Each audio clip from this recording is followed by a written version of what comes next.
Hello, habari yenu. Nawakaribisha kwa show yetu siku ya leo. So that we can keep the focus. So karibuni sana. So I'm going home for the few minutes. Then from there, I'll be fully here. So it's my prayer and my hope umeshinda vizuri.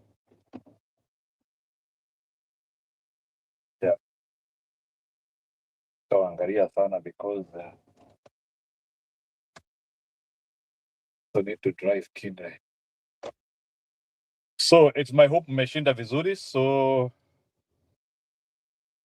let's do it. Sasa zingine hata mkiona nikifungua hata nikiwa kwa gari, it is because you people, I missed you, and we have to have this show. You have to understand that these shows are very addictive, by the way. Saa zingine naonanga nikiwa nimemiss show hata ya siku moja na feel that is not the right thing. So ni sawa. So karibuni sana siku ya leo. Today is on a Thursday. One day to the end of the week. Really there is a lot. Leo hata kuna kanisa hapa. Saa zingine naendaga lakini acha tu niende Sunday tu.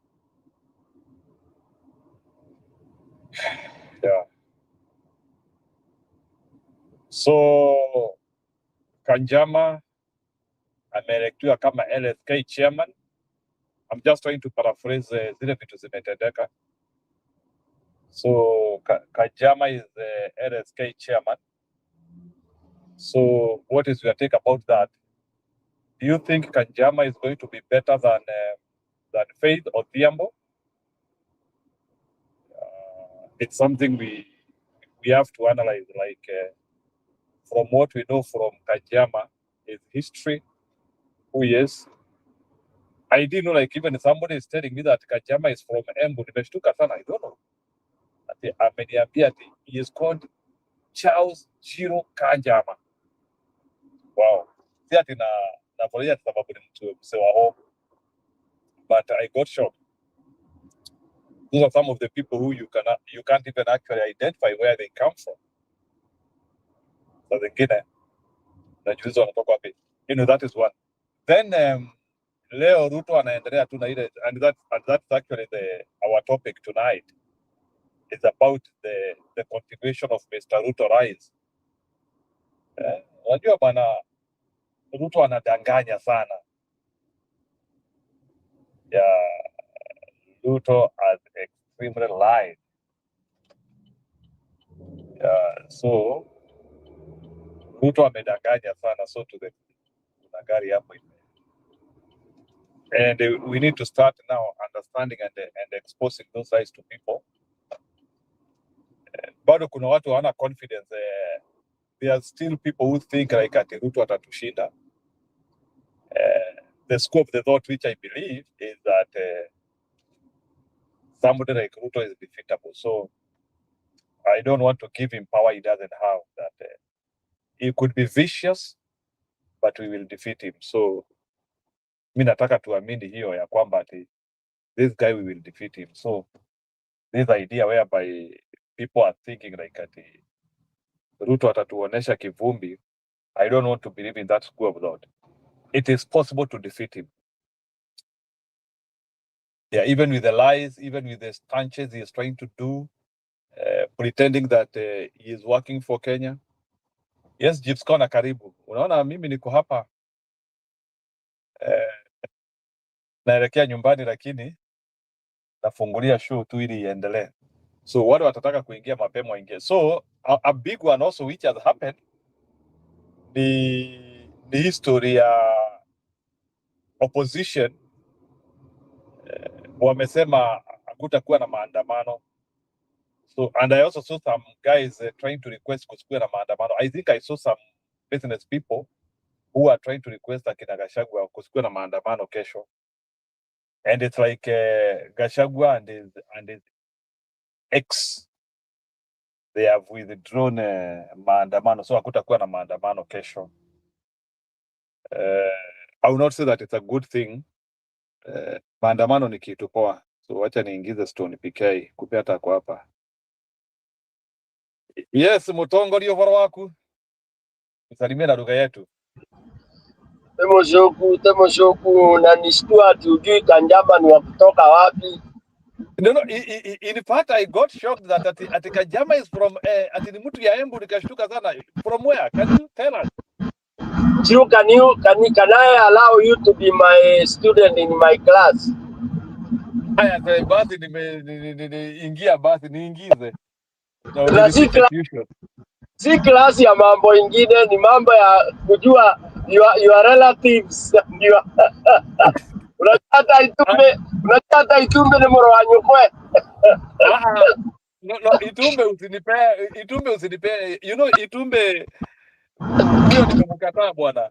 Huyo ni ile ya imeoza bwana. Ni blood brother.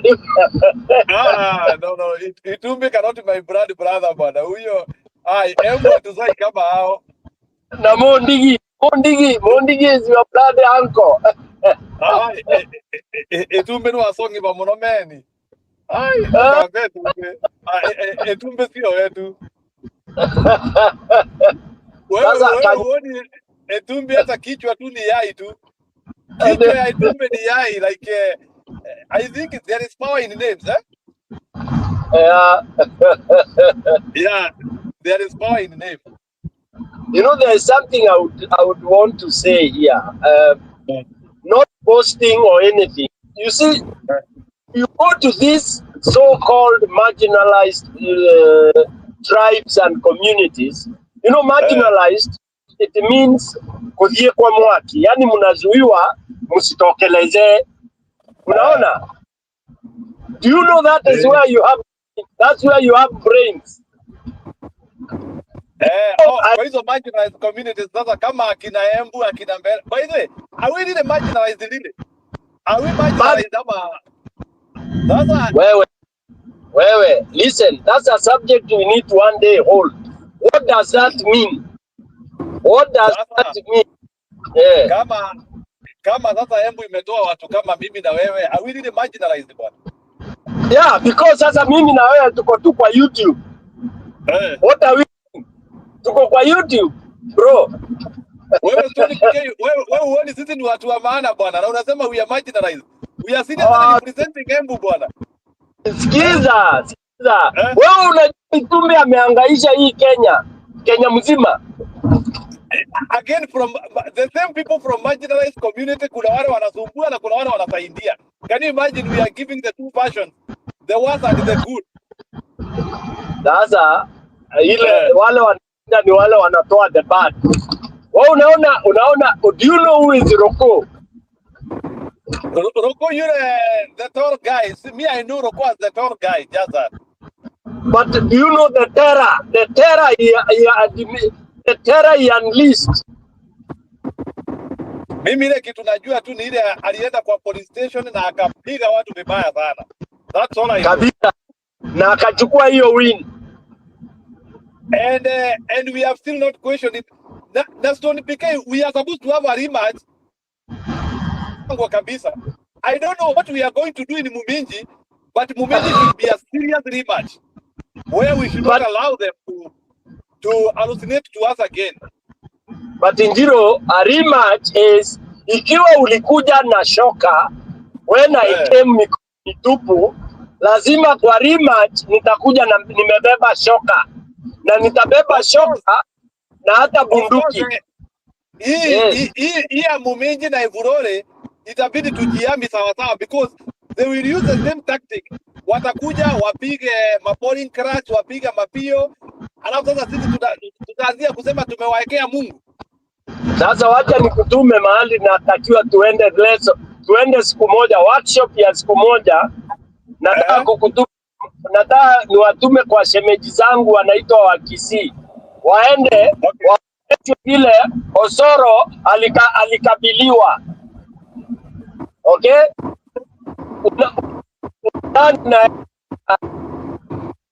inakosa unajua uwezi, na ukienda mahali ingine hata usiingie station hata moja, hiyo ukileta hata so I feel graduate to that level. Yeah, mimi natupia pili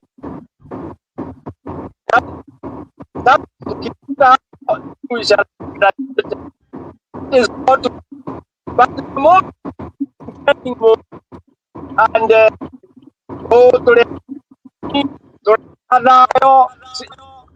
moment you delete the word Tayo, you will win. You insert Tayo, you will lose. That is as per Stone Peak.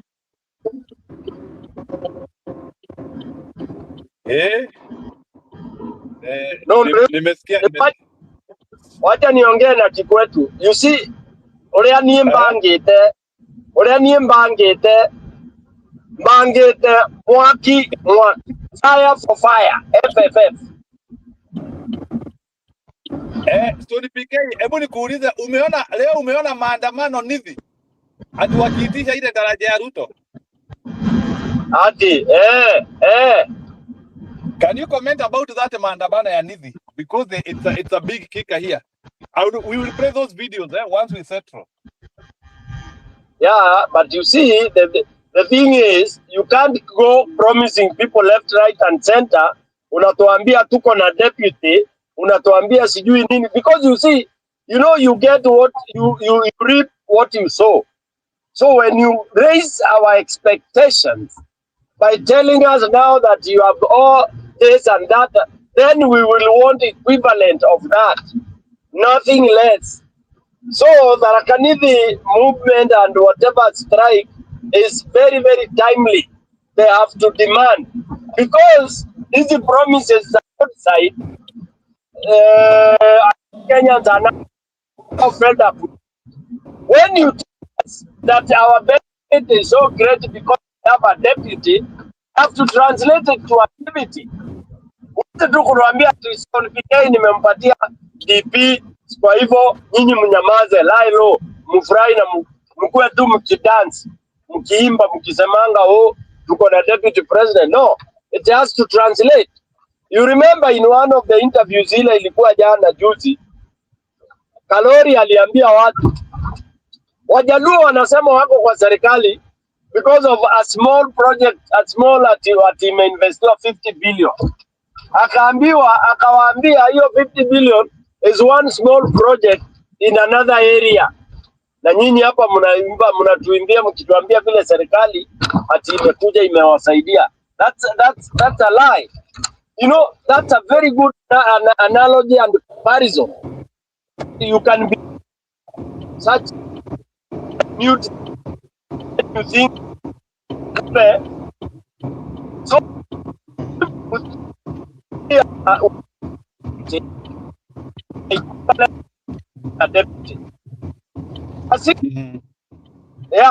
yeah, because kama hiyo daraja just with a clip of a this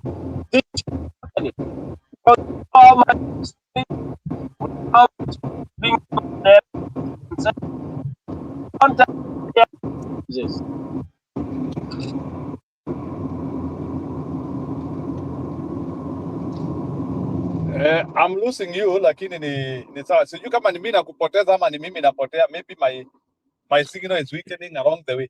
So Stone PK, let me ask a question now. With all the sasa kuna watu wanangojea goodies, and right where these guys come from, they are no goodies.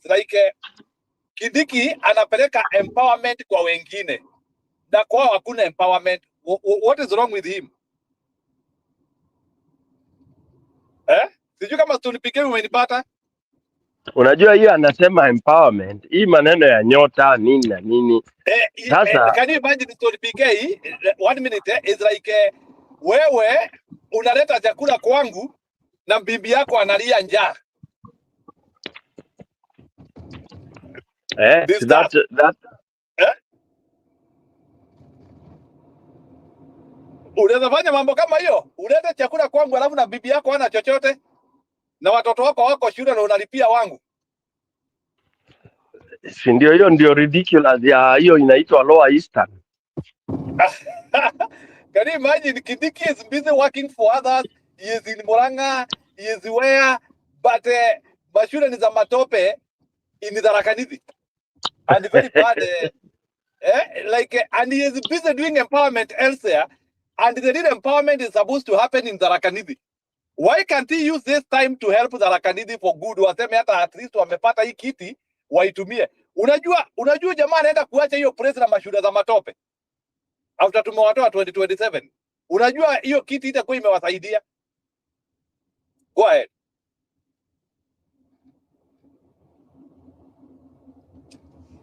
Story PK.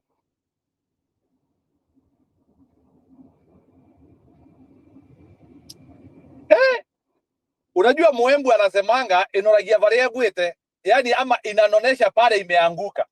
Mbona hiyo inoneshi pale imeanguka? Story PK, are you there?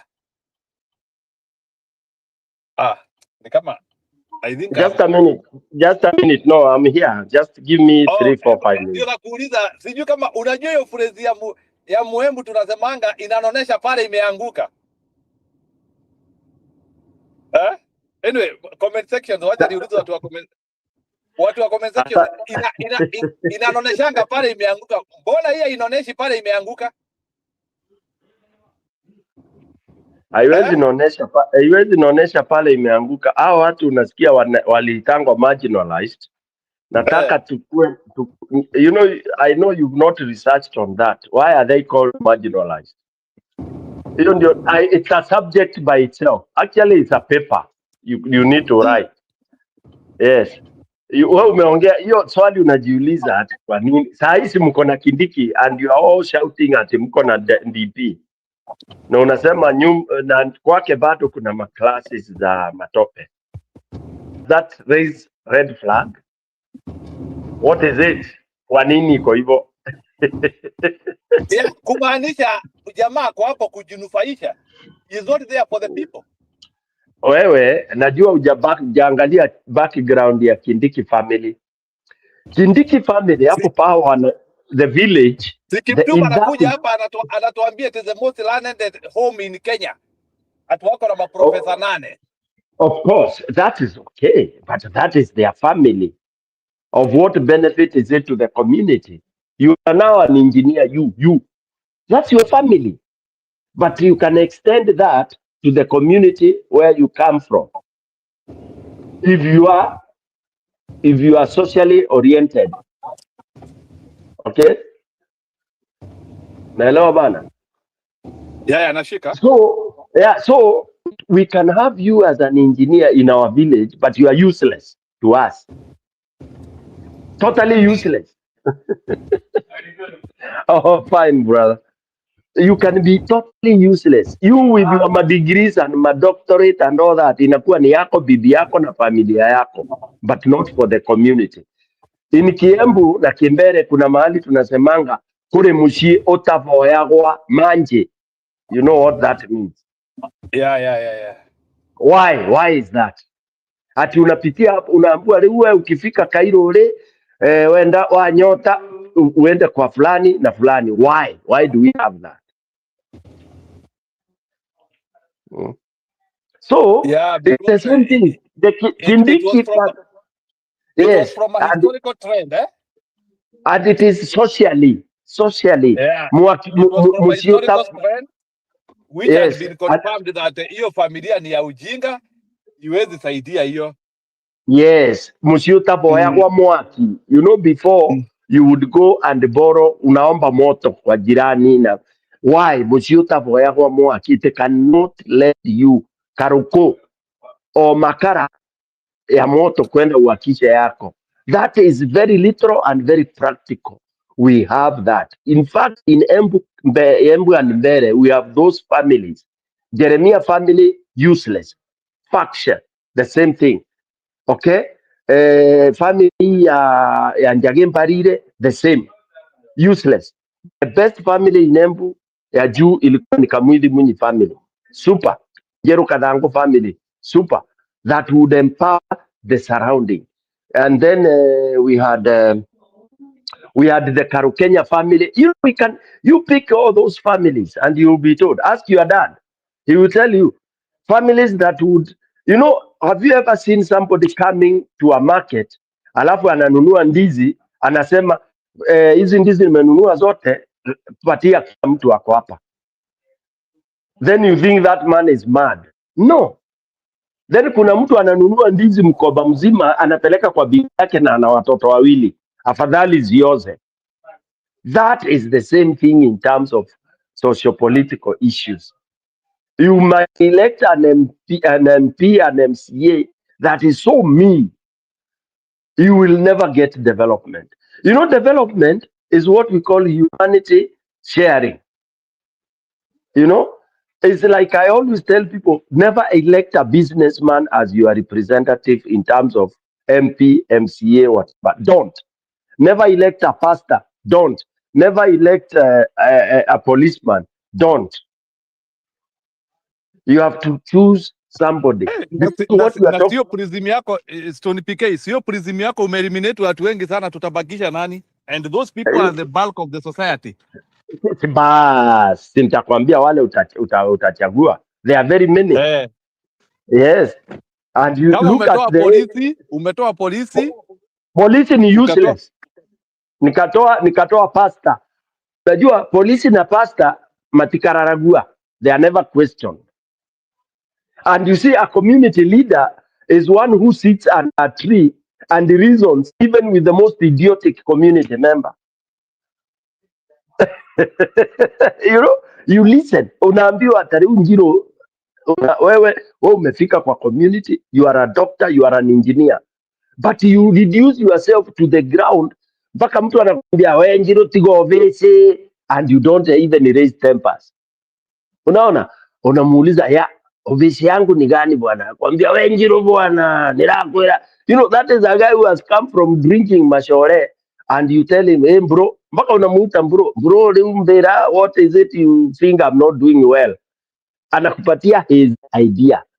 Anakuambia bwana Njiro tariunda rajere ora ukiro, you gave some people guys here, they came wanaleta 50 bags wakachukua hizo 10, walibakisha 40, the mixture there was poor.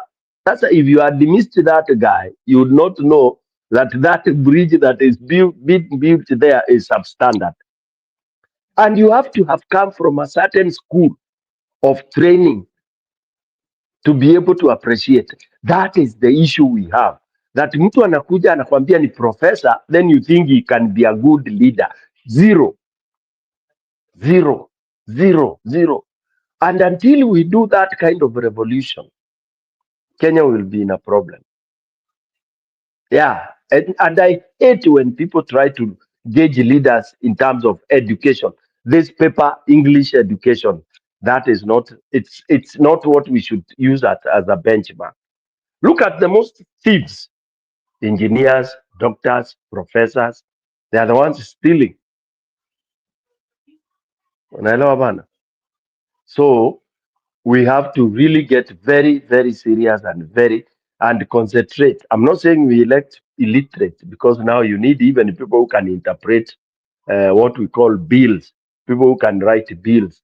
But look at you writing and employing an engineer who for 5 years has not said anything in parliament. Yani 5 years ndari nondu nonangiaria. Can you imagine? You are in silence for 5 years. Surely, Njiro. Na unaambiwa we ni engineer, ENG. It comes ENG before your name.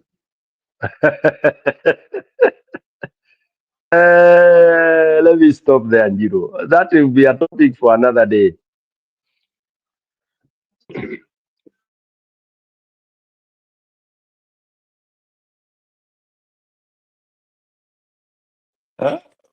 Unajua sasa my father all the time akiona Mundigi. Ambia twamuthomithagĩa mũturutage gĩconoko ta gĩkĩ rĩu.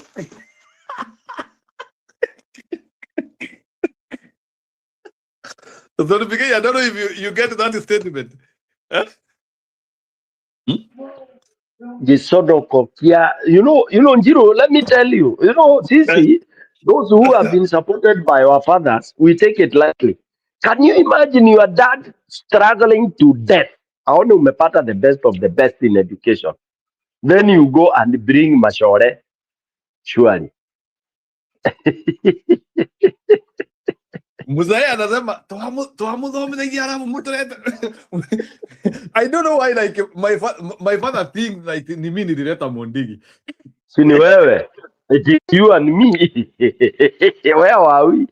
Njiro, let's take the blame. Where are you and I? Tulikuwa wapi? Mundigi akithurwa ri twari kuthue. Seriously. Njiro, let's take responsibility. Mimi, do you know? Njiro, let me tell you. You know me in my area, I don't like saying this on TV, but I'll say it. I'm one of those, and when you start counting at the politicians, the uniform, the elite, I'm among those people. Okay. Now, these days I ran away from social places for the last 4 years. I don't, I don't, even when I open my channel, there are people who come and tell you, no, amenya bwana mwareko Mundigi akithurwa. Where are you? Stone PK. You know, people have been telling you, si ungekuja, you intervene, we would have given you the seat. That's unajua, you are hit, tumepigwa 10. Njiro, me and you in Embu County, we are idiots. I tell you that we allowed Mundigi to be elected, whether he was rigged in or not. My father alikuwa ananiuliza siku ingine, yani kwani huku wangu unajua kuna mtu anaitwa Mundigi umupinge? Alafu, yes. Yes. Huh? You know, let me tell you, me, I was in Kenya. I noticed the blunder. You know what the blunder was? Because I was there. And you can see me in some meetings, even with Njero Ndwega, all over. But in one of the meetings, I told the people, it was in Manya, it was in one of the, nitakumbuka hiyo town, Njokere. I told the people, hapa hii kitu mnaona ni kama mchezo, because mimi nilikuwa nikienda kanisa nasikia Mundigi tuonaga. Then I said hapa, and then Mundigi, is close to me. Yeah, is close to me. So yeah, he even has attended some of my, I hold some functions back in the village and in my whatever. So I can even send you some clips where we partake and we are together. Now, then I told the people, huyu jamaa, unajua sasa anaanza kuride. Before, by the way, he was not going to contest with UDA. Yeah? Sasa alikuwa akae Wiper. Sasa Wiper tukaulizana aje. That time I was in Wiper code and all that. Sasa tukaulizana, huyu jamaa alikuwa timu yetu. Si ndio, alikuwa na masquerade huko. He was looking for the most popular thing. Nitakutumia mapicha kule tulikuwa na yeye. Unajua, I'm very ashamed. Then Mundigi anajua kujipanga. Maybe he knows how to, anajua kujiposition to listen. No, listen ndio ujue mahali alipenyea. Mundigi alikuwa anafanya kazi Kamburu, Kindaruma, when the dams were being constructed. Okay? So when he was there, as watu wa mikono adwa ibarua, wale watu huko tu mavibarua. But then, yes, yeah, unajua huko kwa dam, these Scandinavians were paying very good salaries and all that. So akanunua matatu moja. Okay? Akaanzisha matatu ilikuwa inaitwa Sea Master. Actually jina ingine ya Mundigi anaitwa Sea Master. That is the name he gave his matatu. So he did, alitoa matatu akaiweka in one of the areas that had no transportation. I hope you are hearing this, Njiru. Ndio ujuange Mondige ni nani. So umemuita si master. Sasa ya matatu aliita si master. Imagine you buy a new 28 seater, brand new, then you take it to the most remote area where they were struggling to have a transportation. What do you think those people will feel? Watu wakapata matatu inatoka asubuhi saa 12, ilikuwa inatoka mahali kunaitwa Ngire. Watu wanajua si master itatuchukua Mutua Vale, itachukua Eva all the way headed to Embu and Nairobi. Kwa hivyo Mondigi ni mzee, unajua hizo madam zilijengwa 80s. No, the dam ni zimejengwa successfully ya Kindaruma 69 zimeenda hivyo. Well, he's older than us, yes, but not very old. That's why you can see him the way he is. Hizo dams, the oldest is Kindaruma, which was commissioned in, it delivered in 1969. Then zikakuja 80s, 90s, tukamalizia na Kiambere. All right? But what I'm trying to give you the context is, he, with his illiteracy, alijua sasa kuna area haina transportation ya public, akadonate matatu mpya. Yaani watu wakakuwa na matatu wanaitanga saa moja, mimi nangoja si master. Alikuwa anaitwa hivyo si master. Ikakuja ya kwanza, and those days, you know, when you get the first matatu, you could easily go and get the second using the first as collateral. Akafanya hivyo akakuwa mpaka na si master kama tatu. In fact, I think he did a fleet up to 4. And that is the time now those dams were very active. Kindaruma, Kamburu, Gitaru, yeah. So there were all those constructions and heavy activities. And he's the only one who was providing transport from the farthest point in Kiambere all the way to Nairobi. That is how he grew his popularity. Of course, there was another gentleman who was called Blue Line, although he's now the late.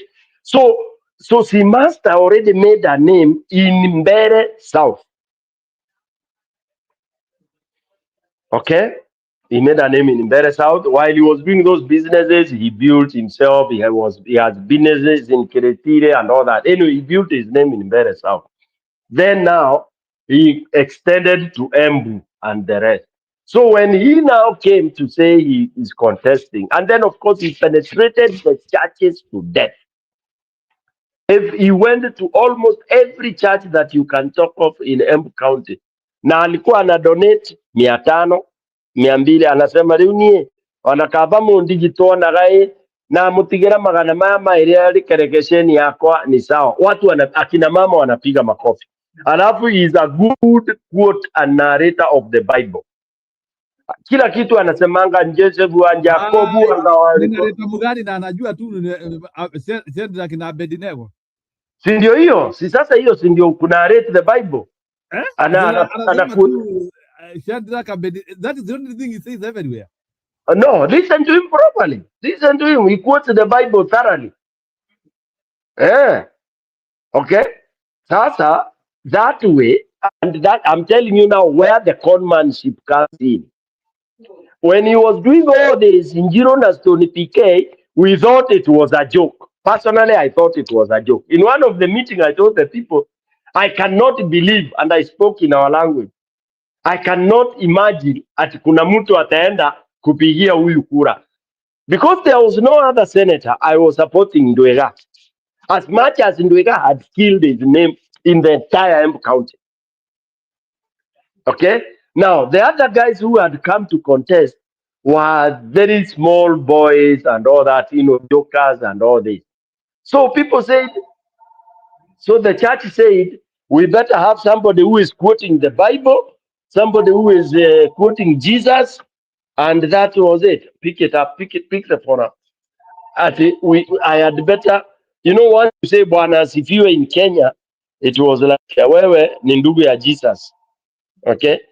So that is how he went through the church, and they did that, you know. So Ruto also went through the church, you know, trying to show people about the nini, we are saved, we are this, and then of course they sneaked in and all that. Now is when Kenyans have realized that all these quotes about Bwana Sifiwe, about eco peace, about union is conmanship. Okay, it is what has made Kenya to be where it is 60 plus years after independence. It is what Muzungu came with, lied to us that we have to be saved, gave out our prime land in the name of the Church of Christ being built there so that we will go to heaven some years to come, some time to come, which we don't know when, while they were raping us, raping the land, and that. That is the theology and philosophy that the corrupt governments have been doing to impoverish the people. Unaambiwa wewe usijali, wewe bwana, you have to be saved. Bwana sifiwe. Oh, nini nini, mother ni agosho. We rape you now and tell you no, in future you will be okay. It's the most stupid and the useless thing that has happened, which was brought to an end by the Gen Z on the 24th. So I was answering your question. Can you imagine how Embu feels today with having an idiot, that senator? You know, watu wanaulizana, even Waembu. Pia Ruto aliona hiyo mwanya ya wajinga, akasema wacha niwaekee mjinga yao. Ruto is running Kenya because he thinks Kenyans are idiots. This I say with all the authority because I have observed and I've listened to. Can you imagine a president standing on a podium alafu anacheka sarcastically ati hii watu hakuna akili? Surely you are a president saying that you think our Kenyans hawana akili, ajinga, you call them all the same thing. Watu hawa hawaombi Mungu. You think you are the one who knows God more than other people? Who give you that authority? That is the most stupid and idiotic thing I've ever come across in my lifetime. That a president or a senator or an MP can stand and condemn other people and even vilify people and even think that other people are not as saved. And even imagine that other people will not see the kingdom of God because you think you are the gatekeeper. My good God. And I would advise, can anybody and any country that wants to prosper put off away anything that you are being told about the Bible? Weka kando. That comes secondary. It's personal faith and all that. But you watch, put your eyes on the thieves, the murderers, the killers, and all that. Otherwise, if you get blinded by that, don't talk that. It's not Christianity. It's not only bullshit. That is what the Mzungus did to us, and that's why they took over. They took over the country, and we had to struggle so hard to untangle ourselves from that bondage of being indoctrinated. That if you raise your finger, you are going against the faith, you are going against religion, you are going against Jesus. Back to you, Njino. Sasa naona sasa Mekosta anajaribu kuingia lakini nini yake haiko sawa. I think either camera ama audio. So Stone PK, kabla nikuje niingize Kiptuma hapa, kuna swali nataka kukuuliza sasa. There is now this pretext which Ruto is trying to use. Leo alikuwa na hiyo mkutano ya CAF. Sijui sasa hii Ruto anaongea story ya pesa sana. Sijui 50 billion, sijui what. And then you cooperate with maandamano ya Githurai leo.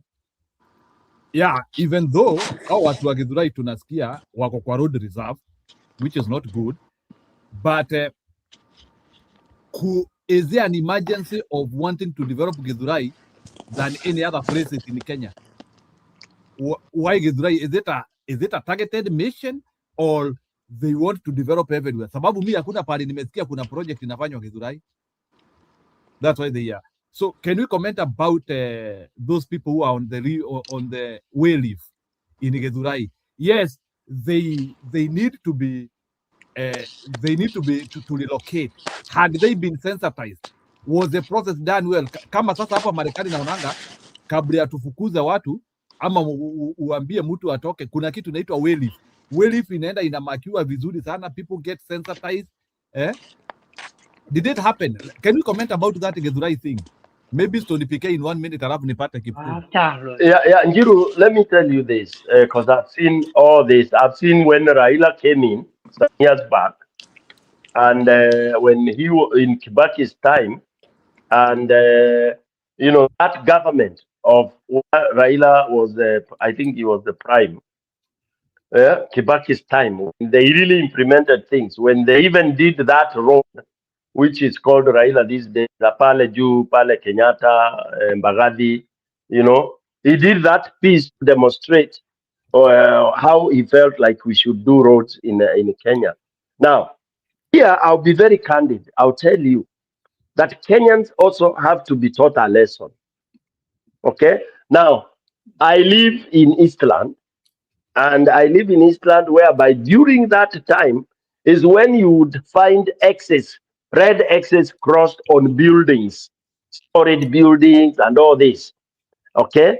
And for those of you who've been in Nairobi longer, you will know that from Nairobi city, coming through Jogoo Road, going to Embakasi Airport, it's called Jomo Kenyatta International Airport, we had two ways to approach that airport. Either Uhuru Highway, or you use Jogoo Road all the way come through, okay? Umoja Estate, kupigia huko nini na nini. That was a very narrow road. Why? Because people had occupied the road reserves. Zero, for your information, in Kenya, Kenya is properly marked, surveyed for the next 150 years. We have the total blueprint for Kenya, and I'm saying Kenya, a blueprint 150 years equal. That only what you need to do is to just implement that. It has everything when you want to expand in Nairobi, Kericho, Kampala, I mean not Kampala, but Kisumu, a total, and this is what I thank the British and the Muzungus and all those who are there, including the Africans. I thank them for that they planned Kenya for 150 years to come. So what you would do, you come in, you look at the blueprint. If you want to do Siwa, it's Mechorwa. If you want to do expand the roads, iko pale. So I am one of those who say that hata ikiwa umejenga nini kwa road reserve, which by the way you know, in Kenya you cannot buy land that the first thing you do, unless you are an idiot, is you do what we call land research. I mean, you do a search. That search gives you that piece of land, that area. Inakwambia hii kitu nini, hii ni choo, hii ni de. So what Kenyans have been doing, they ignore it. Now, the Kenyans, also the government and the local government, they flexed the rule and said, if you want to use this area, because as of now we are not using it, we can allow you to do temporary business. For example, car wash. You can do car wash, but then you are also told it has to be temporary. That if we give you 30 days notice, you are able to clear your things and leave the land back to us. That is very well written. It is all over. Kila mahali. So wewe umeambiwa utengeneze car wash hapa kwa road reserve, unakuja unatengeneza 4 storage building. Then I give you 30 days notice. Then unasema hapana, because umefanya hivyo purposely, ukijua ati hii 4 storage building serikali hawezi angusha. Hata ningekuwa mimi, here I'm supporting the government, and that if you are on a road reserve, if you are on any land reserve and you have those temporary things, including Matiangi's business, you are on land, and even the leasing and the whatever it is clearly stated. One of the heaviest The most costly building that had even to include the bomb, the people, the what we call these people who blow bombs, ilikuwa ni nyumba ya Leni Kivuti not Runda, in Kitisuru, when we were doing the bypass. Nyumba ya Leni Kivuti, which he had his home in Nairobi, which he had built, you know, like it's a fort. It could not be brought down by even bulldozer and all that. They had to bring the bomb experts to bring it down. It was brought down completely. Why? It was a road reserve, bro. So anything that is on road reserve, it is not about that, oh, we were given, you should be given notice, you should be done this.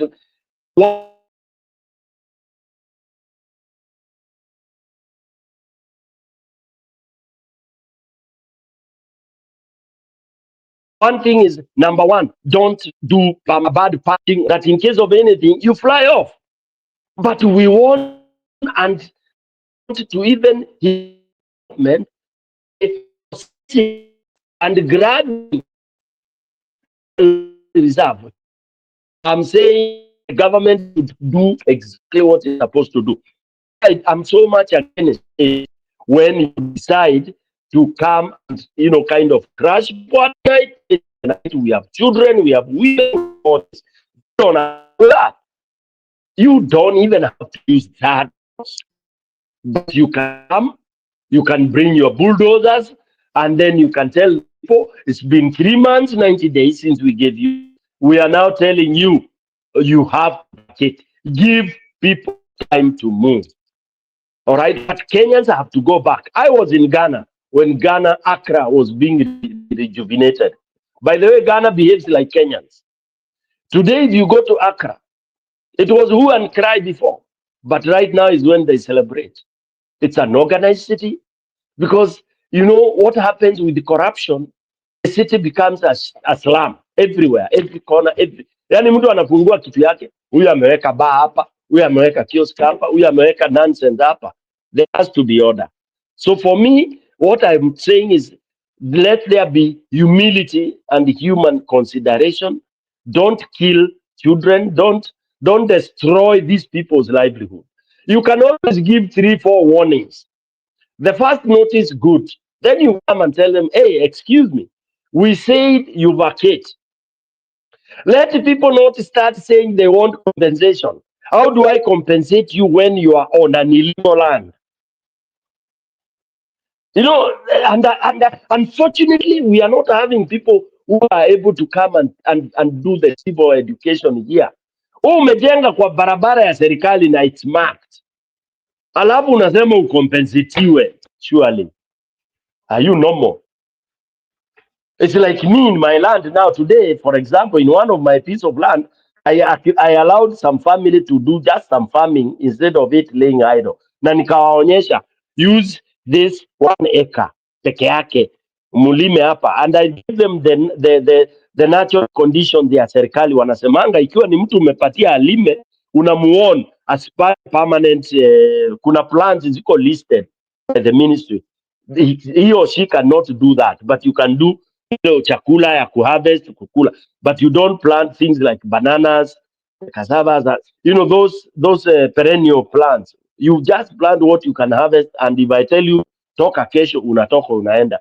So if I find you already, kwanza unaanza kufence, una fence na mawe, alafu nikuja tena umepanda ma bananas, I'll tell you, excuse me, this is not your land. All right? And if the day I tell you to go, you will not tell me ati nilipe hii mandizi zangu nilipanda hapa. I told you, you are not supposed to plant that. So Njiru, for me, without even going too much in depth, is the people are on reserve land, on a road, whatever. It doesn't matter whether it was to be done then or now or the other. The fact should remain like people should be clear, and that order should now prevail. Unfortunately, it will also be used politically, because if Ruto finds that it's only Kikuyus that are there, and he knows Kikuyus have now decided they will not vote for him, he will use the same law and pretend, in quotes, that he's just claiming back government land, and that's it. And you cannot complain, unfortunately. Like Korokosho. Korokosho, you find that people have taken even land ile ambayo ni mahali ya barabara. In Korokosho, you don't even know where the road is supposed to be, community, nini. You know, aya, Kikomba, for example. People think that in Kikomba, hakuna barabara, hakuna nini na nini. You know, Nairobi is very well planned, just like Kenya and everybody else. I've talked too much. Wacha nisimame hapo. You can ask me any other question. So, for conclusively, anybody on road reserve, any reserve that was given, it's not Ruto that has brought those earmarked areas for community programs or projects, because we have areas that earmarked for social halls, hospitals, schools, and all that. Roads, especially the road areas, are the ones that are grabbed badly. I am in one place where they have taken the entire road. Yani ukiangalia kwa barabara inakuja inaishia hapo, na they supposed to go through. Na ukiangalia mbele hapo ni maplot, watu wamejenga 4 stories, 5 stories. So I mean, how do you do that? Thank you, Jiro. And so let me allow the conversation to go on. Stonipike, you can relax hapo kidogo. Unaweza pika unji ukitaka. Let me engage Kiptum. Kiptum, what are you getting with this unending story of Ruto? And also, what are you getting when you see people in Nithi demonstrating because they don't have unique facilities? Jiro, sorry? Jiro, allow me, kuna comment hapo ndio Kiptuma ingie. Somebody is challenging what I'm saying, and he's telling me, then if that's the case, actually he's agreeing, then Sakaja's buildings that are in Kileleshwa and all that should also go down. True. Njiro, I've given you an example of one of the most expensive buildings that the government spent money to bring down in Kitisuru. It is, if Sakaja building, whether it is 100 stories or any, it should also go down. Anything that is ile ikokwa road reserve, what is good for the gander, it should be also good for the gender. Okay, if it's bad for the gander, it should also be bad. So, bro Kevin, I think it's Kevin, I've not discriminated or whatever. I've said anything that is on road or government, well, there is nothing government, but it is people's reserve. It should be brought down. Thank you, Njiro. Sorry, continue. Aya, Kiptum, on a video, alafu you can begin from here. Whoa. What's that? I just built a budgeting app in Base 44. Guys, Nina just built.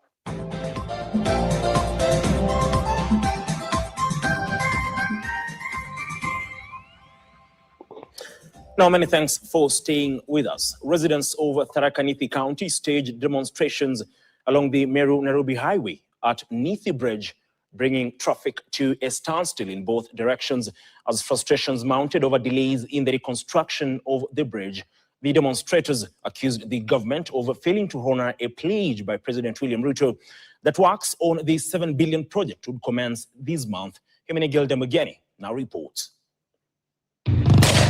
For the better part of Wednesday afternoon, the area around Nithi Bridge turned into a confrontation zone, with anti-riot police engaging protesters who had barricaded the highway, completely paralyzing transport. The protesters, many of whom concealed their identities, demanded the immediate resumption of construction of the multi-billion shilling bridge and the repair of several other stalled road projects in Mara constituency. They blamed area MP Kakamega for the delays. The demonstrations lasted more than 6 hours, with repeated attempts by police to disperse the crowd proving unsuccessful at various points. In the chaos, demonstrators torched the Mudambi sub-county offices, forcing government officials to flee for safety as locals scrambled to extinguish the fire. Concerns over the poor state of roads in the county have persisted for months. In October last year, Deputy President Kithure Kindiki pledged to personally oversee the completion of road projects in the area. During a public baraza on October 11, 2025, MP Kakamega raised the issue directly with the Deputy President, who assured residents that action will be taken. Kuna ile barabara yetu ya Chogoria Welu ama namna gani? Ile ambaye tunaambiwa inafufuka, inakufa.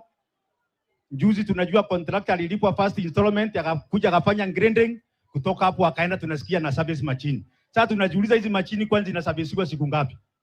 Kwa hivyo Excellency, tunakuomba ukirudi pale kologa kidogo tuhakikishe ile barabara imemalizika. Inatuletea maneno sio mzuri.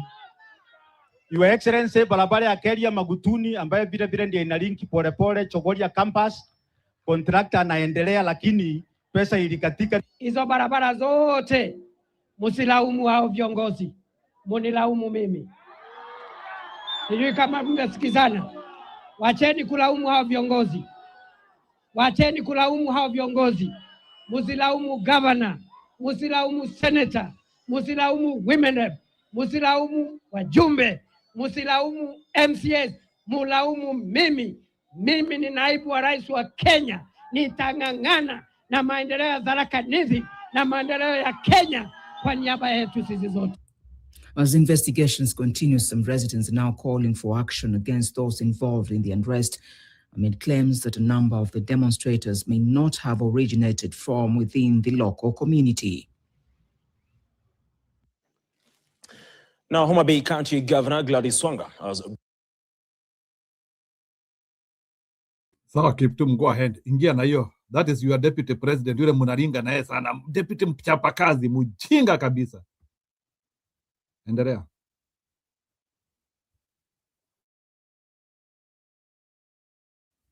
Kiptum.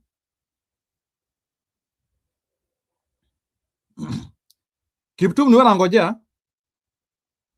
Aya, Costa. Ukiitwa umepotea, we go elsewhere. Costa, react to what is happening in Nithi. Ama ni mimi niko na shida? Stone, unanisikia?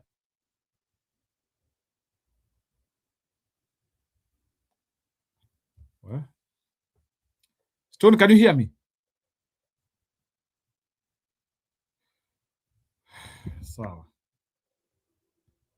I think people are not here.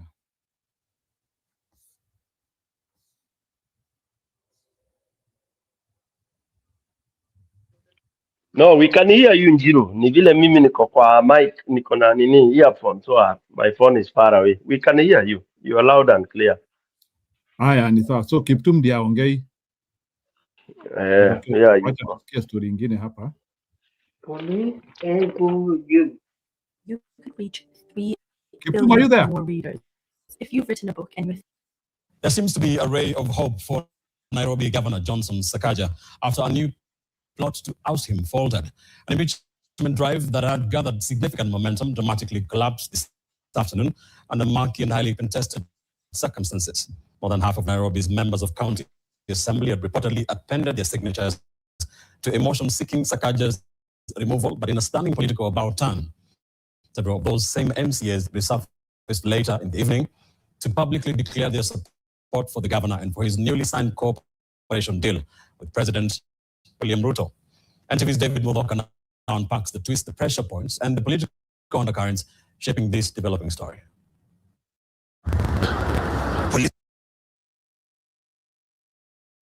Story iko hapa ni ma-MCA wanaandika ama wana express interest ya kutaka kuimpeach governor, then within one night wana service wakisema hatutaki kumtoa. So that's what I wanted you listen uniambia, are these people idiots? Cool temperatures in Nairobi have been rising steadily since Governor Johnson Sakaja signed the controversial cooperation agreement with the national government earlier this week. A deal critics argue could amount to a quiet transfer of key county functions back to the central government. By Thursday morning, a majority of MCAs were openly opposing the agreement, with some reviving an impeachment drive against Sakaja barely months after shelving a similar attempt. We are not very happy with what is happening in the county. We don't think that the current governor has the capacity, has the understanding and the capabilities to execute these functions as the governor of Nairobi. Alai, who has been among the most vocal critics of the cooperation deal, alongside Deputy Minority Leader Wetera Shege boldly claimed the numbers were secure and the Sakaja's fate was a matter of when and not if. We need only 42 signatures to ensure that the motion is presented to the county assemblies. We already have 55. But within hours, the script flipped. A faction of MCAs initially aligned with the impeachment push appeared to retreat, beginning with a meeting with Nairobi ODM chair and Makadara MP George Aladwa, ostensibly to strategize on party matters. Tulishaka na Sakaja kwa mkutano ODM pale Job Baba Tuai na tukasema amesamewa. Hizo signature mimi mwenyewe kama chairman sijaona. Another group gathered at City Hall, now singing a markedly different tune in loyalty to Sakaja. I've not come across any impeachment motion or any impeachment signatures, so I personally don't think there is. Yet, even this pro-Sakaja camp appeared to contradict itself and shift the goalposts in defending the controversial cooperation agreement with the national government. They initially claimed to have scrutinized the document before appearing to contradict themselves and a further questioning. We, members of the Nairobi City County Assembly, have reviewed, witnessed, and deliberated on the cooperation agreement between His Excellency President William Ruto and Nairobi City County Governor Sakaja Johnson. Wish to state that we welcome and fully embrace this partnership. We will get an opportunity to interact with the document very soon in the assembly. I don't want to go beyond that. This is how corruption looks like.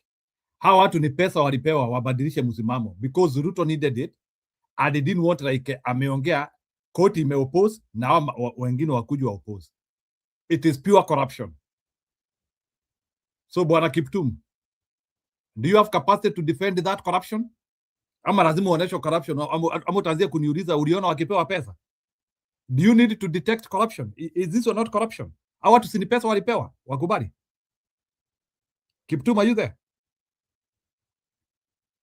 Where are you, Costone? Are you there?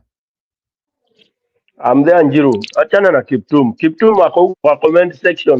When you read his comment, you should have answer. Corruption. Hmm? Can you react to this corruption? Because this is high-level corruption. People pretend that they are on a good cause, and that's why like our MC watu wa Nairobi wanafaa watolewe wote kusibakishwa mmoja. People pretend that they are doing monitoring and evaluation, alafu ili waitwe kando. Hawa watu ni kulipo wamelipo hawa. The able Stony PK ni kuulize, can you file a motion against somebody and overnight you withdraw it? Sasa Njiru, you remember the first time they did it, waliitwa kwa Raila. What happened? Okay. Now, MCAs ni watu wananjaa sana Kenya na wengine. You know, they are so, and I told you this is the year of ni mambo mingi juu. Hapa, it's grabbing because it's either you are looking for money for the next campaign because you are not sure whether you'll be voted, okay, and you really don't care. It is hapa ni ile tunaitanga every man for himself, God for us all. And I need mtaani tulikuwa tunaita watoto nyara. It is grabbing anything. Njiru, do you know why in its corporate private sector, when people or they feel like the management feels like they are fed up with your services? Remember, you are always told you are given either a notice, and the notice you are given, unaambiwa, it is, we don't think like we are interested in your services, and we will pay you for the 3-month notice so that you leave immediately. Why do they do that? Because there is no way utakaa hapo ati kuserve notice ya 3 months ama 30 days, 1 month ati, and me as a CEO I expect you to perform. No, you will be busy stealing or doing very awkward things because you know you are going. So I had better pay you and clear you quickly. All right. Now, These guys, the moment at one time they said this guy is not performing, how would he all of a sudden turn around to be performing? Mpaka mnamforgive after 24 hours or 12 hours. It is because once you say the governor is not performing, he is not performing. And if you are genuine, you stick by that. But because it is stupid, nonsensical games that are being played by Ruto government and everybody else, yeah, and it's because the court came and kind of brought that issue. Of course, Nairobi has failed totally, 100%, and Sakaja has collapsed. The only thing he pretends to have done ni maneno ya school ya feeding. There's nothing new. For those of us who have been born and bred in the city, we used to have a feeding section. By the way, Njiro, I can tell you this, as somebody who born and grew up in Nairobi, we used to have maziwa. Mlikuwa mnasema ati maziwa ya bure ililetwa na Nyayo. It is not true. In the city, we used to have milk every day, saa saba, in what were called community centers. In the entire city of Nairobi. Community centers, saa saba mnaenda kuchukua maziwa. Okay? Free milk in the estates. So when Moi came and he extended it to school, there was nothing new. But people thought, oh, this is a new program. Now, the school feeding program in Nairobi, for example, was in every school. And the central kitchen was in mahali panaitwa Umwani, Isli. Okay? Your kitchen wali grab. It was called the central kitchen. And we had trucks that would distribute food from 10:30. You would find the trucks going into all schools in Nairobi, serving hot meal. So it is, hakuna kitu ati Sakaja ameleta maji kama nini, hakuna. All right. So that was happening very efficiently. And what were parents paying for that food? 1 bob. Shilingi moja. If you want your child to participate na hiyo lunch. But food ilikuwa inaletwa, hata mtu angekuwa na hiyo shilingi, for example, you would still eat. Ilikuwa inaletwa na mitungi za aluminium and all that. Anyway, what am I saying? Sakaja, the only thing wanamsifu about ni hiyo ati ameleta anafeed watoto kiasi fulani. And unfortunately, Sakaja has not engaged people who are there older than him, who know what Nairobi was.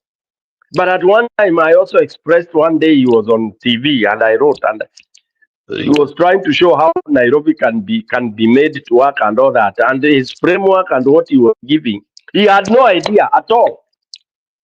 And up to today, sijapata mtu ambaye ana proposal of how to make Nairobi. Not even Ruto. Because Ruto alizaliwa huko Nandi. He's a villager. Utajuaje how to run Nairobi? It's impossible. Ask people. You see somebody like Aladwa, if he doesn't have that corrupt thing in his mind, akiamua to serve the city, Aladwa can help you draw a program on how to do that. Somebody else who can give you a very good plan if he doesn't have his corrupt mind is Atwoli. People who have grown in the city and they know when the city was working and how was it working. Because for you to resuscitate something, you have to know, did it ever work? And if it worked, what was it that made it work? As of today, those people around ati akina Kidero wametoka na huko Kisumu ati you are coming to make Nairobi work. Impossible. You can't. It's impossible. You can't make it work. Okay? So basically what I'm saying is Nairobi ni kizungumkuti. You cannot make Nairobi work when you have some of these very illiterate MCAs. Very poor MCAs who unawatosia 50,000 shillings. You know the MCAs caliber in Nairobi ni hizo za akina watu waboho, akina hao watu wanaitwa nini, akina Kaucho, those kind of people, because the right guys cannot make it in Nairobi, because Nairobi is a city of goons, is a city of thugs. So you have to be able to mobilize thugs, because unfortunately the voters, are those guys who are mobilized by thugs. And that's why some of us have always said Nairobi should not be determined by the voters. No. Nairobi should be discontinued from being among the area where leaders are elected. Nairobi should be run by people that are appointed competently, management, that if you don't, you have the TORs, you have what you're supposed to achieve as a CEO. And that's my school of thought is Nairobi should be divided into 4 or 5 boroughs. And then there should be a board that will appoint, employ, and oversee the running of a city called Nairobi. Otherwise, you leave it to elections, it will never pick it up. And it has been proved. Hakuna vile would have people of quality being elected in Nairobi. Thank you so much, Giru. Take it back. Haya ni sawa, kabla nipate Julia because Kiptum cannot talk. Wacha niwaoneshe kitu ilitendeka jana hapa. And you combine it with the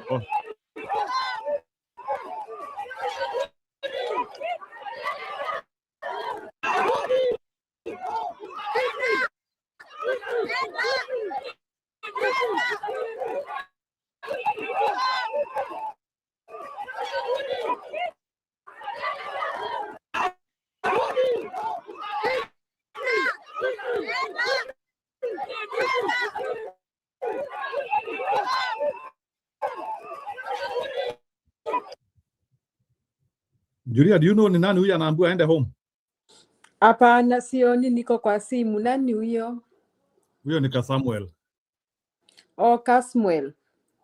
Sasa sijui alikutana wapi na majenzi, alikuwa anajifanya ati venye ati he is still that revolutionary guy bwana. Akina vile kalikuwa kadaling kama idea. Nilijua pika yatanienjoy tu. Nilijua nitakuenjoy kwa sababu kalikuwa kadaling kako. Hata mimi kalimtuni kidogo, lakini I saw the signs of. Anyway, endelea Julia, welcome. Julia, saa zingine unaangukianga watu haraka halafu unawaacha baadaye. Sasa unaona, sasa kama wanani let down ni waki kanini let down ako kamvulana aki. Julia, kaa kwa Stone PK ndio utaona Yesu akirudi. Nikikwambia Yesu anakuja kesho, uniamini.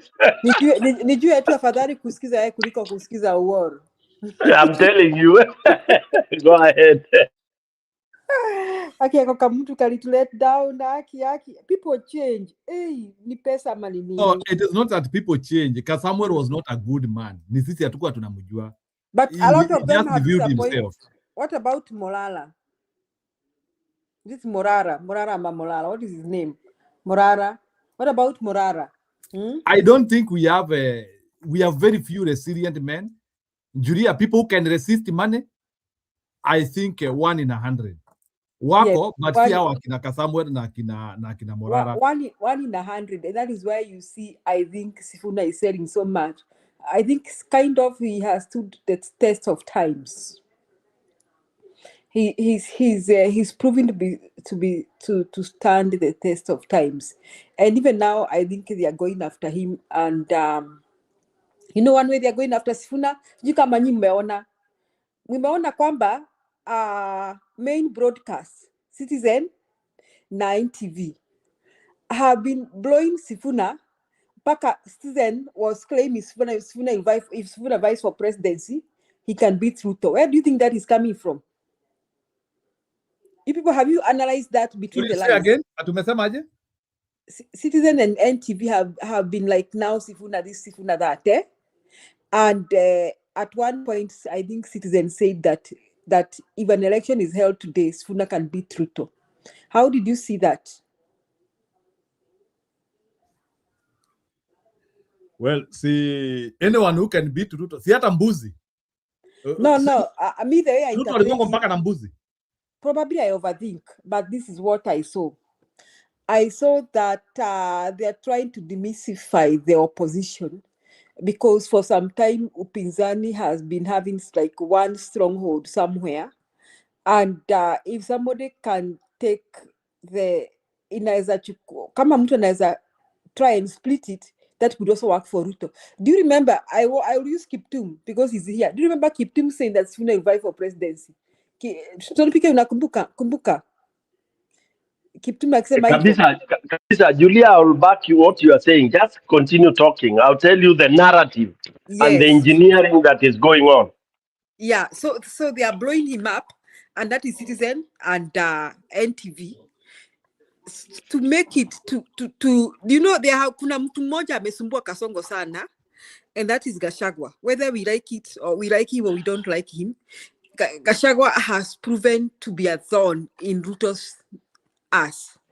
I'm sorry for using profanity. ASSS. Sasa and it is seemingly Gachagua is going to be the kingmaker seemingly. Na Gachagua amekuwa thorn kwa sababu gani? Kwa sababu mlima imekuwa kichwa ngumu ile mbaya mbovu because of the one man called Gachagua. And seemingly wherever mlima will go, that person is likely to win. Now, Ruto amejaribu ku hype a few people, lakini wapi? Huh? Even Akina Kalonzo will obviously depend on Gachagua to win an election, even Akina Matiang. Now, which may not be a very difficult thing for Gachagua to do, like to support them. So, now, the coming of Sifuna, it may not have been planned. Sifuna may just have been trying to air his views against what ODM is doing. But then Ruto took advantage of that and pumped up. You remember, people have been saying this, and now I want to buy the story. You kama mnakumbuka story ya Kenneth Matiba na kina Odinga, how it is reported that Moi did pumped Matiba, so that after Matiba came back, it's like Odinga had no say. So that is exactly what Ruto is doing with Sifuna. So we must tukue macho sana. We must, and Sifuna himself must be macho sana. He must be alert, like yani akue na zile antenna ikali mbaya mbovu. Otherwise ataangamia tu hata yeye, because he'll be pumped up. You know, a citizen from nowhere still imekuwa ikisema ati when election is held today, Ruto will lead. You will lead by what? And then suddenly they flip in and say that if an election is held today, Sifuna would beat Ruto. Where is that coming from?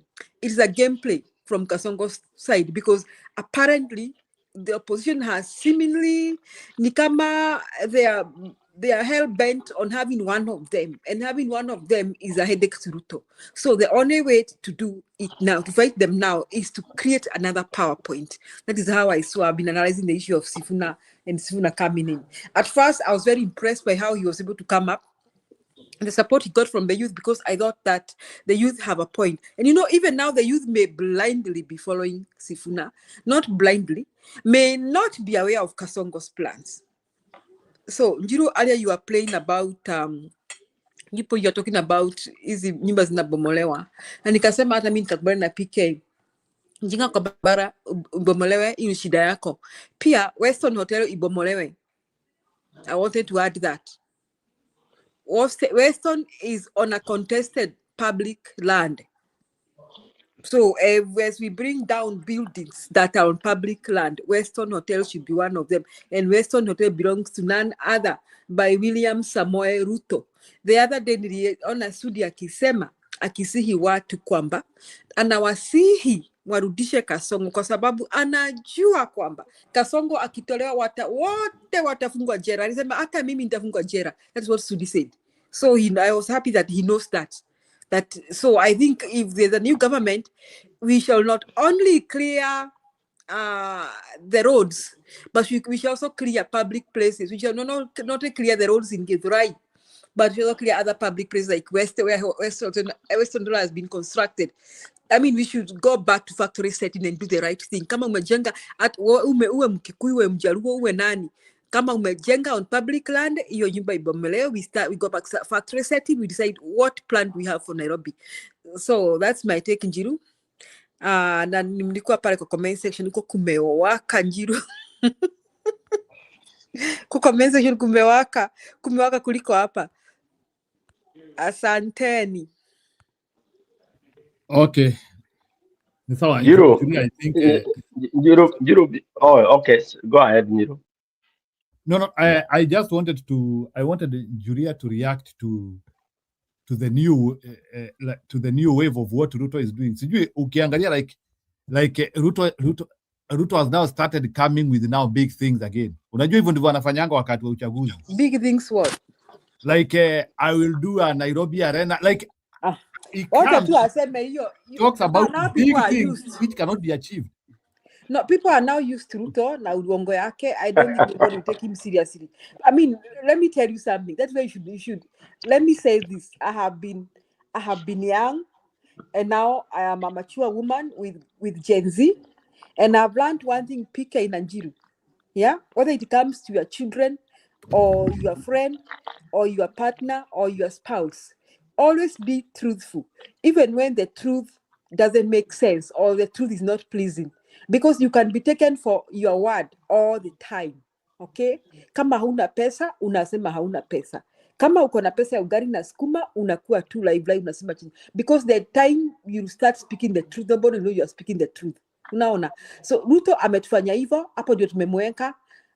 We don't even care what he says anymore. I mean, we don't really care. We just want him gone.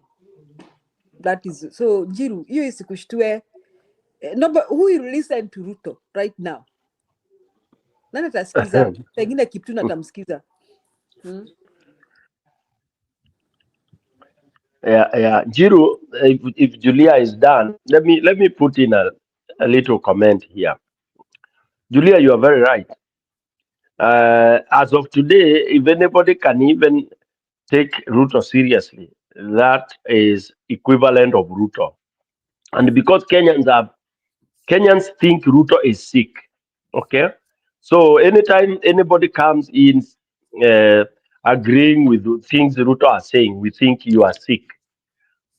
So tuna admit Ruto is where we will recommend you to get admitted, because we have set aside a ward for the likes of Ruto. Now, in Nairobi, let me give an example to show how sick this man is. Today, and you see, Julia, unajua si tukiwa Nairobi, ilikuwa ukitoka Ushago, tulikuwa ukija hivi tu ukiingia mtaani, tulikuwa tunajua. Number one, tulikuwa tunakuangalia viatu ziko red. Okay? Hata vile unatembea kwa barabara, yani unaonekana huyu ni mtu ametoka nje ya Nairobi. Tulikuwa sheng yetu tulikuwa tunawaita agumba. Agumba ama kuna jina ingine tulikuwa tunatumia. Unasikia tukiwhisper mazee yako kadem nikaocha nikaagushi. Sasa already we've seen the way you are walking, the way you are amazed by the buildings, the way even the tarmac is tantalizing you. We can see it all over you. So you don't expect that umeingia hivi umetoka ocha and then you are now able to even start now explaining vile Nairobi itapangwa and all that. And no wonder Ruto is so disoriented that as of now, he doesn't know the top priorities of Nairobi. He keeps on talking of rubbish called the Arena, Talanta Stadium, and all that. Nairobi does not, the priority of Nairobi city today, even in the next 10, 15 years, is not number one as stadium. No. And when we talk of Nairobi, we are talking of residents of Nairobi. Their priorities is not a stadium. They have no shortage of a stadium. Okay? Their priority is not an arena. Ati mahali watu wa family wanaenda kujivinjari. That is not, it's not shortage in Nairobi. Okay? They have screwed up the Uhuru Park that was so good. They screwed up. The Ruto himself has grabbed some of the very big land in Eastland, an area called Mbotela, which was set for what now would have been where the children can have all the facilities. Unajua inaitwa nini? mahali ya kutengeneza hall and all the the facilities for the estate, because Nairobi was planned that in every estate there is an open land that was supposed to be developed with the community center, community hall, a place for children to play. Those of you who may have a familiar, if you go to a place called Ofafa Maringo, you will find a place called the Friends Center. Friends Center is a place that was developed. It's a sample of what used to be where kids would go play. It was within the estate. So Nairobians today, their priority number one is to have the services run: garbage collection, water, rent, okay, job, salaries and all that. So when you come telling people about arena, hiyo ni mtu wa ushago, umetoka huko Kalenjin land, ukifikiria what excites you in huko Nandi is what excites somebody in the city. So Nairobi city, they all want super transport, fantastic transport. So if you come to Nairobi and tell people now we will have trams from the estates, inter-estate and all that, they would say, yeah, that I'm able to walk from my house 200 meters, naingia kwa katram, kananipeleka tao. I don't have to use my car. Now you are talking for the working class. Okay, so Ruto can go saying all those others. That is nonsense. It doesn't make sense to the citizens of Nairobi. Then I come quickly to issues of ODM, for example, the Sifuna. What Julia, you have said that they are trying to divert us and they are trying to puff up Sifuna. They are putting wanawekea Sifuna mapumzi zingine ndio a loose track. And we are praying and we are cautioning and warning Sifuna, don't lose focus. Sifuna was not coming to say he's contesting for presidency. For heaven's sake, musikie hiyo. Na Sifuna ajaiva for that kind of a job. But Sifuna ameiva kuingia to that level to be part and parcel of how to make a president. And when you are how to make a president, you don't have to be the president yourself, but you can be there to make and prosper a president of your choice. Your choice meaning what? Somebody who preaches and believes in your tenets. Remember, Sifuna came in as a reject from ODM, from a party that was prospering the mandate of the people, a party that was believed all along that it has been fighting for the people, and then all of a sudden it goes to dine with somebody who has been against the people. So his popularity is that no, I cannot go that way. I have to be with the people. So Sifuna came back to the masses. But he did not come to the masses to tell them that I want to be president. No, he came to the masses to tell them we cannot go where ODM is taking us. But I'm here. All of us should now think, who do we, or how many people, or how do we move to really have that government or that leadership that will be able to live within the tenets of ODM and the tenets of a people centered kind of leadership. All right, that is, and I hope Sifuna stops there, and I hope Sifuna does not get the confused and drunk and start feeling like he can be president like the way I know. Julia, you asked about Morara. Morara came akasikia sukari sana, aliona ni kama already amekuwa president, and that is what finished him.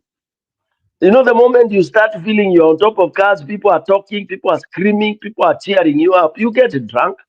And that is why there is a difference between youth and old people, mature people. You know, as a youth, you get so excited. You start doing blunders, you start doing a lot of nonsense. So for me, because I want to build and harden Sifuna, I want Sifuna to be molded into the material that can be a presidential material. For me, I would advise Sifuna to be together with the people who have the interest of the country, and it's not hard to know them. Because soup is not made of soft meat alone. Soup is made of bone meat and all that, and marrow and all that. That is what makes the best soup. Otherwise, there is no way. Even if people start saying, "Oh, now it's the time for the youth to do it," they are 65 or 70%. They cannot produce a president. That to any bank. It's impossible. It's impossible. You cannot. It is about collectively taking people who want to form what we would call a government of the people, the government that believes in the people. And the government that believes in the people is a Roycom choose mix government, is a Roycom choose mix people-led force. Okay, so me, the biggest challenge for Sifuna and everybody else is to ensure that we have a very indomitable force that is ready to remove Ruto without saying, "Oh, sijui sahi, oh, this is a Gen Z movement." By the way, the moment we start going that way, Julia and everybody else will do as a kwisha. We have no hope 2027, and that is when Ruto would be so happy. But if they resist from being told, "Oh, forget about Matiangi, forget about these old people, forget about this," there is nowhere young people can take this country. Go to Bangladesh, go to everywhere. It is a mixture of people that want proper governance. What happens is that in an army, you have three different sections. There is the front battalion, which of course is comprised of the young and very able and strong who can run and do those things. Then there is the slightly older who are backing them up. So as they fight in the front, there are those who are here. And then behind those ones, there are those who are giving strategies and all that. Tomorrow to attack from this and that. You have to have that concussion for that war to be won. There is no battle that has been won because of it's the young people. In fact, we should delete that and start saying we need to have a force, and then we have a bridge laid properly for transition, because transitions are gradual. They are gradual. There's no one time that there has come a revolution whereby you just say, "Oh, it's now the young people that have to go to Senegal, look at the government, go to Botswana, go to Mali, go to Traore, go to any country, go to US itself, go to UK and all that." It is a mixture of people that strongly believe that we need change. Age is not a factor. Thank you very much. Giro.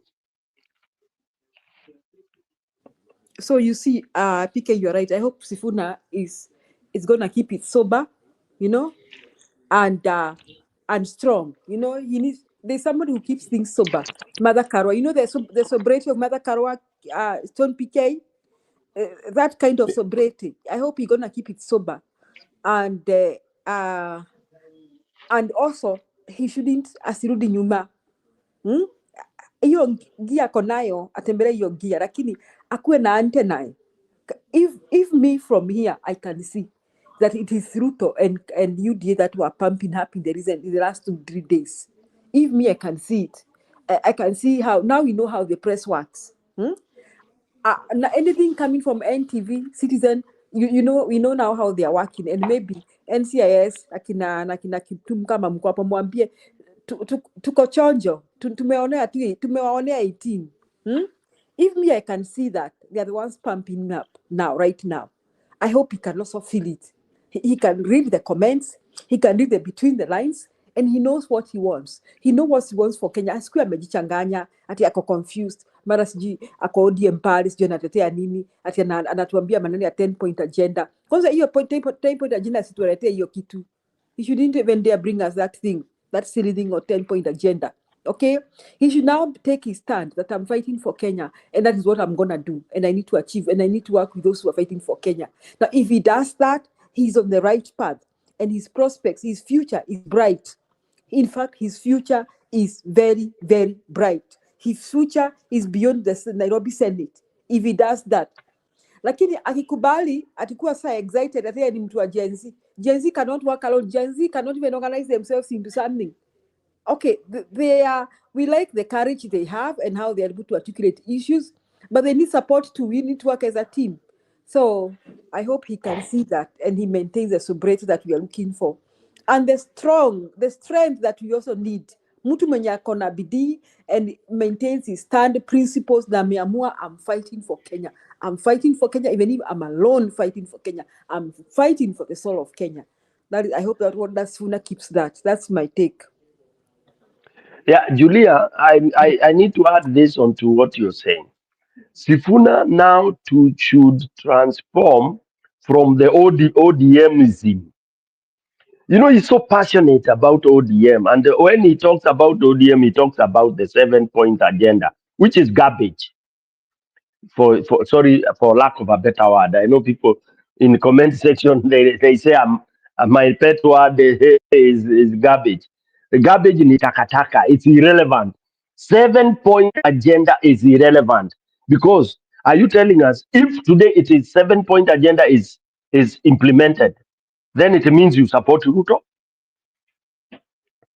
7-point agenda, a miracle happens.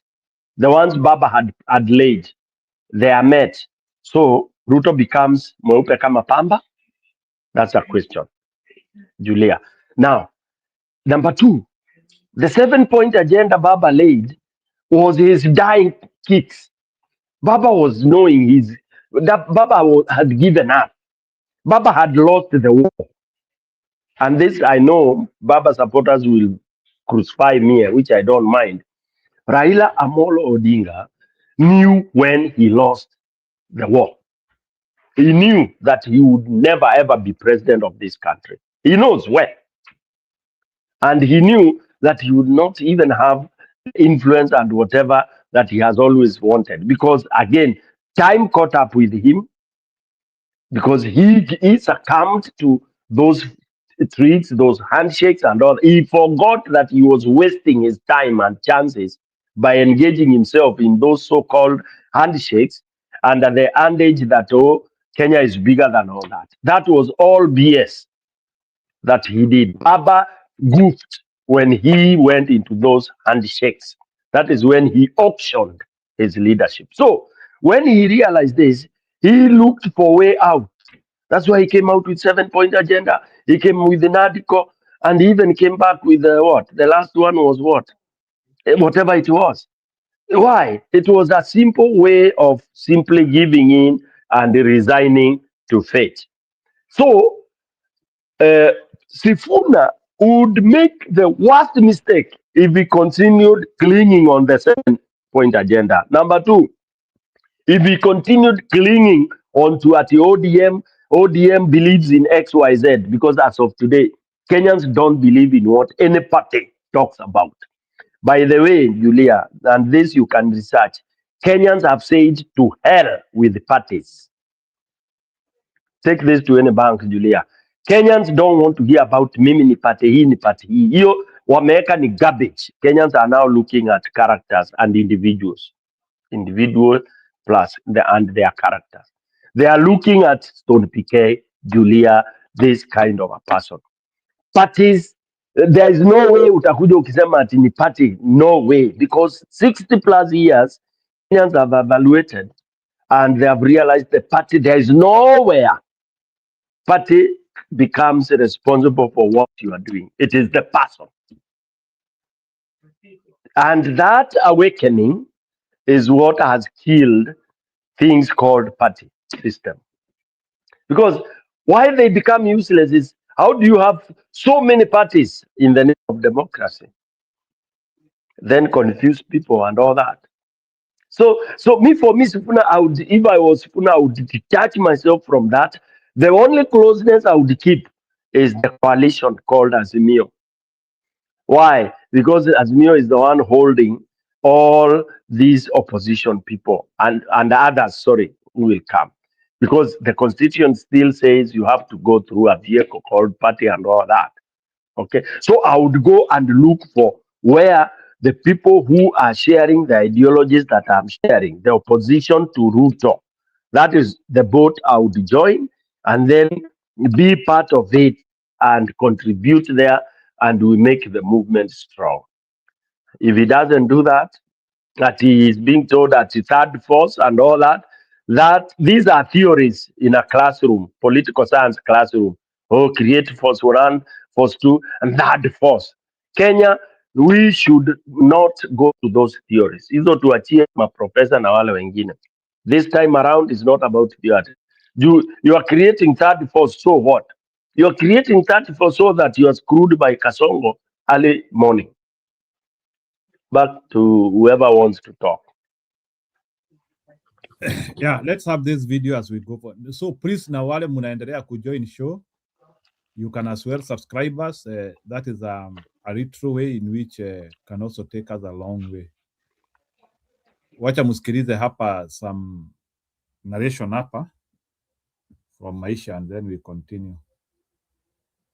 Pale Kakamega on Saturday, hao ni maendeleo gani unaleta? Nyinyi kama mmechoka na chama cha ODM, nendeni kwa Mnyoro. Weke wa amani na maliza kwa amani. Tunaomba yule mtu ambaye amesomea hiyo mpango atafute sisi bodaboda viongozi, tukae atupe mpango ni wapi tutaanzia na ni wapi tunapeleka huyo mheshimiwa. The venue is confirmed, not rumored, not shifting. Edwin Sifuna is taking the Linda Mwananchi rally to Amalemba grounds in Kakamega town this Saturday, February 21st, 2026. Organizers have locked it in, but Kakamega's top leadership is pushing back hard.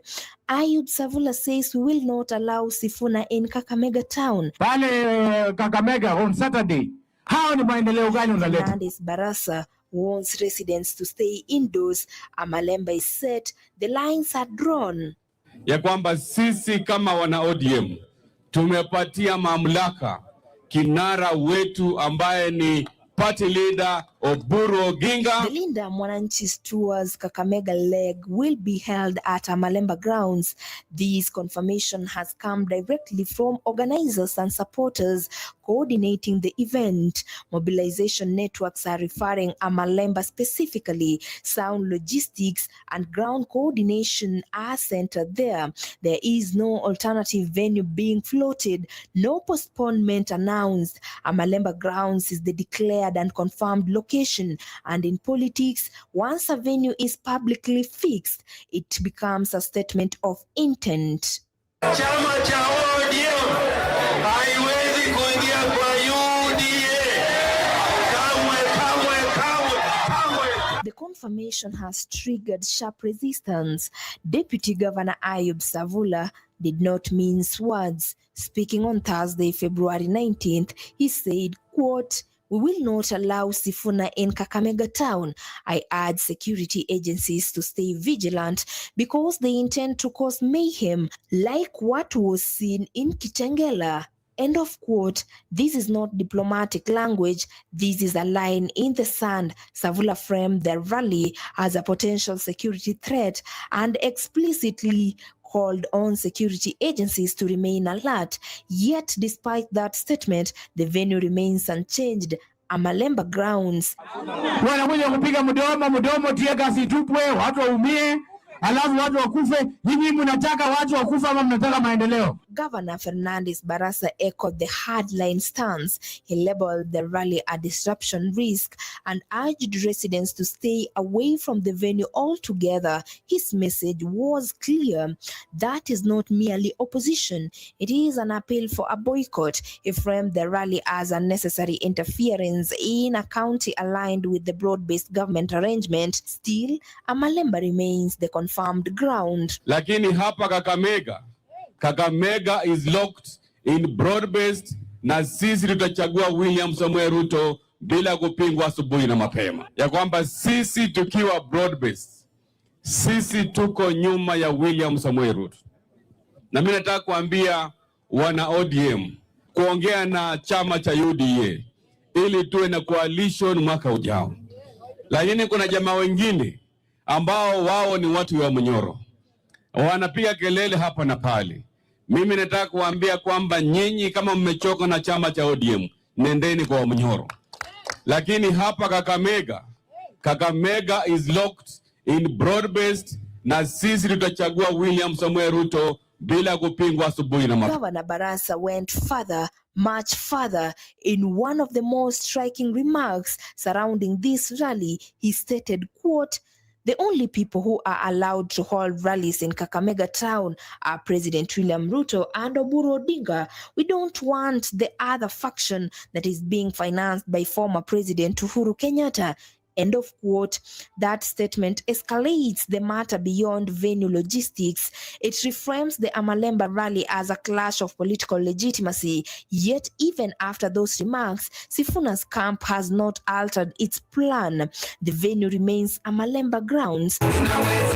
When a rally venue is confirmed in the face of open political resistance, it carries layered meaning. It signals confidence from organizers, it signals resolve to supporters, and it signals confrontation to opponents. Amalemba is not a peripheral field. It is within Kakamega town, symbolic, visible, central. Choosing it and sticking to it tells the political class this is not a quiet engagement, it is a public assertion of presence. The confirmation alone has already shifted the political atmosphere in Kakamega. Wanajaribu kutisha Sifuna, wanajaribu kutisha Kaleba Misi, wanajaribu kutisha Babu Owino, wanajaribu kutisha Orengo, wanajaribu kutisha Sotsi. Wataweza waweze wake wa amani na malisha kwa amani. Tunaomba yule mtu ambaye amesomea hiyo mpango atafute sisi bodaboda viongozi, tukae atupe mpango ni wapi tutaanzia na ni wapi tunapeleka huyo mheshimiwa ili afanye nini, aendeshe mkutano wake, na sisi wenyewe tutakuwa tu security. Asumbukani ya kwamba anaenda kuchukua askari. Sisi wenyewe tutajitolea kwa security ya kuchunga mtoto wetu ili afanye mkutano kwa njia ya amani, tena amalize kwa njia ya amani. Kwa hivyo Sifuna, karibu Ingo ili uweze kuwaambia watu jambo ambalo uko nalo, sisi tuko nyuma yako kama bodaboda wa Kakamega. Yale ambayo ilifanyika Kitengela, kama sisi tulisikia vibaya sana na hata tukashutumu hiyo kitendo, kwa sababu mtu ana uhuru wa kufanya mkutano mahali popote. Huwezi kuzuia mtu kufanya mkutano, so mtu ana uhuru wa kufanya mkutano mahali popote, na hiyo tumeshutumu hiyo kitendo ni kibaya sana. Serikali muangalie maneno na muweze kuchunga mkutano ya wanasiasa upande wote. As of now, the venue is Amalemba grounds. The date is 21st of February 2026 on Saturday. Organizers are proceeding. County leadership has objected publicly. No relocation has been announced. Security agencies are two things from that video, Stone PK and Juria, and I wanted you to react on that. Two things from that video. Number one, wanasema ati hiyo rally watu wanaenda kukufa. Ni sawa Joseph, nimesikia. Then number two, anasema the only person who is allowed to have rallies in Kenya ni Ruto na Oburu. No one else who is supposed to hold the rallies in Kenya, according to them. Without preempting you, can you react to that? Ton PK, you can start off to kuja Juria. Can you react to that? Because ladies first. Okay, sawa. And then as you react to that, connect with the Murkomen. Yule ulikuwa unaniambia jana, yule nilicheza speech yake. Can you see Murkomen anasema vitu, then connect na hawa sasa. So they are the castigators of violence. And I think one of these findings, we shall hold them accountable. That's a threat. But no one else should hold a rally there, apart from Ruto and his sycophants. That's a threat. And what Murkomen said. I hope one of these findings, all these people shall be held accountable. Do they ever see, I just wonder, do they ever see that it is possible not to have Ruto as president? I'm beginning to think that Sudi anaona mbali. Sudi said he's pleading with people to vote for Ruto because Ruto akitolewa watapelekwa jela. I think Sudi is seeing more than they are seeing. Do they see a situation, an instance like that? Secondly, they are threatened. That tells you, Njiru, hizo statements zinatoka kwa Kasongo, wamepewa pressure na Kasongo. Yani Sifuna amewapatia pressure mbaya mbovu. Otherwise, they would not be attacking him. And otherwise, they would just allow him to hold his rally in Kakamega. Naishe tu hivyo naipite. Bona, hao watu wanaumwa hawalali. Vitu vichenjaga. The way I told Kiptum the other day here. Vitu vichenjaga. You know what's happening? There's a storm coming. A storm. And Sifuna asiweke break na maintain sobriety. Iyo train itelemishwe kwa mlima without break. There's a storm coming. And the storm is now, wacha hiyo yanatembea, inaikaga ikiwekwa break. Inapeleka kwa hiyo tawe movement, inaikaga ikiwekwa break. Hii ni kama, unaona, I even like this reporter. This reporter is bringing the slogans za Azimio inawezekana.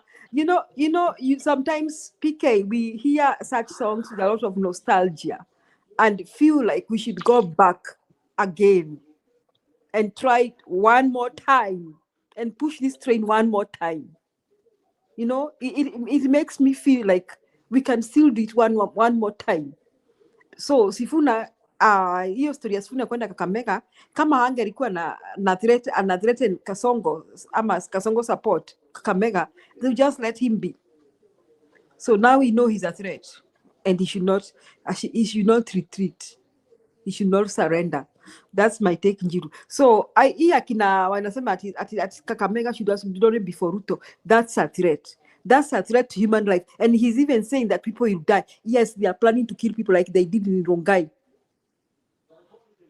They do. They are planning. They are murderers. We know them. They are murderers. They are criminals. We know them. And the signature Ruto ni violence. Ruto's signature, that is his signature, violence and murder. That's my take, Njiru. Stone PK, react. Yes, 2 points. Yeah, Julia, thank you for that. Yeah, it's true. It's very nostalgic when you hear it in Azakana. But now, for me, I would add more by saying, can you imagine? Rather, before we imagine, number one, I hope this reaches Sifuna and the others. I expect them to hold a press conference. They should hold a presser tomorrow. Okay? A presser tomorrow. Pamoja. And then they state and assert. Yani to answer these guys who are giving those kind of nonsensical threats. Sifuna and the team should hold a presser tomorrow and tell off these people and confirm and reaffirm that people engagement and meeting and all that will happen. They should hold a presser to dismiss that stupid thinking and saying that only so and so is allowed to do this and that. If they don't do this presser, I'll feel very let down. I hope they can listen to this, and I will look for numbers. For me, I never tire. I'll send them text and tell them they should hold a press conference kesho, tomorrow Friday, because press conference will even assert and it will encourage the supporters who are being threatened, and they should be very clear that hakuna violence itakuwa, and they should also embrace these volunteers. They should embrace and appeal to all the border borders in Kakamega, all border borders in Kakamega, to come and kind and participate in that meeting. Now, that drives me to another mega point here. After doing that pressure and affirming and appealing to the border borders, the Matatus, and everybody in Kakamega, they should open the doors to the opposition, the united opposition. And the united opposition, which the press has been saying, the so-called, all these people who are in opposition, those people who want Kasongo out, should join Sifuna in this Kakamega thing. That way, they will make a statement. They should talk on phone, on anything, so that this meeting now, itakuwa ni whatever it is, the force. Then from there now we move towards chasing Kasongo home. What am I saying? That this Kakamega thing should be what has never been seen in this country. It should be something close to what we saw at Uhuru Park during the moment of Kibaki Tosha. That is my thinking and my wish. That because you see, he procrastinate, kucheza sijui kucheza chini, sijui group ndio ina. Because you see now, I'm looking United Opposition are sitting back now. Ati hii sasa inakuwa ni kama mchezo ati akina Babu Owino na nini na nini. What are akina Babu Owino coming to tell us? Hakuna, there's nothing they will say in that meeting. It will just be a waste of a very opportunity place or opportunity space whereby we can inspire and sensitize people and incite people to move. Kakamega should be the meeting to define how we're gonna have a 1 million meeting in Nairobi. And that it should be stated very well. It is the beginning of the journey to send Kasongo home. That is, for me, that is what should happen. And that is what will make the Kakamega meeting meaningful. But if it is just Sifuna going, because I don't know I don't see what Sifuna will tell us that is new. Hakuna. Babu atasema nini hapo, tialala, tielele, tialala, tielele, that's it. Yeah. But for me, the big statement would have been to really see who are genuinely out to remove this man called Ruto. Because anybody should ride on this wave now, this wave of Sifuna that has really awakened those who are lying and those who are almost losing hope. That is my take, Njiro. And Sifuna now, unajua, it is not rocket science for him to know what he wants. Okay, he should not give us room to decide exactly where is he and exactly what does he want with Kasongo. We should be very clear from his behavior and his statements and his associations that tunajua penye yako. Now, like you have said, you have also said that that the Akina Gachagua and the others, they should not like keep away and they are watching him from far. Ati wanataka kuona nini, ni kama kujifichania, unaona. Hiyo Yes. haitafanya saa hii kujifichania. They should be, you remember, me, I only remember this when Kenyans were fighting for multi-party democracy. Kuka kujifichania, PK, do you remember? I think you are grown enough when that happened. I was also grown enough. It was not ati kujifichania, ati sasa kuna mtu ako huku na mwingine ako pale. No, it won't work like that. So right now, they need to be decisive, all of them. What do they want for Kenya? Otherwise, we don't need them. We don't need that. We have no time for that right now. In fact, right now, we just want Kenya to be delivered from Kasongo. The next step about which government will cross the bridge when we reach there. So I hope sio hivyo wanafanya tu ati kujifichania, ati mtu anajificha, ati kuobserve mwingine ndiye akona following. Following what? We need Kasongo out right now. That's what we need. So we need Sifuna and his team to be decisive. What exactly do they want? Okay? And they should be decisive whom they are working with. Si mara wako hapa, mara wako kwingine. No, we have no time for that too. Yeah. Yeah.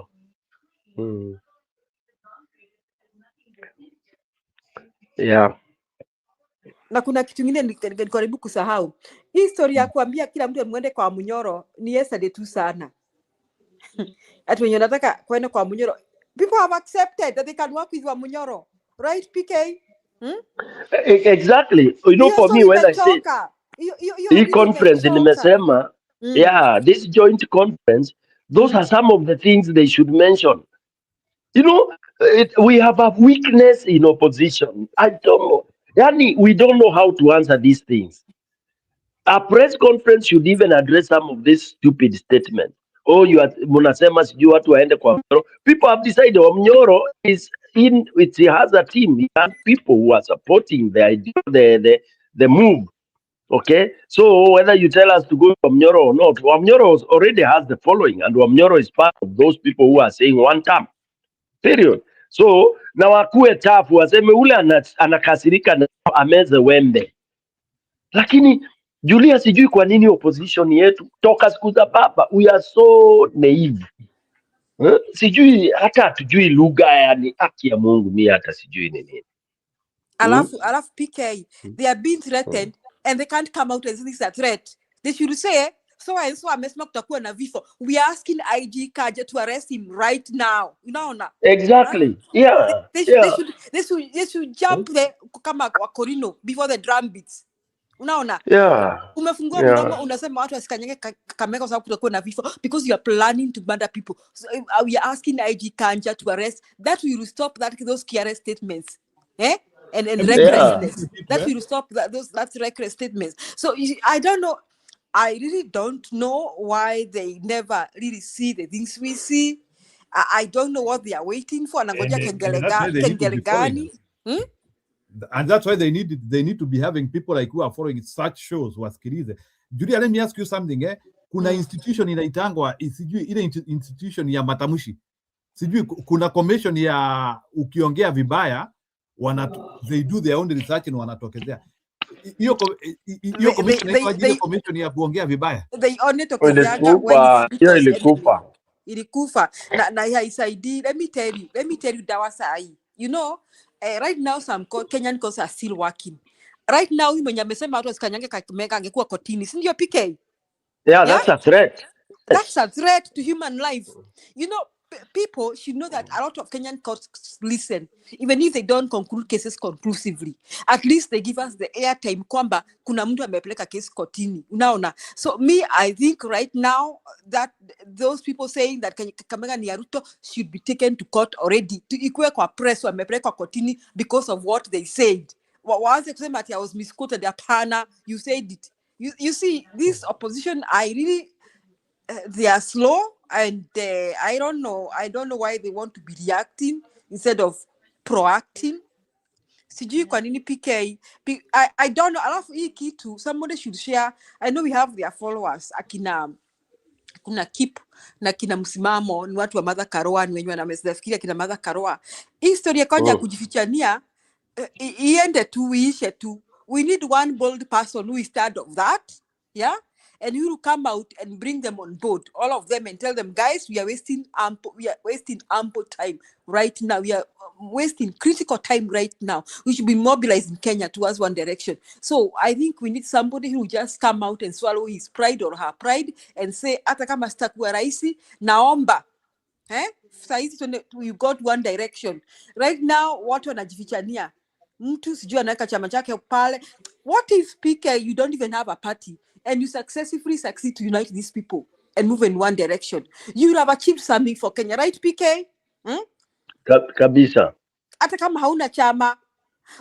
Let me ask Mother Karua and akina Kalonzo. Hivi vyama vyao wanatetea na akina Gachagua, vitakuwa wapi if Ruto is still president?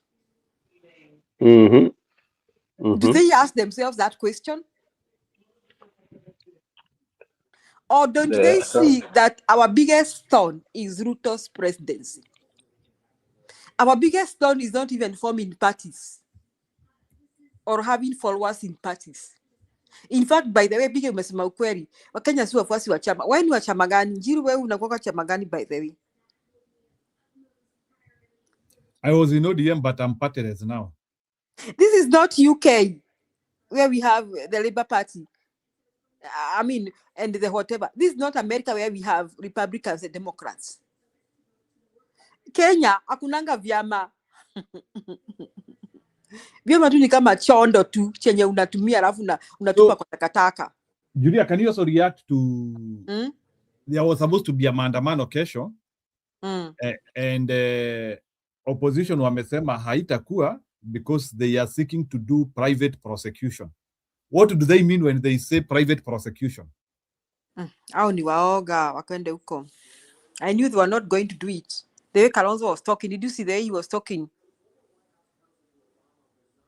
Tuko tu na kashida. I mean, we'll need another gear to get anywhere. Aya, can you react to what Janet is asking? Njiru, can you discuss that thing? Thousands of Gen Zs are earning from TikTok. There's no jobs in Kenya. I don't know what is happening with the TikTok in Kenya. Maybe somebody will need to advise me on that. Sijui nasikia ni kama wanataka kuibana ama kufanya nini? What element? Stone PK, are you aware of what is happening with the TikTok in Kenya? Yeah, I'm aware completely. And maybe you can discuss that and you tell us the ramification effect is and on what angle should the opposition talk about it? Yeah, one of the things is that the TikTok is the mode of communication immensely for the young people, the Gen Z and everybody. Very effective. That's where they are mobilizing through. Number two, it's their source of income. Okay, that is where they are transacting all the businesses very effectively and quickly. Number three, it is through the same TikTok that they are dismantling characters. Okay, dismantling characters, wanaanikana, they hold meetings. If you are a bad guy, you are unakataliwa, unakatakatwa ile, you are dissected properly. So it's a platform that is limitless. Now, when you have such an open and limitless platform, people look at this lesser or the negative bit of it. Negative number one is Kenyans don't like kuanikwa. Because I told you Kenyans sisi ni wakora, okay, ni waizi, we lie a lot. So in TikTok, wanakuja wanachukua Ruto, wanamuanika na kila kitu. Wanachukua data yake, kila any politician and all that. Even at lower level, nikitaka kukosana, kuanika Njiru, tunakosana kwa openly kwa TikTok and all that. Then it reaches so many people and all that. So this has also been very effective and it has psychologically affected very many people. So there has been, a complaint about the cyber bullying and shaming and all that. So the government now, because on the other hand, this TikTok is the one that is exposing so many ills, the serikali and all those interviews and meetings. So they get an escape valve, an excuse to vilify and to kind of condemn TikTok. And so they are using this issue of what wanna shamelessly insult and shame others, exceed private boundaries, privacy. So the government comes in trying to bring in a protection code. And that's why there was this rumor that TikTok would be banned. I remember that was last week, and TikTok was on fire. The youth were mad everywhere, and I think that is what may have probably slowed down because they were waiting for it to be presented. Because it has to be presented in Parliament, and it's the Parliament that is supposed to determine or put a hold onto kind of pulling out of TikTok. Yeah, so basically, yeah, it's there, it's running, and remember, Ruto wants by the time we are moving towards election, he won't mind when we shall have no mtandao. Remember, Ruto is supposed to try all means to be able to remain in power. So when we talk of kura zitahesabiwa pale kwa polling station na zitakuwa posted and all that, that doesn't sit well with people like Ruto and others. Wanajiharia. Okay, because of course the one way of spreading and announcing those results from polling station is simply ensuring that the agents or people there, even in a year, have some little bundles for them to be able to capture what the results are and post it, and then People will have their own private correlation center whereby you'll have people maybe totaling up the figures. And this tells me like every candidate will have his or her center, or a group of candidates will come together and make sure that they have a center that will be, or call it a situation room, that will be able to monitor and total up votes as they stream in. So basically, yeah. So let's hope that you know, things go as they are supposed to be, and that TikTok is not banned. Because when they came up in arms, now there is a second thought. It will be one of the worst thing to do for Kenya, to ban any of the mtandao networks. Back to you, Njiro.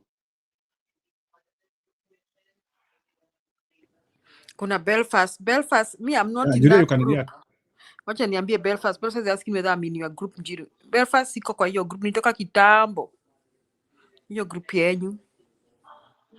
Munaongeanga Republican versus Democrats. So about TikTok, I think that will be the worst thing Ruto can do. Na pengine hiyo litamwangusha. Unaona, Ruto is still poking Kenyans noses and eyes. Na vidole yake. Kuna penye vile watakasirika ama watakasirika sana. So I guess he'll get what he's looking for. Atapata chenye anatafuta one of these fine days. He's still trying to test the waters. How far can he go? I don't think he'll be able to ban TikTok. TikTok has been very critical in dissemination of information, because imekuwa ni kama imekuwa out of control na si Kenya peke yake, hata hapa America. So I don't know what he's gonna do with that. It will be very hard for him to do that, to ban TikTok.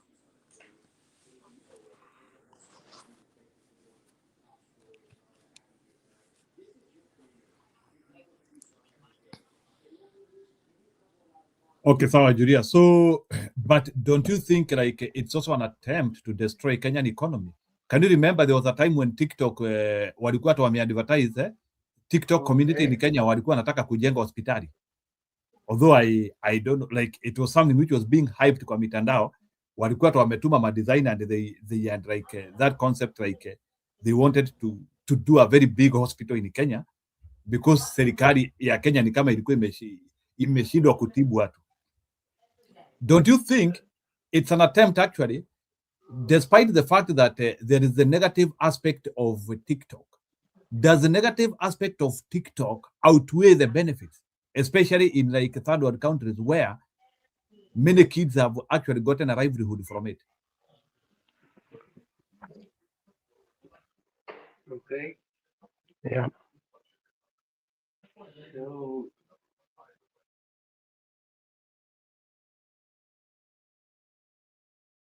Stony PK, can you react to that?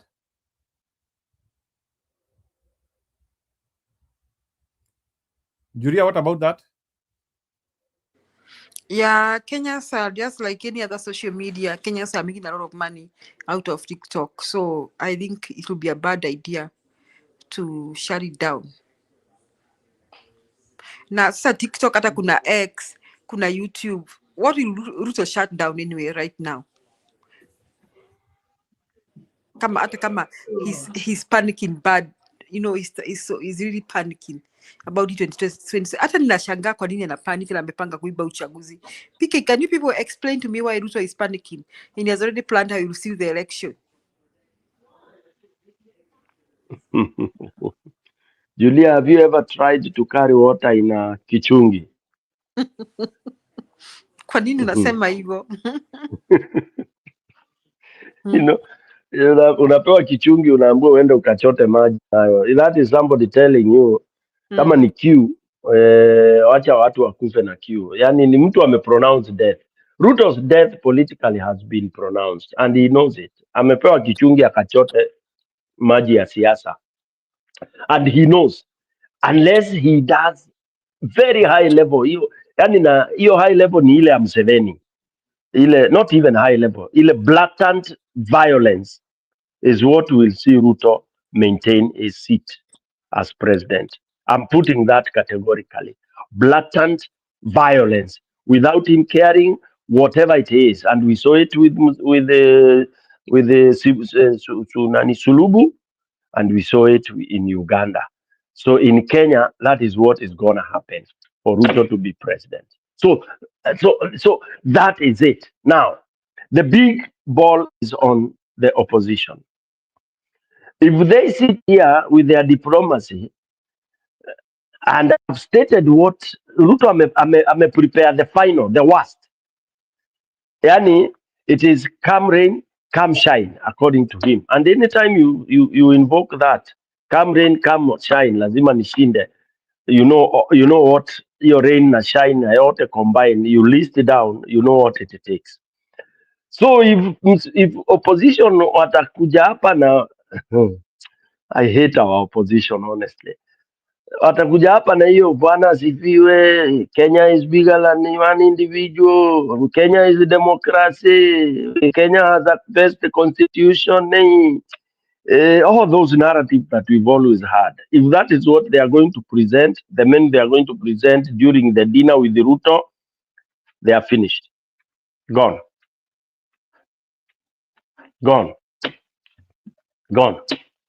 Okay? But then for Ruto to be this ruthless, he has to create all mothers and children of semblance of confusion. Because it is amidst all this that he will be able to do his ruthlessness. Okay? He will not sit pretty.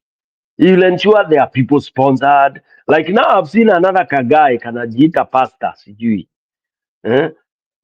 Kakijana mtu yang sijui ni pastor Karanja ama naitwa pastor nani. Ako all over in meetings and talking and sijui mmemuona Njiru, mmeona huyo kakijana hapo ati pastor kanakaa kana pesa, sijui hawa vijana yangu wanatoa pesa wapi, sijui ni hizo za Illuminati ama ni nini, you know. I don't know since when pastors became so flamboyant. I don't know. Nimeona kanazunguka kila mahali. Initially I didn't know what she wanted. I mean, but I saw him wapi anaongea, trying to talk how people sijui watu hawasaidiwi nini na kaajenda kake. All those confusions zitakuja kwa watu, and that is how the votes will be scattered. Because sasa especially narrative ya young youth, sijui youth, you know, mnajua youth ni wengi. Youth, you could be even up to 20 million. Yes. But you are scattered into 6 groups. You will not make it. You will not make it. You are scattered. Mutakuwa kuna wale wako na huyu wa, because that is the aim. And you know, for youth to unite is a challenge. Okay? Kwanza youth wamewekewa hii wedge ya kuambiwa don't follow the old, don't follow this, don't follow this. Yeah, so and then youth huwa wanasahau we are not together. Youth wanasahau, if they look wanakuta wako magroup nyingi. Look at how the June 24 groups after the revolution, how they disintegrated. Julia, wali disintegrate ni kama moto ya makaratasi. That tells you. And they started fighting each other immediately, insulting each other. I mean, exactly. Wanaweka ma platform kwa X mnatukanana. Nikashangaa wameshika wazimu gani ama wamerogwa na nani? Yeah. You are asking at what happened to nani? To huyu anaitwa nani? Morara. Morara, when Morara speaks, I find Morara, you know, I look at him and say, oh my God, you are not on the path of ever becoming a leader in Kenya. Because Julia, you don't become a leader by number one, kwa nyumba boma yenyu kule umezaliwa umekuta baba yako na brother zako na masista zako. For you start, unakuja number one, unaanza kusema babangu ni mjinga sana. Buda na Maade, sijui kwa nini hawana gari, sijui kwa nini tunaishi huku, sijui kwa nini tunaishi 2 bedroom house. Kwani Buddha na Mahadem mlikuwa mnafanya nini? You will fail totally.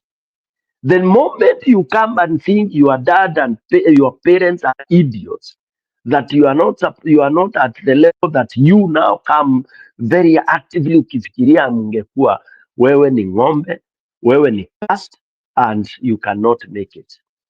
Anybody who comes and thinks his father was an idiot, your dad and mom were an idiot, that's why you didn't find a Mercedes in your compound, you didn't find this and that and that, without even ujue kwamba those guys, your parents would have loved to be in Irunda, they would have loved to be elsewhere, but you come and immediately start blaming. That is the first point of failure.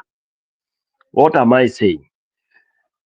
The moment you come and start castigating the older people, that they failed, they did this, you are most idiotic human being on earth, because you are not asking yourself, what is it you are enjoying right now for you to even start saying what you are saying? Umetoka wapi? Okay? It is, and that is where young people who come that way, they fail. They don't go anywhere. Julia, you can take that to the book. Anybody who stands and says, oh, you know, now it's time for the young people, that you are finished, you are gone. Because there has never been time for young people, but there is time for leaders. And in leadership, there's no young or old. This I'm saying, and I'm saying with finality. When it comes to quality of leadership, it's not about, oh, you know, he's 25 years old. This one is 35 years old. No, that is not, it has never been a grade. It has never been an ingredient of proper leadership. And that is the trajectory that we are being thrown in. When I say this, I'm not trying to say that people like Akina Nani, they have anything to offer. People like Oburu, you see. But, you know, people like Oburu, you look at them all along. Where have they been? Which role have they played that they want to play now? You realize they have played zero. They have played zero role. Okay? But you look at other people, the mothers and the others, they have played a certain role. So hapa ndio shida ile iko kabisa hiyo shida iko. Let me tell you what I observe. When I look at these people and they are being grouped as third force, which is part of killing them. When you come and stand and start touting Babu Owino for presidency, I tend to think this is spelling doom. When you start touting Sifuna for presidency, I don't know what parameters people are using. Because number one, let's look at even what Sifuna has been saying and what he has stood for. It is not anything beyond the member of parliament. The level, the kiwanja ile amekuwa akicheza, it's what? It's upper, liga, upper, senate, hapo. And even senate, he has not performed exemplarily well for Nairobi. Iko shida. But for me, I would want to nurture him so strongly so that in the next 5 years, he would have matured now to a level that he has very tangible things for the country.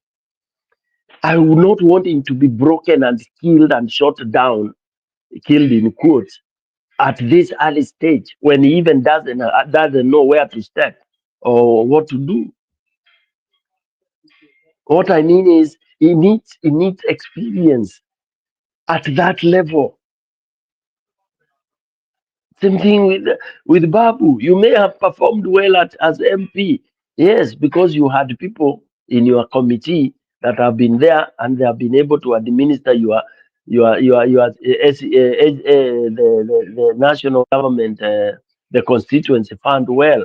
But that doesn't say you can be a good president or a good governor. In fact, I would not even want, I would advise Babu not to even try that he wants to be governor of Nairobi, because that would kill him completely. Itamuingiza kwa shimo ile hajawahi kuona, because he has no clue, no idea of how to run the city. Kabisa hawezi, he cannot manage. Yeah. So I tend to think there are things, and Kenya, I think, lacks advisors. I think this country, either the senior people, either they have all died, if they have not died, I don't know what has happened, because advisory nini sikiagi sioni. I don't know what has happened, because all what we are doing tunaelekea shimo la tewa. Back to you, Njiro.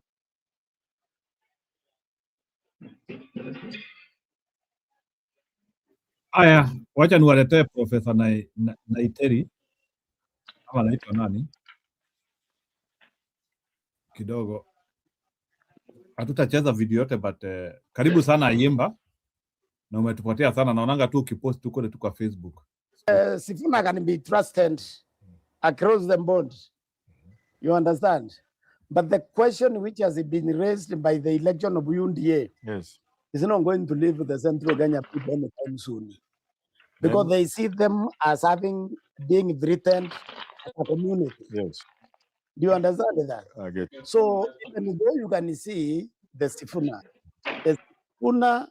euphoria comes in the context that he can actually join the group and lift it, because you bring new energy, then you will bring now, hopefully for the first time, unite the Luya block.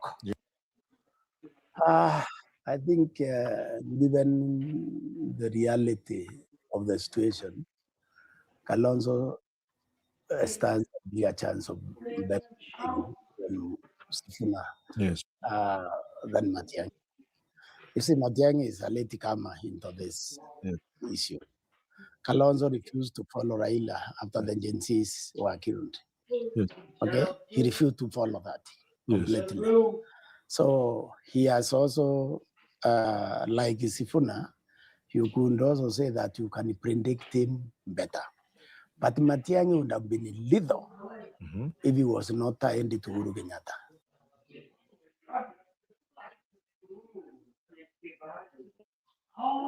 Hatutacheza video yote, but I think that disclaimer can help you understand.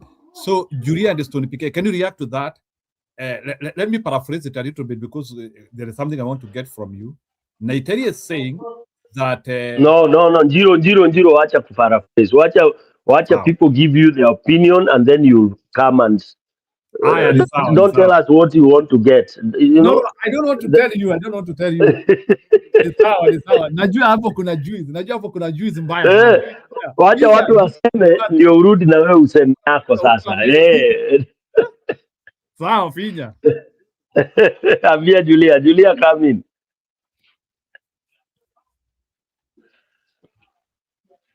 Aya, Julia, go ahead. I just heard him say that that for the first time the rear block is coming in, and he's also wary of Sifuna, Matiang. He said Matiang is a late comer, and the fact that Uhuru Kenyatta is behind him. I think the fear, okay, he also said the biggest fear is Sifuna joining the opposition. Na hapo nilikuwa nasema kwamba Kasongo karibu kujikojolea. If let me say, this is what PK was saying. If on Saturday we see all the opposition hapo Kakamega kwa hiyo mkutano, I think Kasongo atajikojolea. And I don't know why they are not seeing that, or I'm seeing. So that is what I had that man say. Anaitwa nani huyo jamaa? Ni professor from Meru. Saa zingine professors, wacha niseme tu juu tuko na daktari hapa. Wako tu na kakitu tu. No, it is also a personal opinion anyway. Usimuingililie sana. Unajua. No. Njiro, you know, sometimes we have to learn these people. Julia, this is one of the guys. Don't usimdharau your accent, your nini. Start following that guy. All his analysis from mimi limuanza zamani sana, and he is always he gives very independent, whatever, and very open, and he doesn't. You know, there are people who kama Professor huyu nani Manyora Manyora is always bent trying to woo for money, and even it comes out, oh, I'm still giving this for free. He goes blowing his trumpet. He wants to be paid and all that. And like him, this guy gives his, it for free. You like it, you don't like it, it is up to you. And he talks in Kemeru accent. He says, you see what I'm saying? Ni Mumeru. Ni Mumeru kwanza na huko nini Chogoria huko ile Meru Dharaka. Ni Mudharaka, unaona hata amekatakatwa zile vitu za hapa kwa macho. Yaani ni ule mnoma. Ni Mumeru Ni kama ni Mumeru halisi, ni kama Msudaniza ama Mkale, ule noma kabisa, unaona. So by the way, whatever he analyzes, this one guy I've always, like now, maybe if I may give my beat after Julia. Of course, Julia, you have said, there are three things that have come up and what I've picked. Number one, which I think I had implied earlier, is that with this season Sifuna, I'm using that. This is a new energy. That's true. A new awakening energy after Gen Z walikuwa wamelala, tunaulizana wako wapi? Kweli urongo? Kweli. So Mungu amesaidia, and we had one day said, ala, Mungu atafanyaje atuamshie hii watu. Sasa Gen Z wamekuwa, ungeenda mitandao yao walikuwa wanaongea nini. Kwanza Gen Z wamekuwa wakipigana ile mbaya mbovu. They are never together. All of a sudden there is Sisi Sifuna, and it emanates from what? The Rango in UDA. And who does this? Splint away? Sifuna. Then he is embraced. That's an opportunity. That's a new force. And then this new force, for the first time in history, is being embraced by the most complicated tribe called Luya. By the way, Luya, they are so sophisticated, and they baptize their sophistication, which mimi saa ingine naitanga ni ufala. In leadership naitanga ufala, wanaita ni democracy. Okay? It is in Luya land whereby kila village iko na party yake. Okay? And it is in Luya mahali wanachukiana, wanadharauliana ile noma mbaya mbovu. They demean each other ile mbaya mbovu. That's why for all these years, 60 plus, and they have had very senior people. That's how you tell a tribe that is so jealous of each other. You've been having very senior people. Kulikuwa akina anko yake huyu Sifuna alikuwa anaitwa Lawrence Sifuna. Kulikuwa akina Mudanda Mudavadi, akina Shikuku. The Luya community has always had very senior people in government.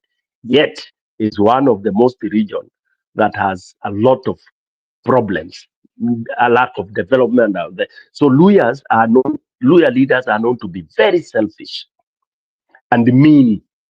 You have the Watengulas and all that. And that is, it's a fact. But for the first time, and by the way, Luyas have never known to say, so-and-so is our kingpin. Never. Never.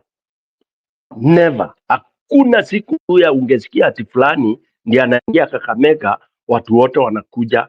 Hakuna. Utasikia huyu ni Maragori, huyu ni Mbukusu, huyu ni Marara, sijui ni wapi nini nani. They are so disintegrated.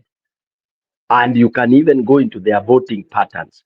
But for the first time, it is now being seen and heard. They are all talking about Sisi Sifuna. So it is an opportunity that any clever idiot should pick this as a chance. And that's why I said earlier, if I were Kina Kalonzo, saa ningekuwa hii Kakamega rally ingekuwa na organize. That is one point which this professor has put. Number two, point out akasema Kalonzo, of course Kalonzo, whether people like it or not, Kalonzo has earned, sometimes naambiwanga sijui nini mpe muue mgala muue lakini haki yake mpe. Kalonzo with his watermelonism yake and with his humility yake, he has earned some very, very concrete force that whether people want it or they don't want it, he will always be. Whenever people are proposing leaders, utakuta watu wanasema ala na Kalonzo wako wapi, ala na Kalonzo wako wapi, both by his either seniority and the fact that he has been in opposition with Baba diligently for all that time. So that's why the professor says Kalonzo has that. And now you look at Sifuna. Sifuna has bolted from ODM and he has picked such that amekuja to the level of where Kalonzo akitajwa, Sifuna anatajwa. Unaona? Ndio akasema another person who was a very very very good would have taken this na alisquander, and I also indicated this in my very early videos when nilisikia Matiangi anakuja na Uhuru Party. Hapo mimi nilikuja nikaregea, nilijua kwisha, because people may love it, may not love it. Uhuru is not the darling of Kenyans, not all Kenyans. There are people who have reservations for Uhuru. The moment Matiangi, na unaona Matiangi anapigwa sana because of kukuja na hii party ya Uhuru.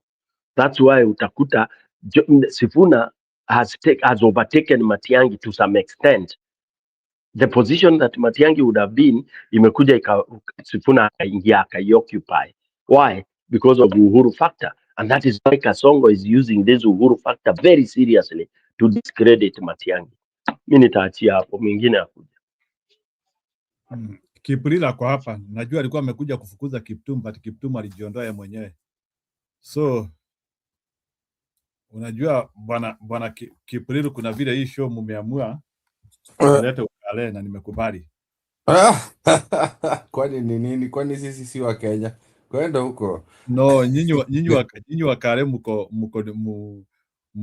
nyinyi ndio mnatuharibia taifa, na alafu sasa mnataka tukuje tuwapee ya time hapa. Sasa mlituharibia.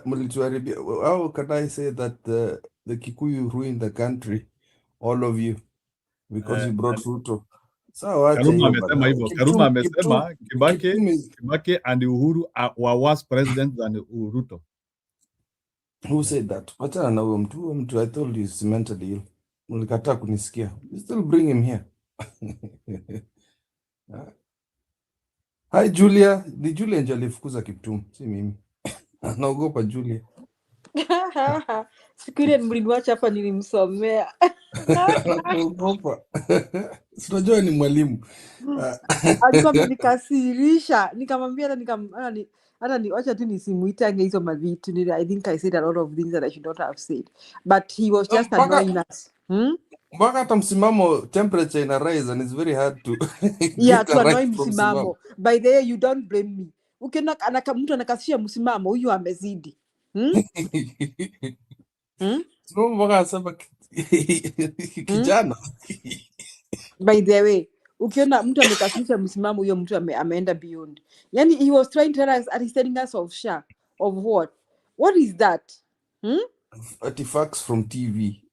Artifacts from TV.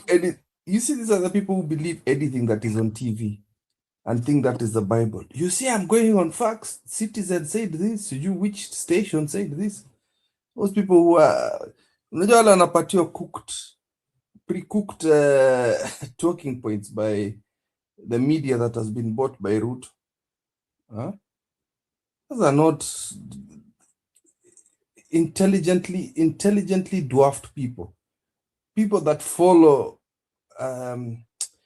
people because they are from the same tribe. Kwanza it's even worse. It's more of a Keyo thing, where they think they're more superior than other sub-tribes of Kalenjins also. These guys have a superiority complex. Well, sasa, he works with the PS of, one of the PS, anaitwa Chris Kipto. Wamekata miti huko Kaptagat bana watu. Achana na, it's just, that's a story for another day. Matiang, you guys stop watching Matiang the way you're doing, eh? Everybody has a style, eh? And it's working for us if you don't see it, if you're not watching carefully. Matiang has not changed his stance because of, which I don't like, but it's the way it is. His backers from the West, I refuse to believe it, but it just keeps happening. Matiang is the boy of the West. Uenjo Okoto na the West, his history in New York and also his stuff with Uhuru. So we are anajulikana, like Uhuru's old boys in the West have said, okay, you're bringing a boy, that is fine. There is always this thing that somebody was explaining it in Citizen, like Kenya is strategically placed that it cannot fall, even with a corrupt leader. So they pick people that will bend towards what they want. So things like ukiona hizo vitu kama UN, and like lately now this thing which is breaking my heart, selling land to the Israels, the UK, to the US, not so much, the Arabic countries. It's like there are certain people there are certain forces that are very vested in Kenya. And the way this guy is moving is not the best. I really know Merudi, Sifuna ameponesha your heart. Now, so the behaviors of Matiang, he cannot be, it's what they've told him he has to behave like. He has to kind of be this so-called statesman. Kalonzo cannot change who he is. Tunaweza muita watermelon, but it's just who he is. But so long as he's in the right path, we're okay. There's this thing that we're not, if you noticed during the alliances that we've had over the years, there's always been that man called Raila that remote controls all of them. This individual minds of all of them is actually good for us if you come and think about it. We cannot be all that are shouting at Ruto all the time. You've got the likes of Gachagua, Sifuna, all of them will shout at Ruto, while the other guys would strategize from what we had discussed during the weekend, which is the IEBC angle. You've got the lawyers like Kalonzo, Martha Karua, who are going to take care of us from the IEBC angle, because those are things I want to follow for the next year. We have to make sure that the IEBC process is clean and clear. Now, as for the ODM thing, there's high panic because I got a little bored. I was listening to Ruth Odinga interview, and I can see there's a very big fracture in ODM. She tried to, when somebody is trying to play both sides, but in a kwama. Like, oh, we can't talk about one term, we can't talk about two terms, due divergence, due democracies, due families, due what, you know what? It was all, if you watch the interview, it was a very uncomfortable thing, and it was mostly about praising herself. So for me, the Sifuna faction is causing a lot of headache. But unfortunately, like I had already predicted earlier on, the likes of Sifuna, the likes of Babu, and the rest might have to just let go. Because the faction that is doing elder abuse with, what is his name? With the Buru, they will not let go. You think Sifuna is going to let go? Sifuna ndio alituibia pesa hapo. Alituibia pesa ya campaign ya kulipa ma agents when we had Azimio. You think Joe has already put a poster in Mombasa, a poster of him already ameshalipia poster yake ya ODM, ameweka sura yake juu hapo superimposed with Ruto as running for deputy president in 2027. So there are certain people that even now I'm just thinking, Gladys Wanga, so what are you chasing now? The greedy people are also fighting amongst themselves. So unaona Oburu Odinga says he wants to run for president. I told you guys, what did I tell you? I told you that Joho Wanga, hata hiyo kitu ya deputy president ingekuja huyo mzee atakuja akuli. And then they'll be left like, well, lakini sijui what, sijui it was me who fought for this thing. No. Then you guys are thinking that it's only Njoho who's fighting for that. You've got Oparanya who's also very greedy on the other side. Oparanya wants that seat. Only two people who are comfortable with where they are right now is Mbadi and Opiyo Ndaya, who I don't think are Luos. They keep calling themselves Luos, but those people are not Luos. You can even ask Irene. Those are not Luos. Mbadi is a Suba, and I think also Opio. It's just because a person is called Opio. In that region, like I told you, like Busia and that region, there are certain people, there are certain communities that would also take the name of Luo names on top of it. Like also, you know, we have Kales in Nyanza, you know that? There's a sub-tribe of Kalenjins in Nyanza, and they speak Luo, but they are Kales. They speak Luo and Kalenjin, whatever. You have a very complicated, just like the way Stone Pike was describing the Merus of Tarakaniti, or how the Mbere and Embu people are similar but not the same. You know, that is how it is. So for me, those are the only two people who are very comfortable with the arrangement. And if they go to broad-based, for me, I just think to myself, Mbadi or Pio, you think the deal that Raila did with Ruto for these powerful seats, what are you going to negotiate to keep those ministries after the elections? You know, these people think that after elections, this guy will not swallow them and then also shuffle them. They'll be shuffled. There are these people who don't think distance into the future. It's just, it's very weird. It's greed. Need to kukula, just eating. Ruth was even asking, there's actually funding from ODM, and then there's extra money coming, I don't know from where. She even questioned it. Hata tujui pesa imetoka wapi. Money that is being distributed with ODM money, with ODM attire. Very embarrassing. I had never seen that with Raila. Although he let us down, I'd never seen the distribution of money live evil. The one thing I liked you guys talking about is the Luo nation. There is supremacy issues with the Luya nation, right? There is like almost 50% of who you'd call the Luyas is the Bukusu. The Bukusu is almost 50% of them. You know, Trans Nzoia, kidogo wako Trans Nzoia, wako kidogo Kakamega. They're all over the place, and they have some kind of supremacy. Now, Kakamega is not a Luya stronghold. Kakamega is not. It is not. So the kind of hit he also had, which is even smaller communities of the Luyas in Busia, and how Sifuna was received, that is very strange, guys. Like, that is one thing you guys need to understand. Sifuna is a Bukusu. And the Luya tribes in Busia are not, in Busia are not Bukusu. Kakamega is not another stronghold of Bukusu. Those are other sub-tribes of the Luyas.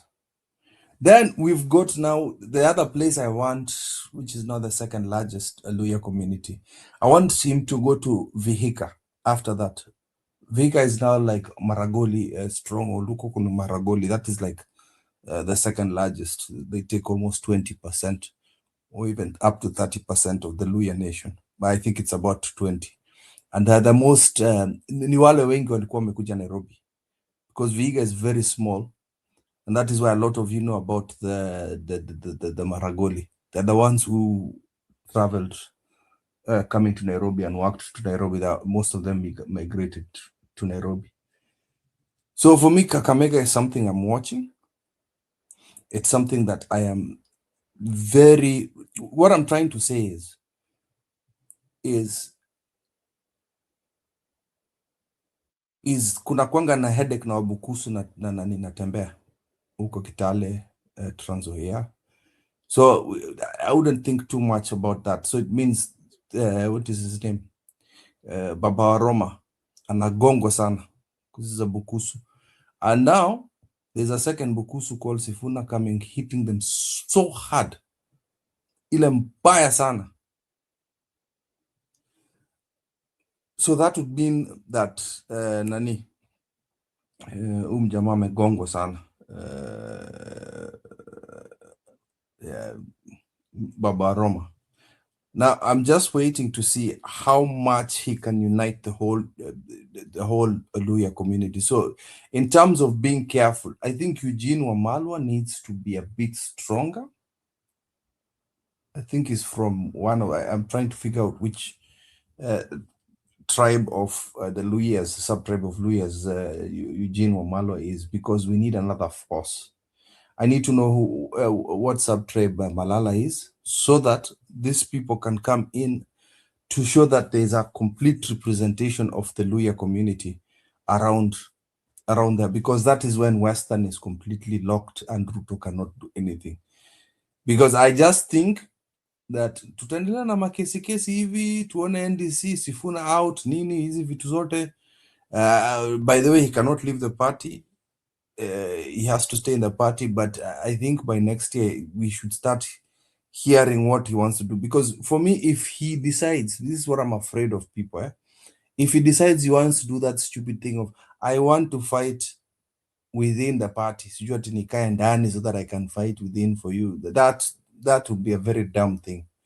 Number one, ODM has already stated that Sifuna is not going to run for Senate. See, they've already decided that for him. They are placing, Ruto has already told them Sifuna atolewe, waeke Jalango. Alafu sasa nani atachukua nini? From ODM, who is going to take Langata? There are just things that are not kind of making sense to me with Sifuna trying to stay with ODM. Unless that NDC, they've kind of come with an agreement, which I am really afraid of, and I'll tell you why I'm afraid of it. What I'm afraid of is they'll say, let us finish this thing, tumalize kitu, so that Mbadi and Opiyo Ndaya and Joho can finish eating in this broad-based government. Then in 2027, what we can decide to do is then we can go our separate ways, but we have to finish the stretch of the broad-based, because there is obviously stipend that is coming into the Oburu family, the Raila family. Si hata nani Aida alichukuliwa akaenda, sijui she's working for the UN, patiwa kazi kubwa sana, and she took it. And I bet I was betting with people that she's going to take that job. People were like, oh, she's got principles. She's one of the people who was remote controlling Raila, na nyinyi mlikataa kunisikia. Some of these decisions of bringing people like Salah, kuleta huyu mtu mwingine anaitwa aje Junet into the party, it's her. Money comes in, anaekea hivi papa hivi, mzee anapiga simu kwa mama, anasema cash imeingia, haiko sawa, basi that man can represent us in this area. So don't trust that lady. So don't think Winnie is not preview to what the decisions of what her parents did. Junior does not care about politics. That's why he's cool. Yeah. The sister, Ruth, is actually Ruth is just like the daughters of these brothers. She's too young. She's like same age as the nephews and nieces. So she doesn't know what she's saying. Salah, kuna ile mchezo ya town. That is why we have to be very careful about the IEBC. If Jalango is being propped for Nairobi, just know there's some karata kunachezwa hapo. By the way, I still get to understand who Ruto is going to pick for to run for UDA in governorship for Nairobi. Because Sakaja is done. Sakaja is done. And this is the point in time, I think also, I wish DCP,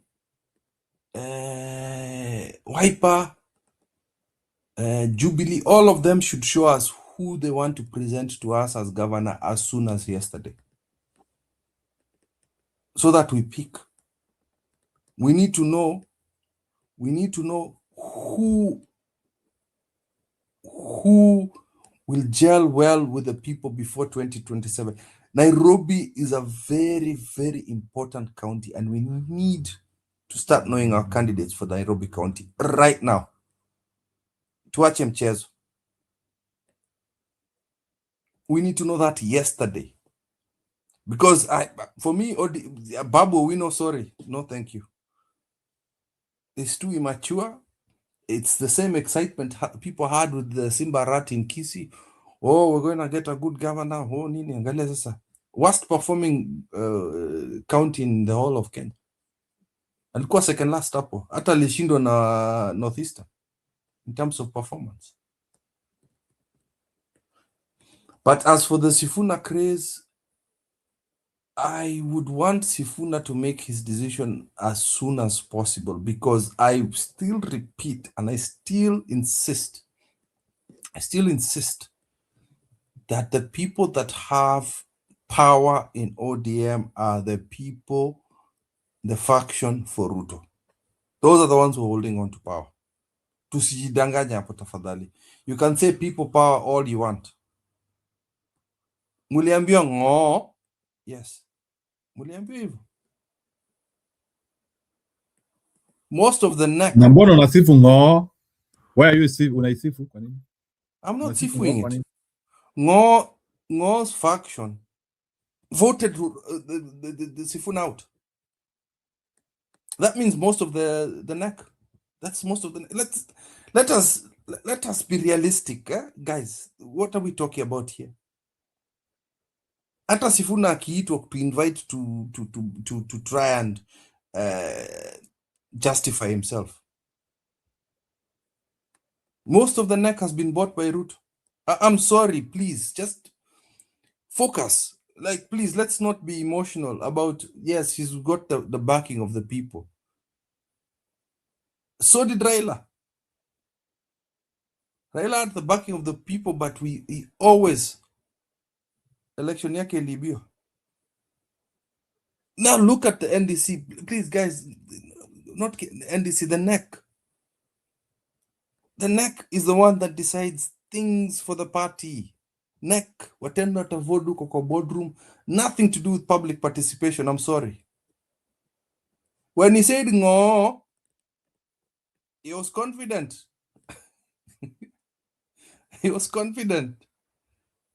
They rushed that meeting because they did not want any arguments from the likes of Anyang' Nyong'o and James Orengo. At the end of the day, they'll be voted out. The vote will still go through. Do you think these guys wanted broad-based? No, but they were outvoted in the neck. And Ruth said something very important. Party leader is not does not chair the neck. He's invited to sit, but cannot vote in it. Meaning that even Raila was bullied into it was beyond his decision to go for broad-based. Look at the party rules of ODM. Party leader is not in the neck. Unless, like in our party, where Martha Karua is our party leader and also the chairperson. In ODM, there are certain decisions that cannot be made by the party leader. Thank you. I'll leave it for that. Wacha Belfast anipigie kelele kidogo. By the way, Belfast, mimi siku kwa hiyo ka group yenyu.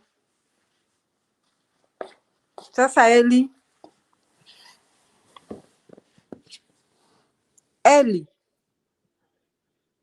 Sema. Eli nizushie kidogo. Hata ulikuwa unaniuliza ati kama mimi ndio James.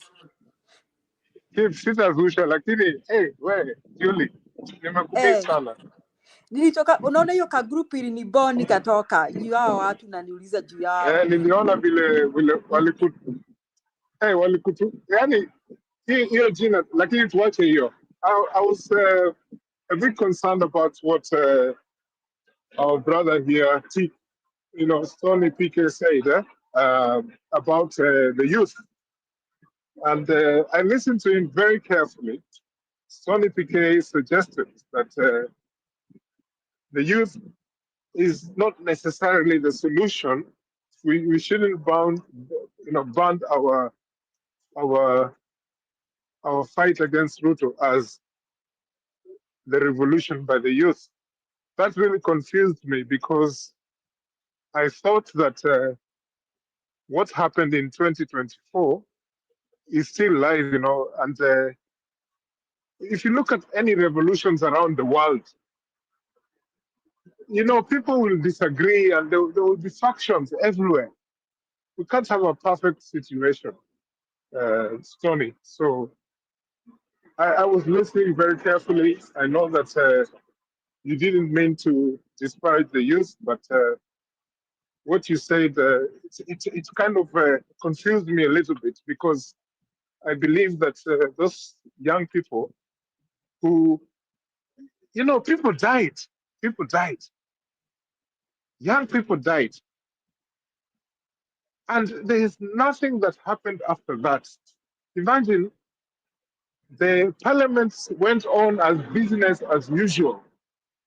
No one even decided that this thing has to be stopped, this thing called the National Assembly. And then we see how we can restart a conversation to find out what is it, how is it that we are going to improve the nation, because the youth said no, we don't want a government that decides to punish Kenyans economically. They were killed, they were shot dead outside parliament buildings. And for me, I was a bit shocked that Stoney, you said that the youth are so divided, they are not the solution. I think you mentioned a few individuals. Those individuals, it's a competition. When people start a revolution, everyone has to stage themselves to be recognized, and it's just it's a human trajectory. People do this, So I think that I'm not criticizing your thoughts about this, but I'm trying to say to you that we need to allow the youth to continue with this progress of opposition against an illegal regime. I think the youth are very strong about this. What is confusing me more now is that when you look at the people who claim now to be a new opposition, I have a very strong suspicion that they are part of Ruto's regime, because Ruto, like the previous leaders, will use certain people so that he can gain from this in campaigns and during the stolen elections. This is the sad truth about Kenya. But I believe still that Kenyans, through the youth, will triumph next year. This one I believe. But my brother Stony, ukae polepole hapo, hii maneno ati sijui youth ati sijui ati hapo sijui vile umesema.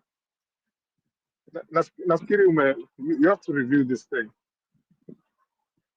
Now, Kipril said that Simbarati is not a good leader. We can take a pop at all our leaders. Me, I believe that Simbarati is one of the most magnanimous, strong leaders in ODM or in Kenyan politics. I believe that if given the opportunity, he can turn things around. Those statistics from the data, he county they're the worst and this county is the best. I mean, if you believe those things, you can believe anything. The other day, I gave my position about Babu Owino. I still don't believe that he's an appropriate candidate for anything.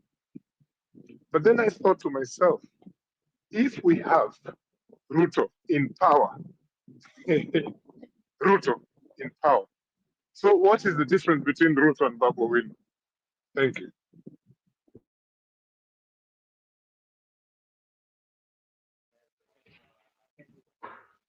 Yeah, let me come in to clarify something. Belfast, you missed out on what I said.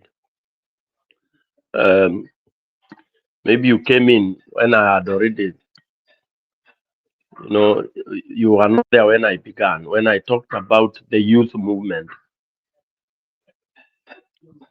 there's nowhere I indicated that the youth are not there. They are not the force and all that. There's nowhere where I have disclaimed that.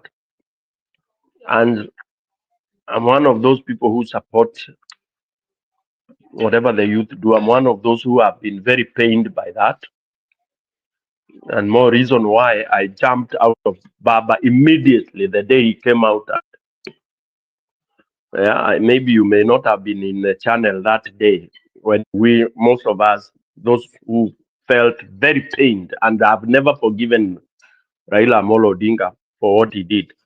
I'm one of those who have never forgiven him, even after his death, because of what he did after the youth have been murdered. Now, what I indicated here, and it's a painful truth, it's a painful truth, it's a painful reality, it's not my thinking, it's the pattern. That the so-called youth force can never, and it has never made it anywhere in the world. It has never been boxed in one room and in our court, it is the one that will lead and it is the one that will revolutionize the country. There's nothing like that. Okay, and I gave an example of 3 stages. I gave the front runner, the middle, and the back. And I demonstrated you have the youth in front running very swift and all that. And then you have the second part of the army.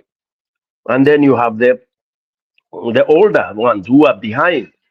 That army is comprised of 3 very strong forces, the strategists, the ones that keep on motivating the youth and all this kind of. That's the formation. Go to Bangladesh, that's how it was. Okay, we look at the 24.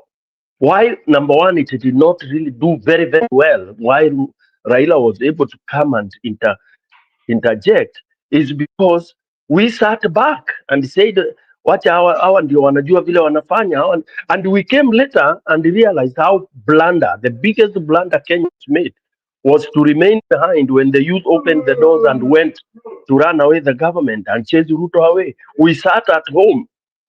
That was the biggest blunder that we will never ever forget in Kenya. Sitting back, ati ni watoto hawa wacha waende, and it's something that Kenyans, when Kenyans, genuine Kenyans remember that, we shed tears. You saw people crying in church saying, yani sisi tulikaa kwa nyumba ati watoto waende wanapigwa risasi na tuko kwa nyumba. That's a blunder and a half. And that is what now I'm implying, that today, like what is happening now, the youth who have been so quiet, a trigger has come through Sifuna. And now that they have a reason again, we should not start again following this Ruto narrative, kuambiwa ati au ni youth ni third force. Hakuna cha 1, 2, 3, 4 forces. If we fall into that garbage, we will not win. If we sit back and let Sifuna go alone, he will not be able to fight this monster. For me, what I'm talking about is, this is the chance. Remember, I gave an example and I said, I wish all of them would go to Kakamega. I wished and I said it's my biggest wish today that hii mkutano ya Saturday Kakamega, that I would see all those who are saying Ruto must go join Sifuna in Kakamega. They didn't join Sifuna in Kitengela. A very bad, I mean, and for me, I didn't feel good. You don't have to be invited. It's not about being invited.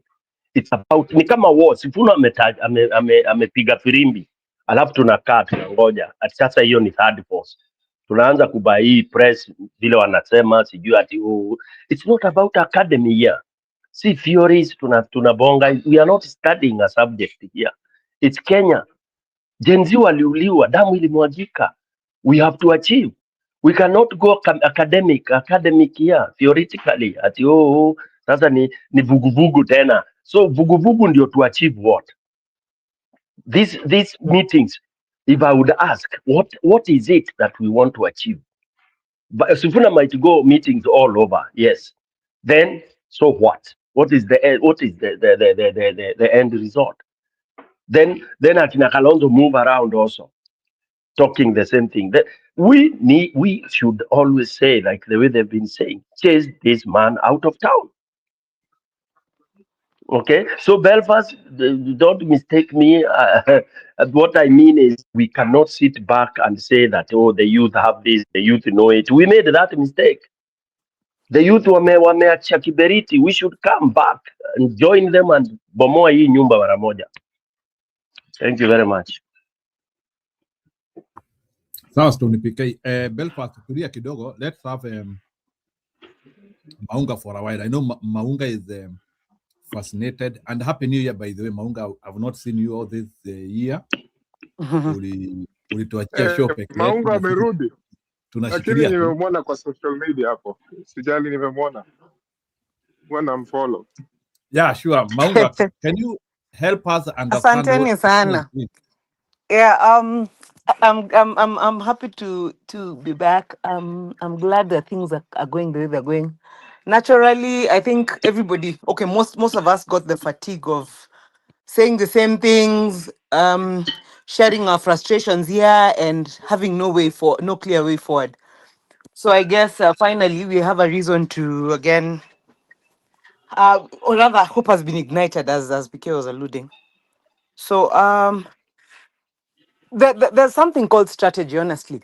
Guys, Sifuna is as shocked.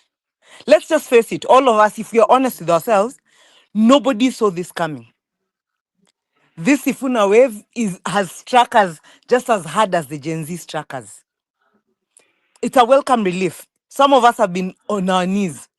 We said that we're going to put it to God in prayer and we're going to let God do the right thing for us.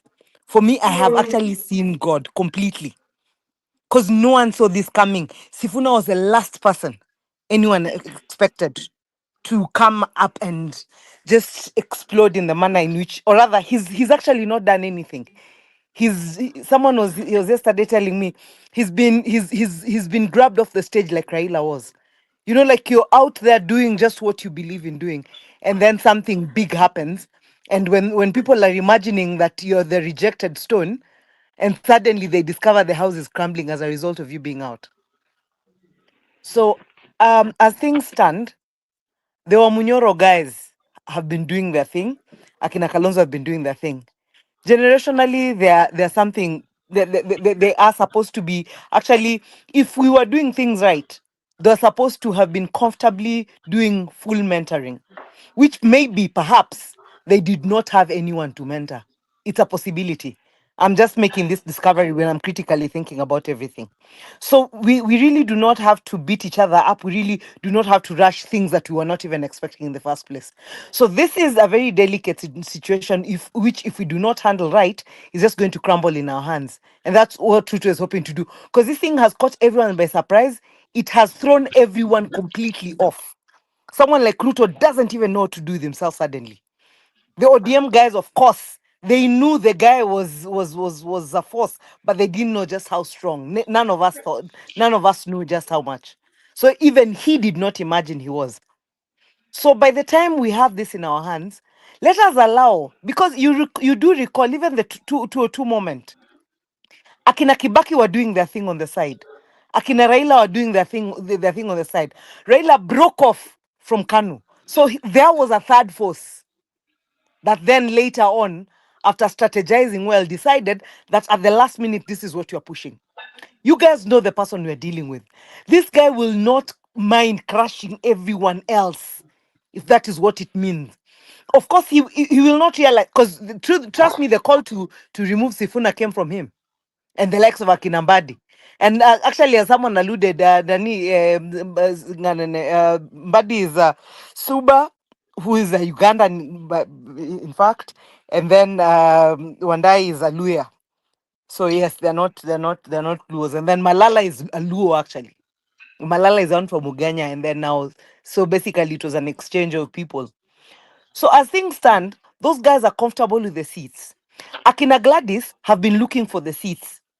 They also knew that when Ruto is favorably working with them, Ruto would work through the system. So it didn't matter what we wananchi want. Ruto was actually somehow going to hand it to them. But this is what Ruto wants to do, especially with the likes of Gladys, just like he did with Raila. And we said this thing even before he took Raila out. I was so clear in my mind and I kept saying it. He was going to eventually take Raila out because Raila had failed to be useful. That's exactly what's going to happen with Gladys. So Gladys has been put in a scenario where she thought the vice presidency was hers to lose. Suddenly, the Joho, whatever, the Joho ball is thrown. Okay, who needs to mute?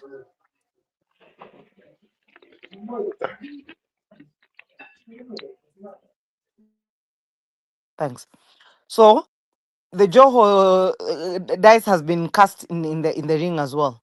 Of course, the Mount Kenya guys are also saying how. And you see, Ruto will create it so that the Mount Kenya now come out to claim it is either our son or nothing. So somehow he'll make it appear as though he's between a rock and a hard place. So Gladys is obviously out of the question. You saw what happened in Ahero. That's where she was born.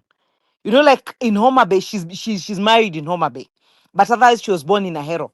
So that's like me now going to a Lego and things like that are being done to me, and I'm the chairman of the party of the area. Like it's the most embarrassing thing you can imagine. Ruto usually requires just such small signs for him to know that you're useful for absolutely nothing. So down in Homa Bay, Magwanga, who's Gladys's deputy, has already been working with Raymond Omolo to get Gladys out. So this is what is going to happen.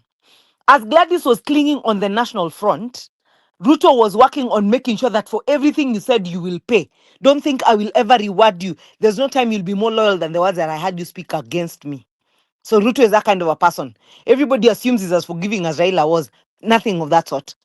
So Ruto, through Raymond, have worked with Magwanga, and Magwanga is going to finish Gladys. So there's no way Gladys is going back as governor. Already, ODM is now a shell. I don't even think they're going to win any seats in Nyanza as things stand. All those small parties and independent and everything else is going to go that direction. I don't think there's a party there. I'm saying I don't think because I cannot say for a fact. The fact, someone actually keeps said rightly that Sifuna clinging onto ODM is nonsense. He has absolutely nothing to prove. Whatever he could prove, he's already done, and he's already given him mileage that he could have never achieved, even as a party leader of ODM. He would have never achieved the kind of mileage he has. So right now, he should let them completely crumble, let them make all the noise they want, let them kill themselves, let them throw themselves into the kind of confusion they can, as they want power. So as they look for that power, and I can bet you, Ruto wants to make mincemeat out of those guys. Sadly now, the metamorphing of Sifuna has actually completely thrown him off balance. So he can't even be the schemer that he's normally good in being. Right now, he's not even sure what to do anymore. I think the one thing that Akina Farouk must be advising now is that kill this guy, then we see what happens. But now, of course, that would be the worst mistake. Now Kenya would just completely flare up and the end would be here. Because Sifuna is nothing like what Raila was by the time Raila was dying. Because he actually orchestrated Raila's very well. With Sifuna, how can you make Sifuna useless at this point so that when he kills him, nobody cares?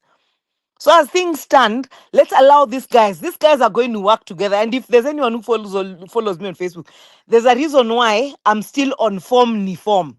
form ni Fred Okengo Matiangi, then Sifuna is still Sifuna ni wetu. So the truth is, people were saying Matiangi is not a politician.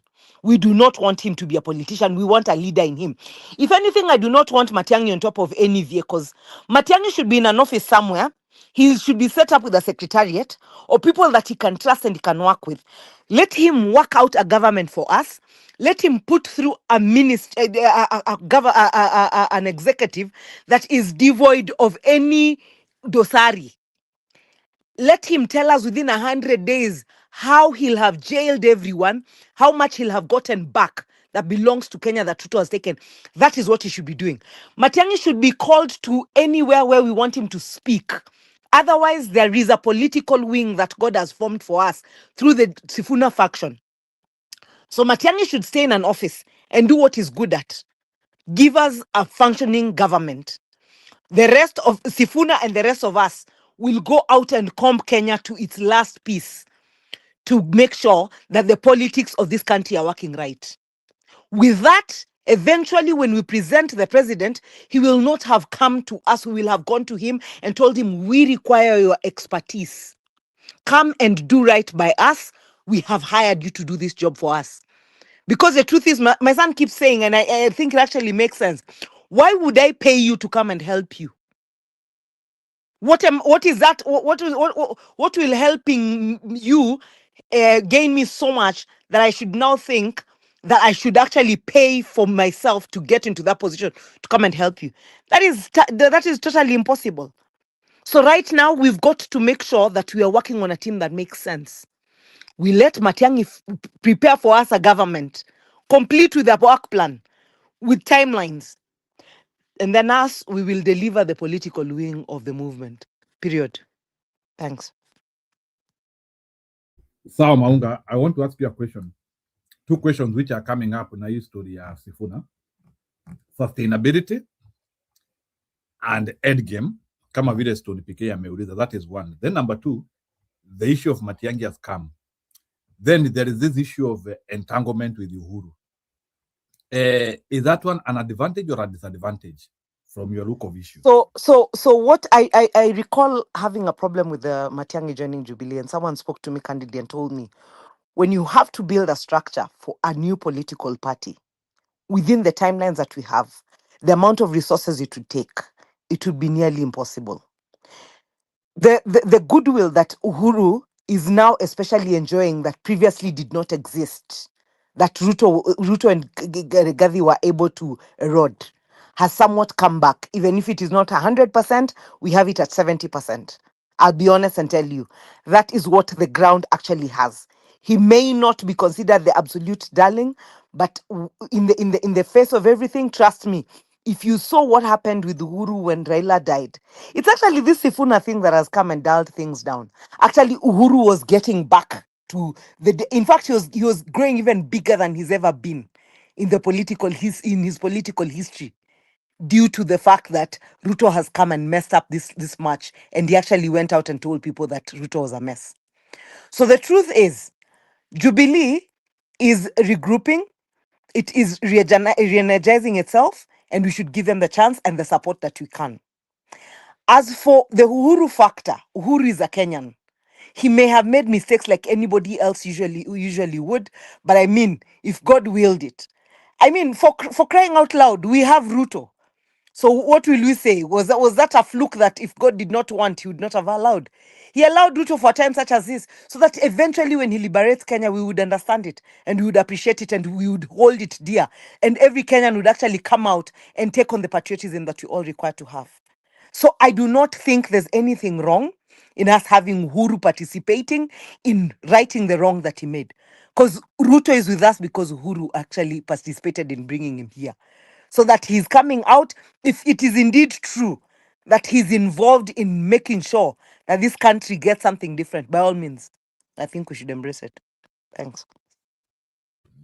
Okay, sawa. So Stone PK, do you have anything to ride mkiwa na neutral about Maunga? You know, Maunga hii ndio show yake ya kwanza hii mwaka. Na ukiona Maunga ametokezea, it's a big one. Maunga si wale watu wanatokezeanga tu hivi tu.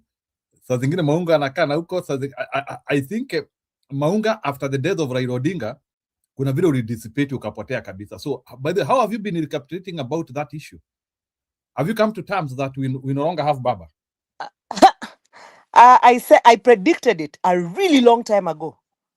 And if anything, I know everyone was surprised. I remember some of my nephews, as in people who knew me, the ones who couldn't reach me, they were like, "Oh, we hope she's okay." I'm the one who broke the news. The news was actually broken to me long before it came out in public.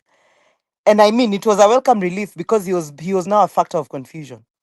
So we really needed to move forward, to be honest. It was not that he's going to wake up one morning when he wants attention, he will say, "Oh, you know, who told you? Oh, we are not two-term." Then the next day again, he says, "Oh, we should work." It wasn't making sense, by the way. Wacheni apumzike, please. Yeah, we needed a direction, and as clear as things are, God appears to have established it.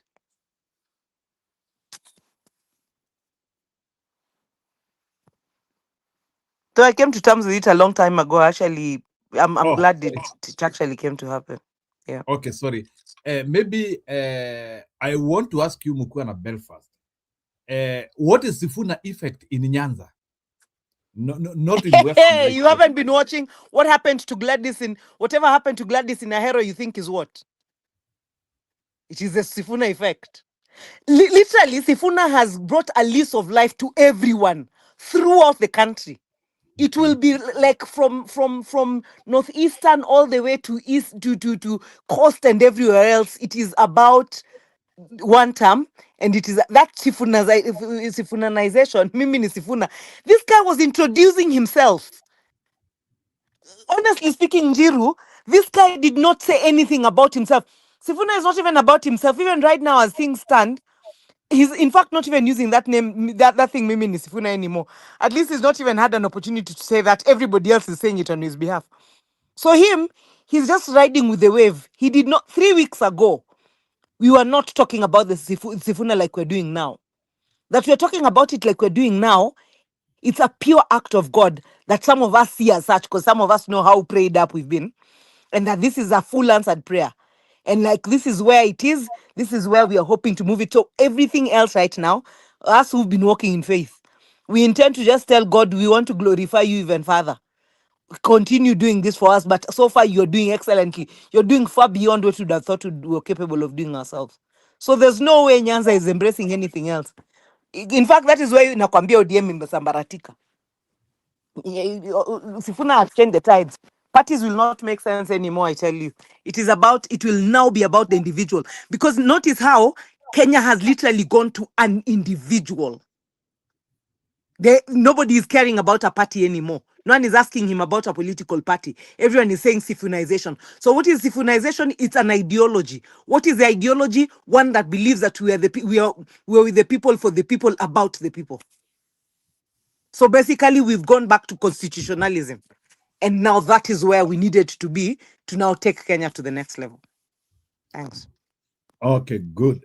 So based on your own analysis, you feel now that this Sifuna issue, can it carry us all the way to 2027 until election? Yes, it will. Yes, it will. What has to happen now is that a clear strategy has to be done, and not one. You see the likes of Akina, when we talk of Akina Millicent Omanga coming in to do what, where, for who? When we talk about, I'll be honest and tell you, I'm not even comfortable with the Karoli Omondi effect in that Wamunyoro team. When, like, literally they've got to look out for moles and they've got to read their teams of moles completely. Then now they do a formation of lean, ideologically sound guys who are incapable of being corrupted. Because right now, trust me, Ruto will do anything, give anyone any amount of money to get rid of this Sifunization. So, and then, because I can see a lot of interaction of Sifuna and Gen Z. So, what is that thing which Gen Zs are loving in Sifuna? Like, what is making Gen Zs go to Sifuna? As is clear to see, he's never been pro Ruto, even when things were tough. Right in the face of the heat of things, when Raila himself was completely weak and everything, he would still call him my leader, my baba and everything, but tell him to his face, you have chosen friends that I cannot be a part of. He's been pointing out everything that is wrong with Kenya. He did not care as and when he said it. He did not care if he was the only one standing saying it. He stood and said it anyway. He is fairly youthful. I mean, they can relate to him. Yeye ni waziri wa sherehe. So what do you expect? So they look at him and they see themselves in him. He speaks a language that they're familiar with. He speaks to the hearts of Kenyans across the nation. He speaks to the problems because he was in Northeastern actually. When someone was saying, "Oh, asitembe Nairobi sana sijaende Northeastern," a clip emerged of him in Mandera stating exactly what is wrong with Mandera, and the Mandera people could not have enough of what he was saying. So I mean, when everyone is looking at him, he's actually the future that everyone. He's actually the impetus all of us were waiting for, to decide that we finally have a political wing. Matiangi for me is my choice in terms of like whipping this country, because he's handled Ruto in the past. Matiangi is the reason why Kenya was standing in the face of all the turmoil that Ruto was causing it. If it were not for Matiangi, Uhuru was not going to Weza Ruto, but Matiangi did it. So it's not, by the time I'm telling you I want him to be sitting in an office drafting for us governance and the work plan and timelines, it's because I know he's capable and he has the facts with him. He doesn't have to guess anything, and that he'll be able to deliver. Matiang is one person, if we sat down, for as long as we get him off the political shenanigans, because he's not a politician, he's a leader. And we are looking for a time for a leader right now. So we will provide the political wing of that movement. He will provide us the leadership we need. And then there'll be proper augmentation. So the rest of the rest of the seniors, Akina Kalonzos and the likes, Akina Martha, they can be strategically placed in positions where there'll be more of mentors. And then we can have a beautiful country being worked on backwards, at least, as we proceed forward with an opportunity for hope.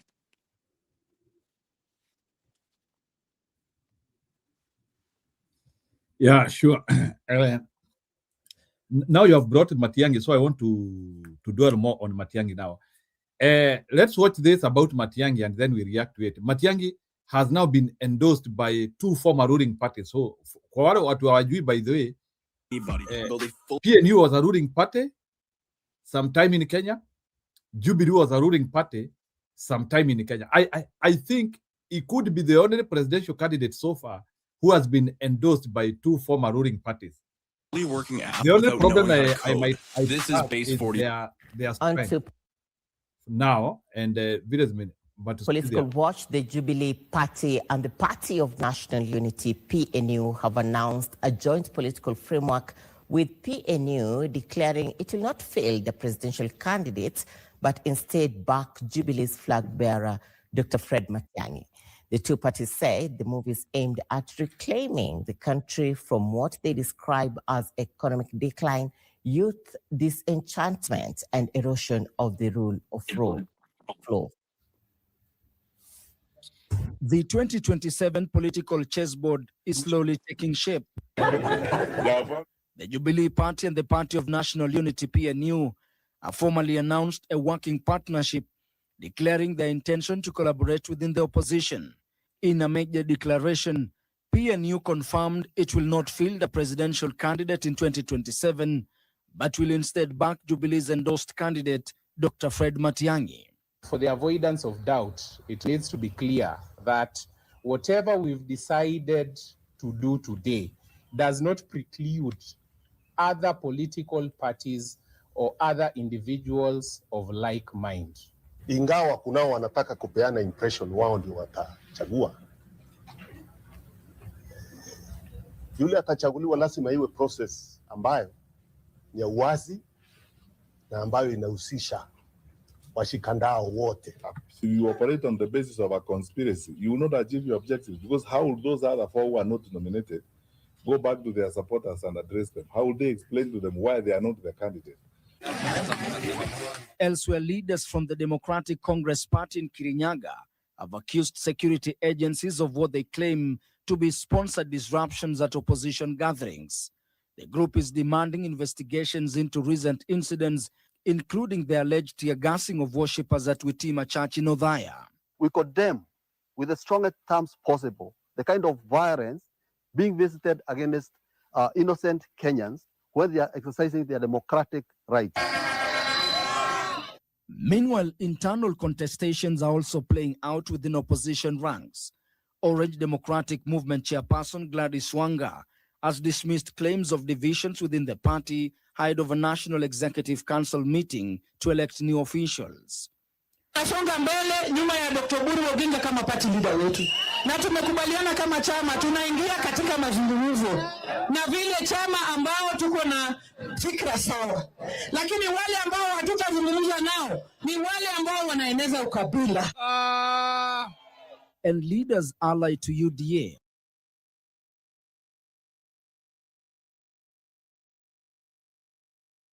hiyo tulikuwa tumeona. So Maunga, have you heard of Ngo? Of course I have. So when you know, we have a senile person. Okay, so the truth is, ODM did not have to make a joke of themselves like that. You know, if at all there was any seriousness that was intended, Oburu, of course, was not the kind of a joke. Tunataka power. So apeleke power wapi? Akipatio yo power sitampiga dafrau. So the truth is, ODM was supposed to be finished.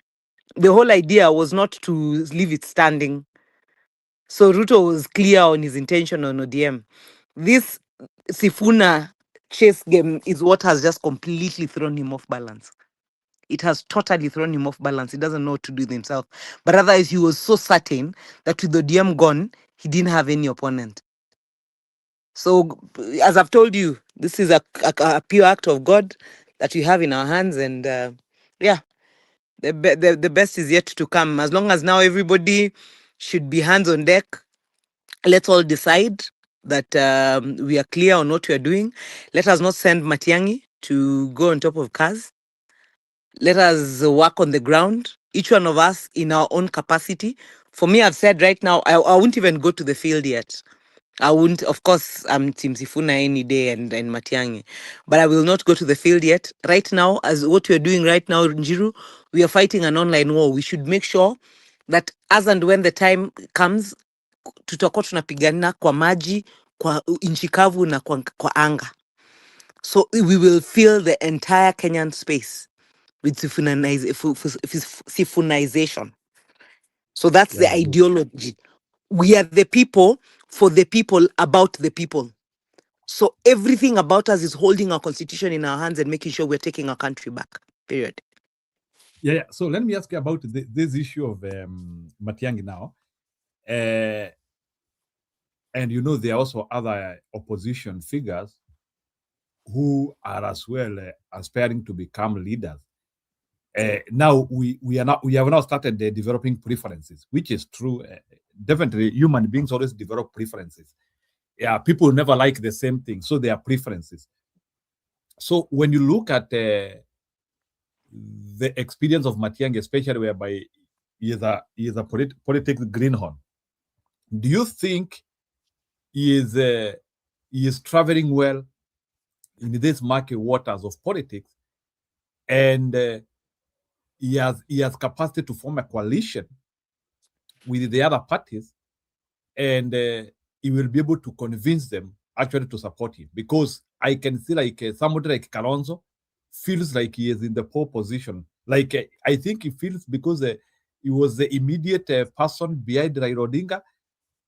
There is that element of Kalonzo Musyoka feeling that it is his moment now because he was the forerunner of Raila Odinga. So how will Kalonzo and Matiangi be able to subordinate each other without friction? You've been a leader, yeah? You're a leader in your own right, in your own capacity. You have held leadership positions, and you're also a leader in your family. Obviously, your wife has a capacity, and you guys have children. If we should take it to the least frameworks that we can relate to at a typical level. So normally, you get to a point where your wife cannot claim that now I'm the authority and I'm the final say, because I'm with the children more often. Children have seen me more, that I've carried them. I carried them in my stomach. I've nurtured them. Eventually, the authority lies with the head of the home, who's the father, for as long as he's still alive. We have to accept the fact that not all of us are born with the same characteristics. Of course, we often say that even our fingers are not the same size, but we require all of them to hold a cup. A good leader knows when that formation is necessary. The reason why I respect Martha Karua so much is because it's almost like it's normally very, very clear in her mind that with all the power I wield, with all the capability I have, we are working as a team, and we've got to have a formation that works. The only thing that I particularly had a problem with the Wamunyoro team, and the reason why I was glad that especially the Mbere seat was taken, was because Gachagua has what we call ego issues. Sifuna does not have that. Neither does Matiangi. I can comfortably say that. I know as a leader when I see one, maybe because I am one. And I know the kind of leadership that works. Normally, if you cannot be led, you can't be a leader, naturally. So right now, where Kenya is, we do not require gentle people. We do not require good people. We do not require nice people. We require, every time we're talking about Traore, we speak about Traore because of his iron fist. It is required, especially for a rogue place like we are in. We've got cartels. We've had theft taking place left, right, and center. We've had illegalities taking place. You cannot afford to come and be nice. You've got to come and crack the whip. If we are saying that we are going to Singapore through China and not through Canaan, because Canaan would be another Africa. So the Canaan that Akina ODM have been talking about going to Singapore through Canaan, it's already flawed. So we are speaking about a country that should eventually work. An iron fist is the only thing capable of making sure that Kenya works. And that iron fist can only be Matiangi. The rest of the people can comfortably sit and be mentors in their capacity. They can be given positions to make that happen. But it doesn't have to mean that we are blotting again the cabinet, and yet now we're looking to consolidate all the money we have to make the country work. So yes, we're going to get it right for as long as each one of us decides that we have our place. The individuals that I have confidence, the two individuals that I have confidence in, that is Matiangi for the leadership and Sifuna for the political wing, are two people whom I know are not ego-driven. So I have confidence in knowing that they'll do the right thing. And when eventually we're required to sit at tables and make decisions, we'll not have a problem determining how we should move forward with that team. Okay, sawa. Bwana Stone PK, I think, can you interact with Maunga on what she is saying? Because sitaki kuwekea a point of departure between each other. I know you are more gravitating to Karonzo. She is more gravitating to Matiangi. You don't know nothing. You don't. Can you You don't know. bring each other? No, you don't know, Njiru. That's the problem with your moderation. No, yeah, people know me and Maunga sisi ni two birds, man. Same, man. We fly the same. We fly the same. You know, he asked you a question about how you felt about Raila. You know, Njiru forgets so quickly that Maunga and I were the first people on the channel, my channel, Stone PK channel, when we were, remember when Raila disappointed us so much? That time, Njiru, you never used to come so frequently. And we were so bitter. The two of us were so bitter. And I think I'm the one who said, either Maunga said first he has quit, then I also said quit. And people are like, how can we leave Baba?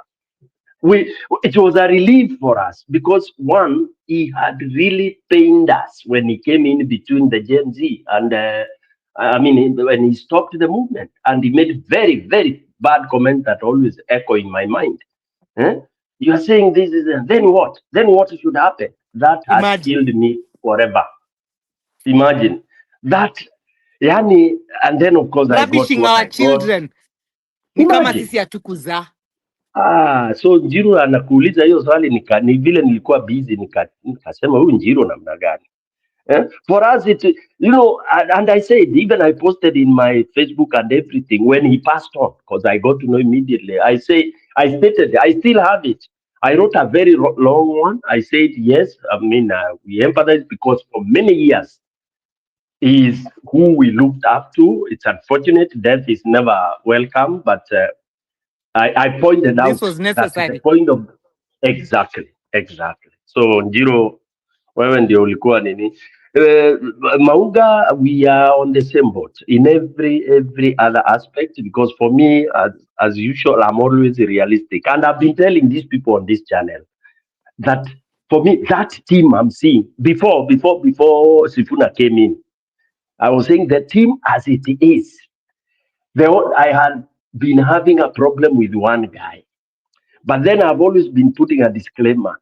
Inaitangwaje, there is a Swahili saying, when someone confesses, you know, anasamehewa. I've forgotten that saying. I've been having a serious problem with one, and then after the confessions again and again, I've been struggling to accept him in the team sincerely.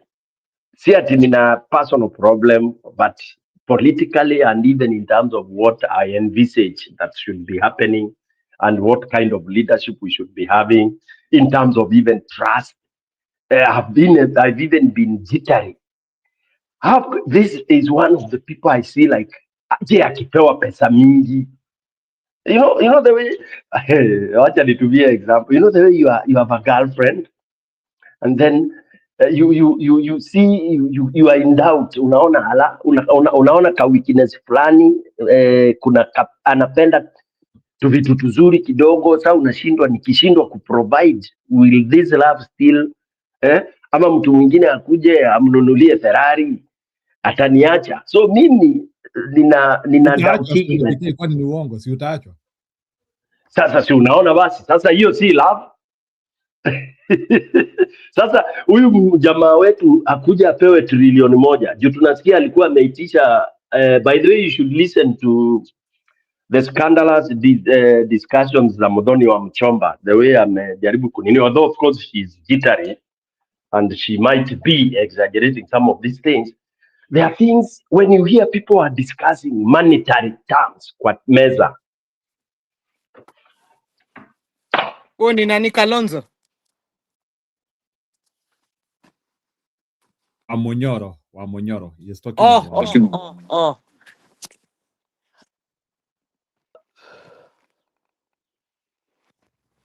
Tumelose PK. It looks so. PK. Oh, go ahead.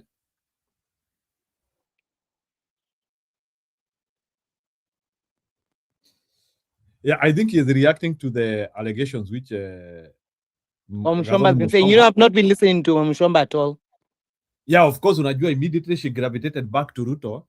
No one is even, and that shows like she was a very effective mole, because najua your mama aliokota information mingi sana kutoka kwetu. No, she was an effective mole, which by the way, that is why I'm wondering, and who can dare take Omanga seriously? You know, as in Ruto is using tactics too that Delilah. Yani amerudi back to the days. I think the truth is Ruto reads the Bible a lot, and so he looks at the crafty men of the Bible who he thinks that were helped by God. So na imaginingi atajipatia jina kutoka hapo. So he follows through a lot of that. So she was a very effective mole, of course. She was there to work. And then now when I think normally, just like Jalango, remember Jalango was also there to doing Kakina Raila. Then when later Ruto saw that he's gaining traction, Ruto then decided, hey, Ebue, call him back. What does he mean he's getting? So normally when they're called back, their true colors are out. But then, you know, like sometimes Ruto is thinking, oh, I'm through with my assignment, so I'm free to use the information they have to nail these guys. Then God throws us a Sifuna. So as our saving grace has been Sifuna. So, and do you think Sifuna can be a presidential material I don't for want him to be. 2027? I don't want him to be. I don't want him to even toy with the idea. But I think the Sifuna I know is not will not do that. Na what if group yote ikuja kwake, yani watu waseme ni unajua it might become bigger than He's wise enough, you know. What I'll tell you, Akisi wadanganyi. Sifuna is not out. Sifuna was not doing anything. The words that Sifuna was applying, when Sifuna was saying that I don't have to be senator, I don't have to be SG, he meant those words. Siwadanganyi. He was very, very clear on those words. Sifuna siwadanganyi, hata hizi makelele, hata hizi Sifunization. Angekuwa Babu leo ndio angekuwa kiimbwa vile Sifuna anaimbwa. Angekuwa ni Gachagua angekuwa kiimbwa vile anaimbwa. Hata tuseme kani huyo Kalonzo tu mmoja, kani yendi angekuwa kifanya akiimbwa vile Sifuna anaimbwa. You think angekuwa bado hapa chini na level ya watu? You think muna think angetoka Kitengela akuje rugby game? Angekuwa mpaka na security noma sana. Ai Sifuna angekuwa untouchable na unafikiri you know they become untouchable. Unafikiri angeenda kuvotia LSK chairman leo? Angekuwa too big. I mean, what do you mean I am Sifuna? Ungemuona hapo na security kama 50. Sifuna amekuwa, you know, and the thing that I think I loved most about Raila, the thing I will miss about him is that he was able to get out giants. Like for as long as you're willing to be molded in Raila's hands. That is true. Hebu nikuulize swali now that unajua plan B ya Ruto ilikuwa Grandes Wanga. Na hii because unajua obviously Ruto hawezi enda kwa debe na Kindiki, you know that one obviously. Hata huko kulikuwa na maandamano, people wanaandamana against Kindiki huko kwao because he is not doing projects. So huyu mama naye imekataana. So I was suspecting he might go the Joho. He'll go the Joho way. Wow. Yeah, according to him, he's thinking Joho still has something on the people, and then he's feeling like Coast still has something for him. He'll go, but you see, again, he still desperately needs Mount Kenya, so he might just maintain Kindiki. So I'm not really feeling like he can tema Kindiki easily. Amepiga hiyo hesabu ikakuwa ngumu. Does Kindiki have a constituency? Kindiki yako na watu? It has to be proven beyond reasonable doubt that ana watu. Alafu lazima angalie Mount Kenya akose mtu. But saizi unaona vile Sifuna amecomplicate. Yani sikudanganyi as at last week. From your analysis, nikukuuliza tu na kuuliza from your analysis, do you think Kindiki yako na watu? I know Anna. What I'm saying is hana watu, but hata akichukuliwa alikuwa na watu. But you know that time when anachukuliwa, it was not during an election season. So Ruto was not after votes. So will you go with somebody without a constituency? But he took him on account that he was from Mount Kenya. Yes, he's going to lose him, but even when he's losing him, he's got to be very strategic. But acha nikwambie Njiru, saizi hata hatuwezi kuhesabia Ruto anything. Kwa sababu Sifuna mess everything. Hata niliona akijua Meru, by the way. Niliona hiyo wave Meru. Yeah, it's madness. You know, even I am struggling. I'm sitting back and wondering, where do we go from here? How do we deal with this? Because nobody anticipated this. Not even Sifuna anticipated it. He was holding on to the only thing that I've kept advising, and I remember even advising Joho's people during the time when Akina Raila's people were fighting Joho. I told them, make sure Joho stays put. Let him go do his gubernatorial work. Awachane na kazi za party, anyenyekee tu, lakini asijaribu kurebel against ODM. Na ndio saizi sieni minister, na alikuwa long after he had been nini.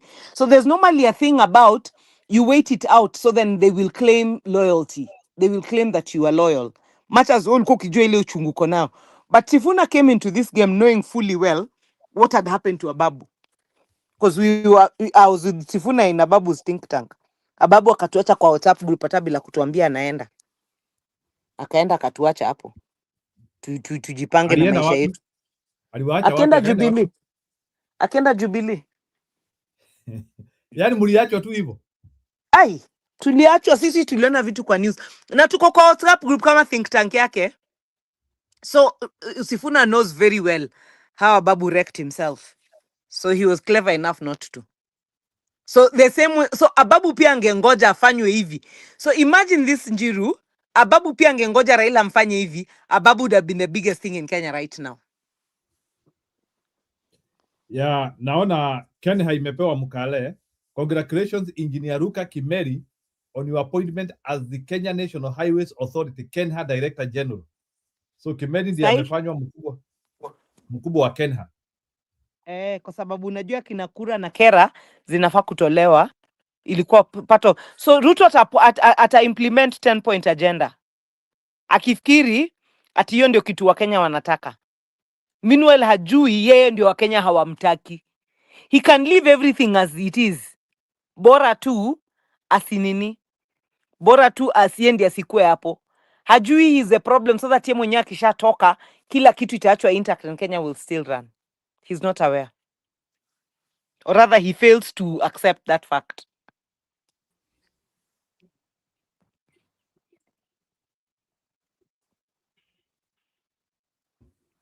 Well, but there is so much nepotism from him. And how comes that he still thinks he can get a second term? You know that bigotry he is doing. You say what? You know, with all these problems which Ruto is having, nepotism na vitu zingine na ukale mingi, Kalenjinizing the nation. Why does he still think he deserves a second term? He doesn't. He just wants it because he knows that's his only lifeline. Like he knows if he leaves that place alive, he's in jail, ICC is on his back, he loses everything he's ever gained, like he'll be exiled. Like, okay, his family will be exiled, he'll be jailed. Like he knows that the only way of staying alive and being in Kenya is by him being president. Anything else can't work. Oh, interesting. Okay, Maunga, relax kidogo. Let's have BBM a little bit here we loop him to the discussion. BBM ni Brother Benson anyway. Sio Bachelor of Business Management. Unajua, when I was in the university, BBM used to be Bachelor of Business Management. Sijamani yenyewe ulifanya? Hiyo nilitoka huko bana, huko tulifanya kitambo. But do you know that degree which is called BBM?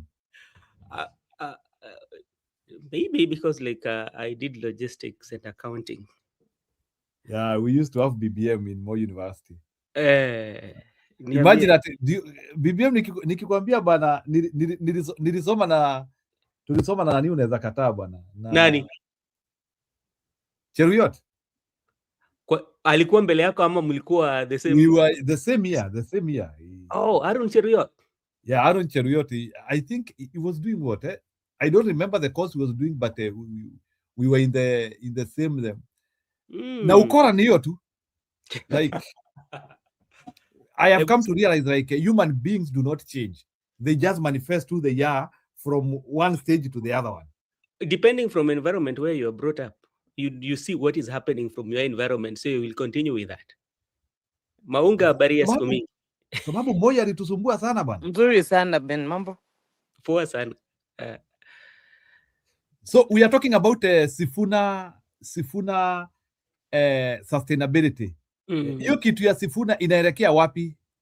Is it opposition or it is something standard? Is it something going towards opposition or is a standalone wave?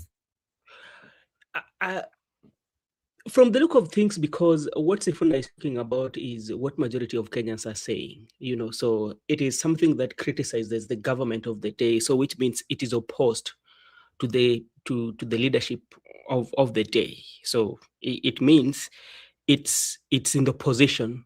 So what we don't know, it's whether it is going to be in the united opposition that we know, or they're just going to be a standalone opposition on their own. That is what we don't know. But it is an opposition currently criticizing the leadership of the day. So, and if that is the case, should the other opposition approach them ama tu wawangoje tu watakutana pahali? No, to me, I feel because like if there's something that they share in common is that they're currently not happy with the kind of administration that is working. So instead of them waiting for one to look for each of them to look for one another, they should just decide to meet and talk about it. Because at the end of the day, what is their goal? They want to be alternative government. So if they want to be alternative government, the only way that can make them to win is them coming together and coming up with a strategy on how they are going to have one person to face Mr. President. That is the only way. So they have to come together. That is the only way. So now, Sifuna in Kakamega, already there are some people who have akina Ayub Savura, kama umemuona huyu anajitanga sijui mtoto ya pasta. Ayub Savura amesema hiyo mkutano ya Kakamega wanataka watu wakufe. And the only person who should be holding campaign rallies ni Ruto na Ng'o. Yes. You know what is happening in Kenya is that like the people who believe that they have monotony or they think for others. There are things that some other people cannot do. That there are people who are meant to be doing that. If you want to say that Western Kenya is Ruto's bedrock, but now what do you call democracy? And who are you speaking to, or you're speaking on whose behalf? Because there are people who might love Ruto in Western Kenya. There are people who also want to listen to Sifuna. Yeah. So what you should do, you should leave it open so that those who are willing to listen to Sifuna can go to Sifuna rally.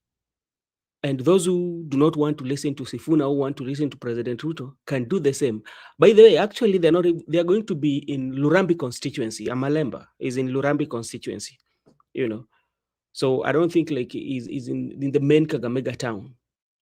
Is in the outskirts. I don't know whether I'm right, but people like Sivula, they are talking out of handout. You know, you want to please your masters, because the other day we saw him distributing money. The videos are going rounds on the social media, them dishing out money to people who are done in the UDA colors. So what does it mean? You know, with all the money that you've given, you still believe that the people might attend Sifuna's rally, so that's why you are threatening them or scaring them? Or what does that one mean? So that is, I think maybe they're scared. They're that scary. They might be scared of the wave of Sifuna, or because, you know, if you listen to Sifuna very well, Sifuna is resonating with the people on the ground. You know, he's talking about real issues. He's talking about the 10-point agenda. Where is the 10-point agenda? He's talking about the issue of, remember the other day, President gave a directive that people should join the grade 10, should join school, whether you have uniform or you don't have. But is it happening? It's not happening because it doesn't beat the logic. Because, you know, Njiru, there are some other expenses that the school run on, you know, that these are provided sometimes by parents, you know. So if you tell them that they are going to school, the capitation is not even released. How are they going to feed them in the first place, especially those who are in boarding school? Does it make sense to you? Yeah, so that is what we are dealing with. So that is what we are dealing with. So that is my take. Okay, Nitha. So let me ask you a question before I look in the ladies. Now, what did Sifuna do right to actually benefit from this surcharge, which is not easy to get, like to create this euphoria by its own? Because I don't think it is something which came as an accident. There must have been so many things which had to go right to actually be associated with this movement now. What did he do right, and can he and does he have capacity to continue doing it that way? He can have the capacity, but it will depend on how he's going to do it. So this is what Sifuna did right. You know, if you're very keen on how, from the time Baba died to the time he was buried, if you're very keen, you would see that there was something that was wrong. And what was wrong was from the installation of Oburu, yeah, it showed that it was wrong, to the Kasarani. And even if you go to Bondo, you see, Sifuna said that they were not even allowed to speak. Did you know that even in Kasarani, they did not give Kalonzo Musyoka an opportunity to speak? That one alone, and this is somebody who has been with Baba for the last 3 elections, 15 years, you've sacrificed for him. But in Kasarani, he was not given an opportunity. That is one. Secondly, Sifuna is coming from a backdrop where there were some voices that were silenced and nobody was speaking for them. And these were the Gen Z. Remember, Gen Z were outspoken. And immediately, the Right Honorable Prime Minister made a deal with President William Ruto. And what followed was the people went back onto the internet, especially the social media places. That's where they are expressing their views. And what followed was they were followed in there. You find that if you post something the following day, you are abducted and, you disappear. So what happened? They retreated and they said, okay, let's go back, because when we are on the street, we are losing our lives. When we come on the social media, we're being abducted, and some of us are just being abducted and killed along the way. So they kept silence. But when they kept silence, there was this burning urge in them. Now, when Sifuna came out and started to speak out very loudly, he awakened them. And that's where that euphoria is coming from. Look at the people who are attending Sifuna's rally. These are young people. Yeah? And what message are they sending? They're talking about economic, they're talking about hardships. Go into the internet. They're the people who are promoting this. So that's where Sifuna got it right, because Sifuna realized that the only way is to speak what the young people or other Kenyans would want to listen to. He's speaking the language that people would listen to. So I think that's where Sifuna has got it right. And how would Sifuna maintain this? One of the things that Sifuna maintained it, and I agree with what Herman Manyora said the other day, that Sifuna should not concentrate on about the fighting for ODM SG, because it's so tedious in our judiciary. Because like, even you look at some cases like the one for Ford Kenya, those are still in existence, the judiciary. The decision has not been made. Look at Wetangula. Wetangula is the chairman of Ford Kenya on a conservatory order that was made. Remember when people like, who was him, who wanted to take Ford Kenya? Yeseli. You remember those days? Wetangula went to court and the conservatory order was given. So he's the chair of that party under the conservatory order. So one, Sifuna should make sure that he doesn't go head in head with the judiciary, because that one is going to tire him. Yeah, that is one. Secondly, Sifuna should engage in these public rallies. Yeah, to keep the momentum. Because if they slow you down, which will happen at some point, they will have to slow him down, because like, as the way things are, they will try and slow him down. The very moment you slow down, then that energy is also going to die. And lastly, I think now Sifuna also should be wary of planting of malls.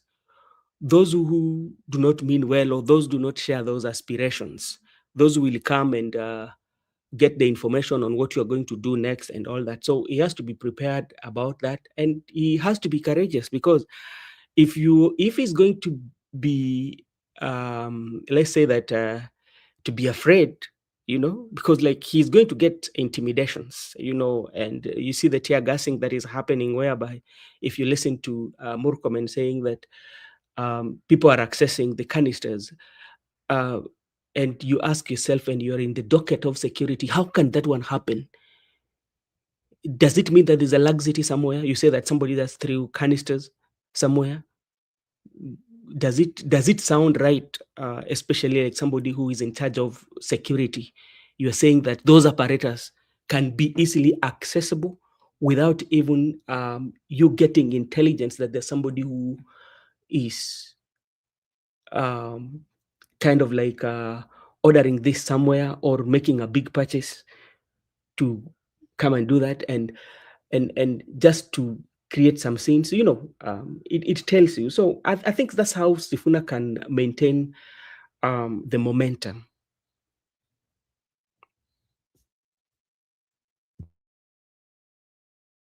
Okay, sawa. And Julia, I know you umekuja kureact. Can you react? Mumeniambia nisiwaulize maswali, nisiwadigestie. Stone Vikendi ameniambia niachange kuuliza mambo mingi. Siku hizi siulizi mambo mingi.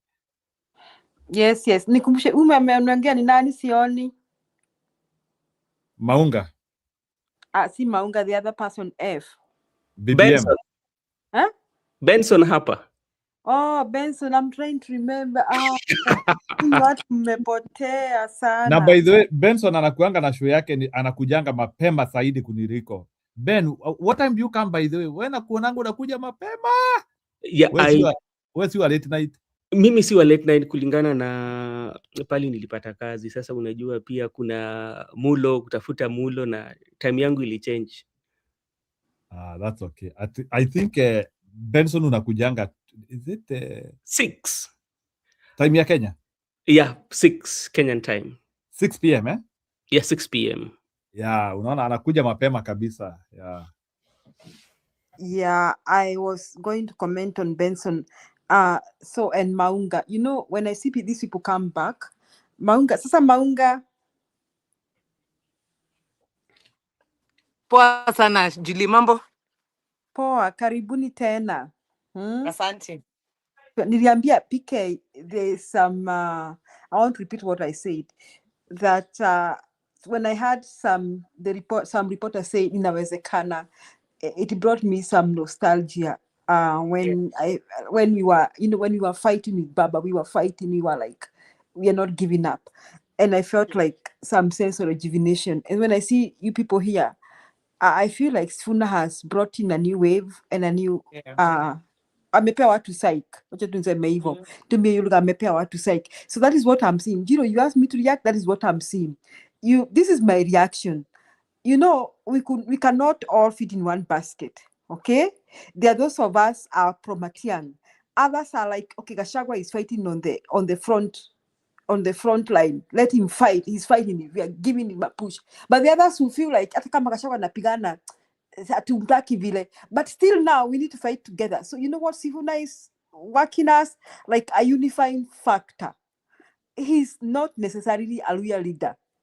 He's seemingly a person who almost everyone is comfortable with. And that is why earlier when we were saying here with PK, that the rest of the opposition could have jumped and taken this advantage of this. Like, here we are. This is a guy that even the Gen Z are buying his idea, okay? And this is a guy too, si ati ni kijana sana, si mtu mwenye that would make akina Kalonzo uncomfortable, or akina Matiang. The way he operates, the way he speaks, he doesn't speak like Babuino. He speaks in a way that he may not make the others uncomfortable. So he can be a stepping stone and a very powerful unifying factor that those who are fighting for Kenya should take advantage of right now. That is why I agree with PK that everybody should have planned to go to Kakamega on Saturday.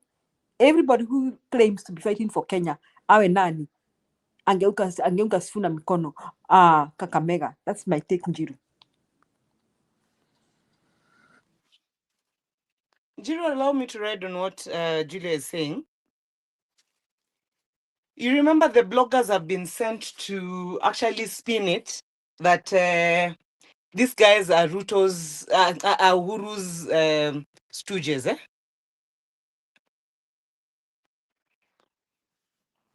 Hello. Am I being heard? Yeah, we Yes, can it is hear now. you, Maunga. Continue. So what I was thinking is the best scenario on this.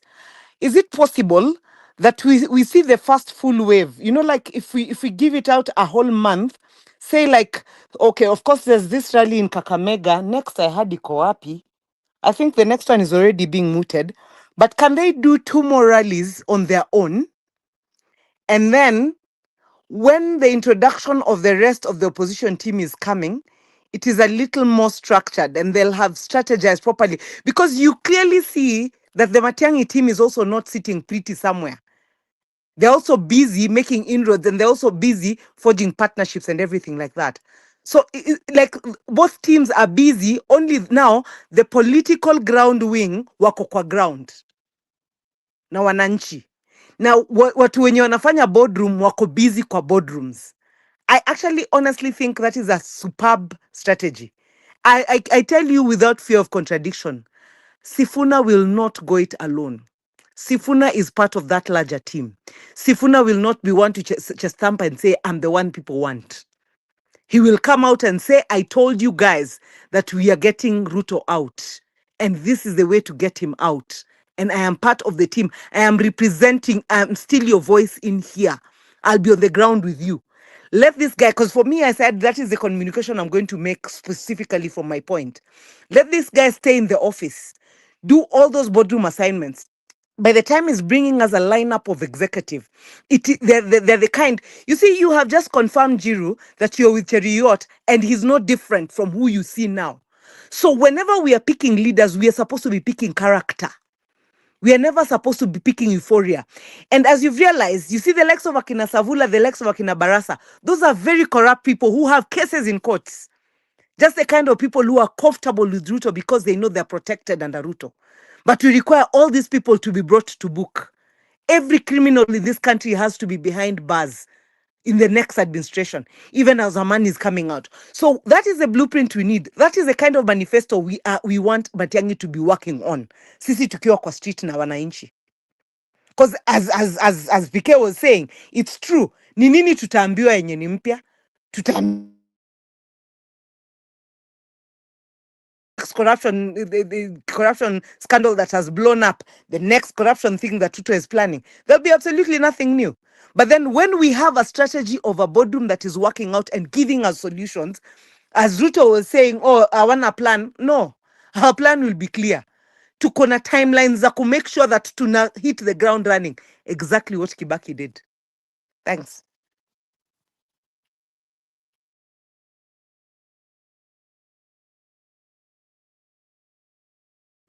Yes, Tony PK, you can react. Jiru, sikuwa nimesema usiulize maswali. It is that specific. Nilikuwa nakwambia usipreempt. Maswali ni mzuri, you know. When you ask questions they are good, but nilikuwa nakwambia tu don't preempt by elaborating. That specific case. Anyway, that having said that, I want to start by asking one question to the panelists and anybody who is listening. What is the big the big deal here? What is it that we are doing? When I say we, it is what is in the game. What is it we are doing? That's the big question. Okay, what is it? A united opposition want, or what are we doing? What do we really want to do? Because if we answer that question, including everybody, then we also say, how do we, whatever we are doing, how do we want to do it? Is it business as usual? 60 plus years, we went through these motions to 2022, 2020, 2017. We've been playing this game. So are we there to play the game again? or is it a revolution that we want? Because this, once we define these two, and this is what I've been looking for in all these people, even when they are out there talking, and I keep on saying, we are not looking for tialala, watoto warembo warembo. We are not looking for that. I think anyway, unless I'm totally off the tune, because for me, the suffering, the pain that Kenyans have, I don't think people are looking forward to that, and that's why I'm quoting this, that the silence that has been, and Maunga, you indicated this when you said it's part of your prayer. No one expected this. It's a prayer that has been answered for Sisi ndio Sifuna to come up. I agree with you. This is unexpected. The second time we are being surprised. But what did we do with the first time? Not us, but something happened with the first one. And we are saying, okay, that is water under the bridge. But then we must take that huge lesson. The lesson number one is that we don't take that for granted. Lesson number two, we be on the lookout for anybody that would stop what has been awoken. For me, these two things are very critical. That this second time surprise, because I mean Kenyans tulikuwa hopeless, watu walikuwa hata ukisikiza Gen Z vile walikuwa wanaongea ni kutukanana tu all over. Well, and it was not out of nini, out of desperation, because you see, every platform nimeenda, they are arguing, they are blaming each other. Wanasema kuna wale watu waliuzwa, kuna wale walinunuliwa. Yani those are, hiyo ndio imekuwa bitterness all along. And I was worried that when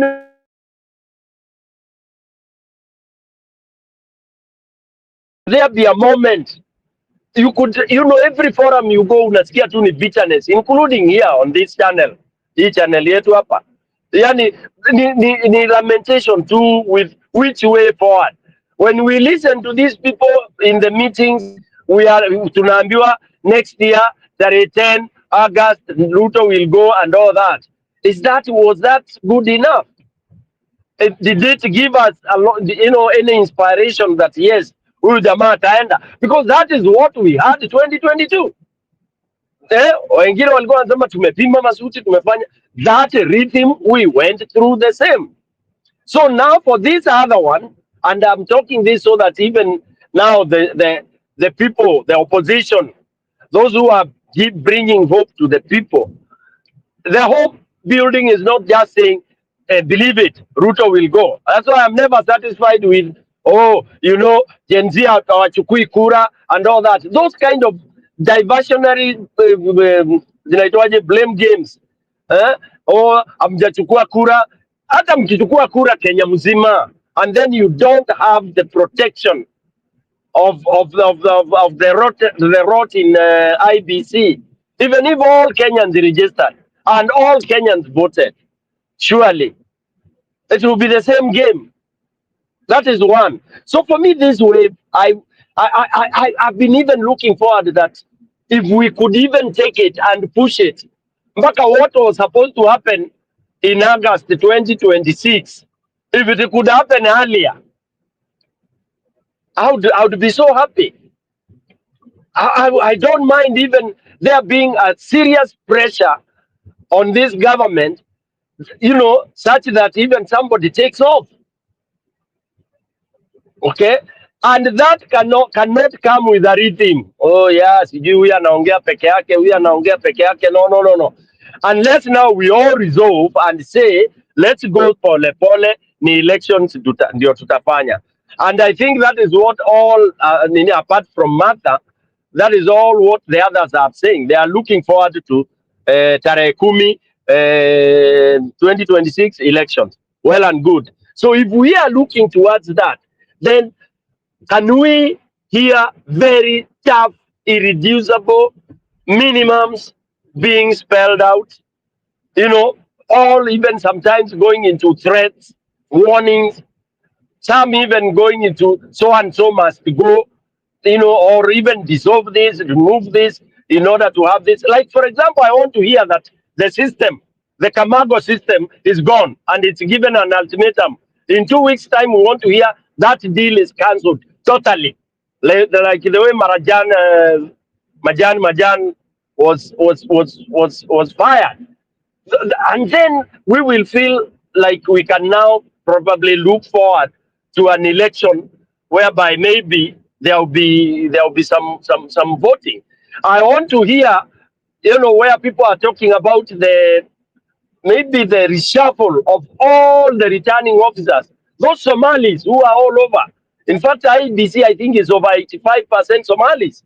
And I'm sorry if I say that, because why would it be that way? Anybody can say I'm profiling, I don't really care. But why would IBC be dominated by one tribe? And this is one tribe that has disappointed. Those returning officers have been very bad right from the ward level. What do we call it? From constituency level all the way. They are the ones who abet those kind of things. What happened in Mbere, you can imagine what happened in Mbere. There were IBC officers there. Yeah. So I think we are tuna lack something, which I hate to remember, because that's how Baba took us. Baba alitubembeleza, anatusugua vile mtu ulalisha mtoto. Unalalisha mtoto, toto la toto, tuliimbiwa lullaby. We marked time and then we were thrown under the bus. So now my hope in Sifuna, it's a revolution that I would want. Forceful. Because Ruto is not about negotiation, diplomacy, and all that. Okay? So now, because Ruto, Sifuna is not Sifuna as an individual, it is the people. It is the movement. It is the people. It's power. Okay? And if it's the people now, Mekubali, the force is there. I'm not thinking that we need to wear out as we either do meetings, meetings ambazo I don't know what the objective would be. Okay? Because if we do, like now we do Kakamega home ground. Why Kakamega? So that we make sure that all the those who were in opposition, ODM and all that, are behind Sifuna. We lock that one out. We only make sure that in Wachache. Then we go the other everywhere where we had ODM. Because ODM Azimio, that was the voice of the people. If we consolidate that round and then come back now to work on IBC, okay? Work on IBC without even fearing hata kama ni kwenda huko anniversary towers and making sure watu wameenda or something like that. Yeah? Yani tuwe very, very, very firm. Very firm. Ndio watu waone hapa hakuna mchezo. But if we say ni siasa kama kawaida, ndio itakuwa hatutaki huyu kwa sababu Matiangi ana uhuru, huyu ana hii. We will open the room for so many blogger issues, and then we start losing faith in the team that we have. Because for me, the entire team, the entire opposition team, I don't really care whoever they bring forth as the flag bearer. Of course, I have my preferences, but out of that team, I have all the confidence, so long as they will work together. Okay, but I have my preferred people who I feel maybe huyu na huyu wanaweza wanaweza funga watu. Yeah, because one of the things we want is that all these things should be sent to jail. So we have that, but that notwithstanding, I have faith in the team. The team as it is, I believe any of them being a flag bearer and taking a number 2 from that pool, I tend to feel like we are safe. Because this will be one of the best team that Kenya will ever have had. And I hope and pray to God that it happens. We have always had the best teams in making, and then we are cornered by Kasongo. So I have a lot of fear, because once beaten, twice shy, and those are things that I feel we should engage and avoid simplistic answers. Ati Ruto hawezi iba kura kwa sababu tutachukua kura watu wengi and all that kind of a thing. In Mbere and Malava, we had all the confidence. Tulikuwa tunaambiwa tutalinda kura. Kwanza, I don't want to hear that term, ati protect the votes, because I didn't see how we votes were protected in Mbere. People tried and were beaten. You are even beaten mpaka you don't enter the tallying center. You know, you are beaten mpaka the polling station is taken over. Unatandikwa mpaka unawekwa kwa boot. So how shall we protect this? Let me pause there.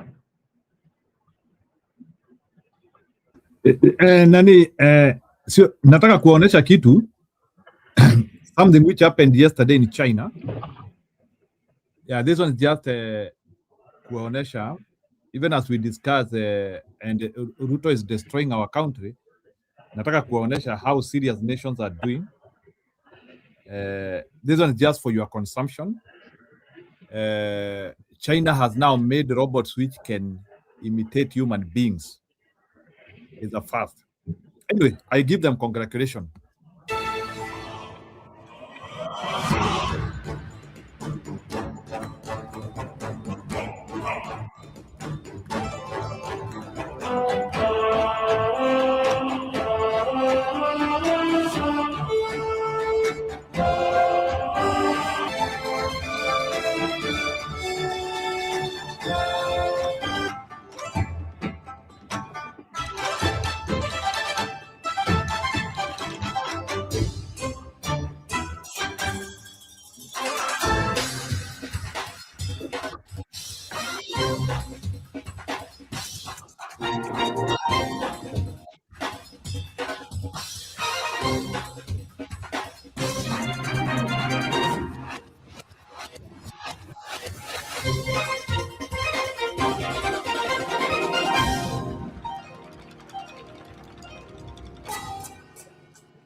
Julia, what you have seen is not a joke. There is a serious shockwave in the US because of that.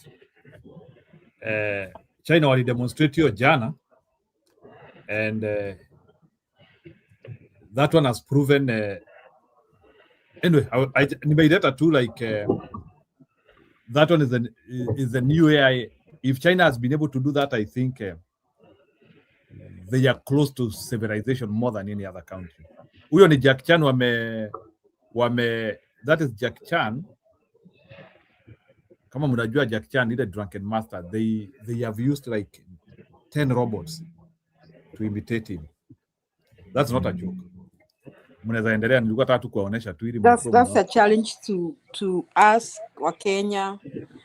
Mtu asiniambia tutafika hapo, lakini tutafika tu. And also tutapitia Singapore. huyu nani amesema ati tunaenda kana tukipitia Singapore. Jameni, Then somebody said it Timboroa. Ati ile Singapore inaongelewa ni Timboroa. Kalori ndiye alisema watu tunaenda nini Timboroa. Yeah. So actually unaona everybody is investing on AI. But na huku Ruto tu ni kutuibia tu. That's why this guy has to get out quickly. Because even our neighboring countries will come and they start defeating us. Kama sasa nasikia even countries which were punching below us, I'm now hearing they are better than us. Ethiopia is doing better than us. The airline is so good. Na vitu zingine. Na huyu Ruto tu ni kutuwestia time. Sasa huyu Ruto, unaona Pika, you said something that I forgot to react on. You said that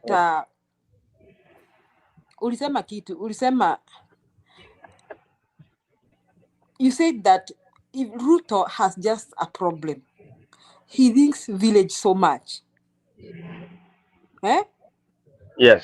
Unaona mtu akikupeleka auto na kunuria metungo. Yes. Na ugali na maharagwe pale kwa kibanda. Hiyo sasa anafikiri amefanya kitu kubwa. Exactly. That is how Ruto thinks. I'm sorry, I'm not trying to profile anybody. I'm just saying Ruto, even after working with Moi, because I kind of feel Moi and his family were class. After working with Moi, Youth for Can 92, after being a member of parliament and of course interacting with all those members of parliament, after becoming a cabinet secretary, na akaenda mikutano ya kina Raila Odinga na kina Kibaki, he even was even in Kibaki's, I think, government, right? And then after working with Uhuru Muigai Kenyatta as the deputy president of the Republic of Kenya, hakupata class. Jamani, and I'm sorry, Ruto has a challenge. Hata familia yake haikupata class. So every time he thinks about Kenya to make for us stadiums, as if we are all runners. He just thinks about doing cross country and marathon. And what is wrong with him? He doesn't have priorities.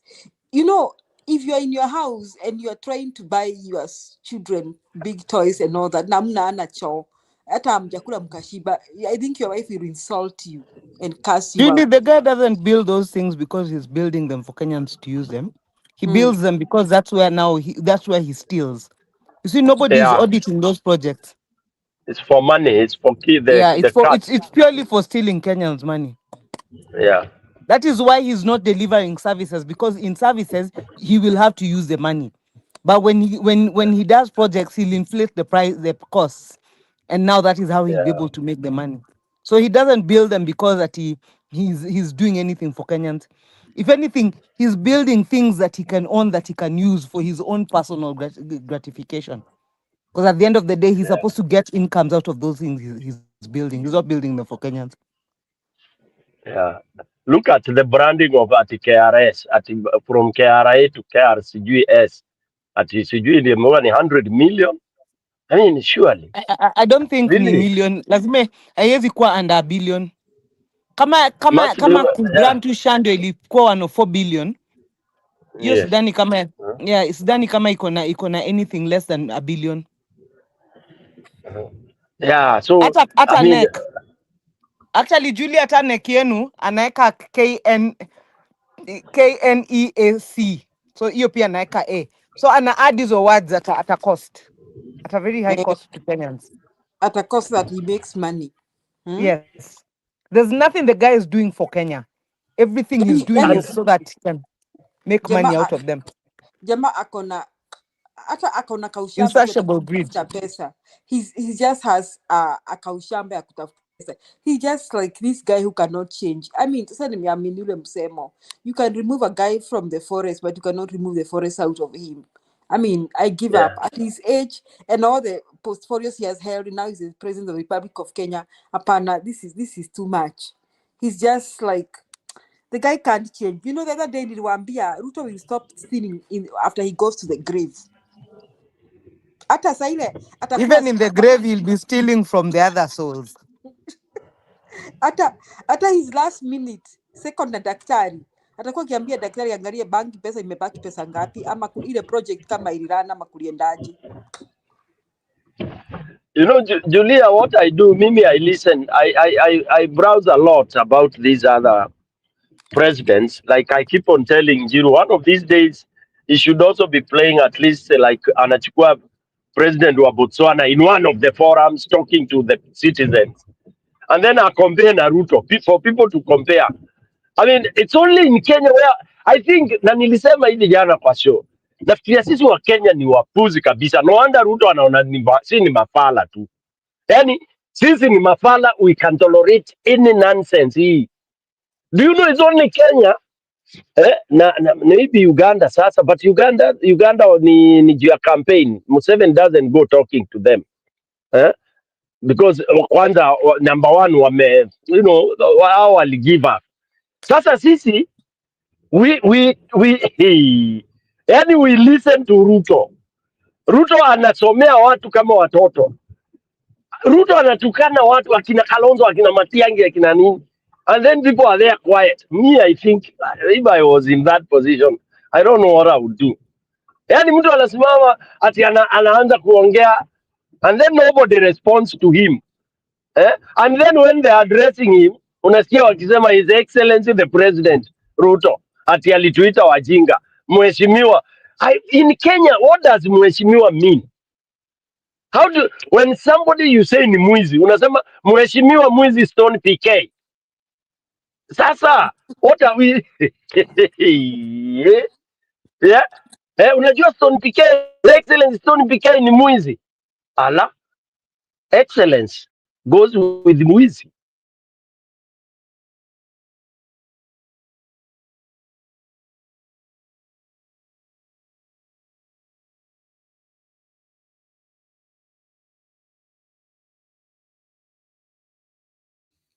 Okay.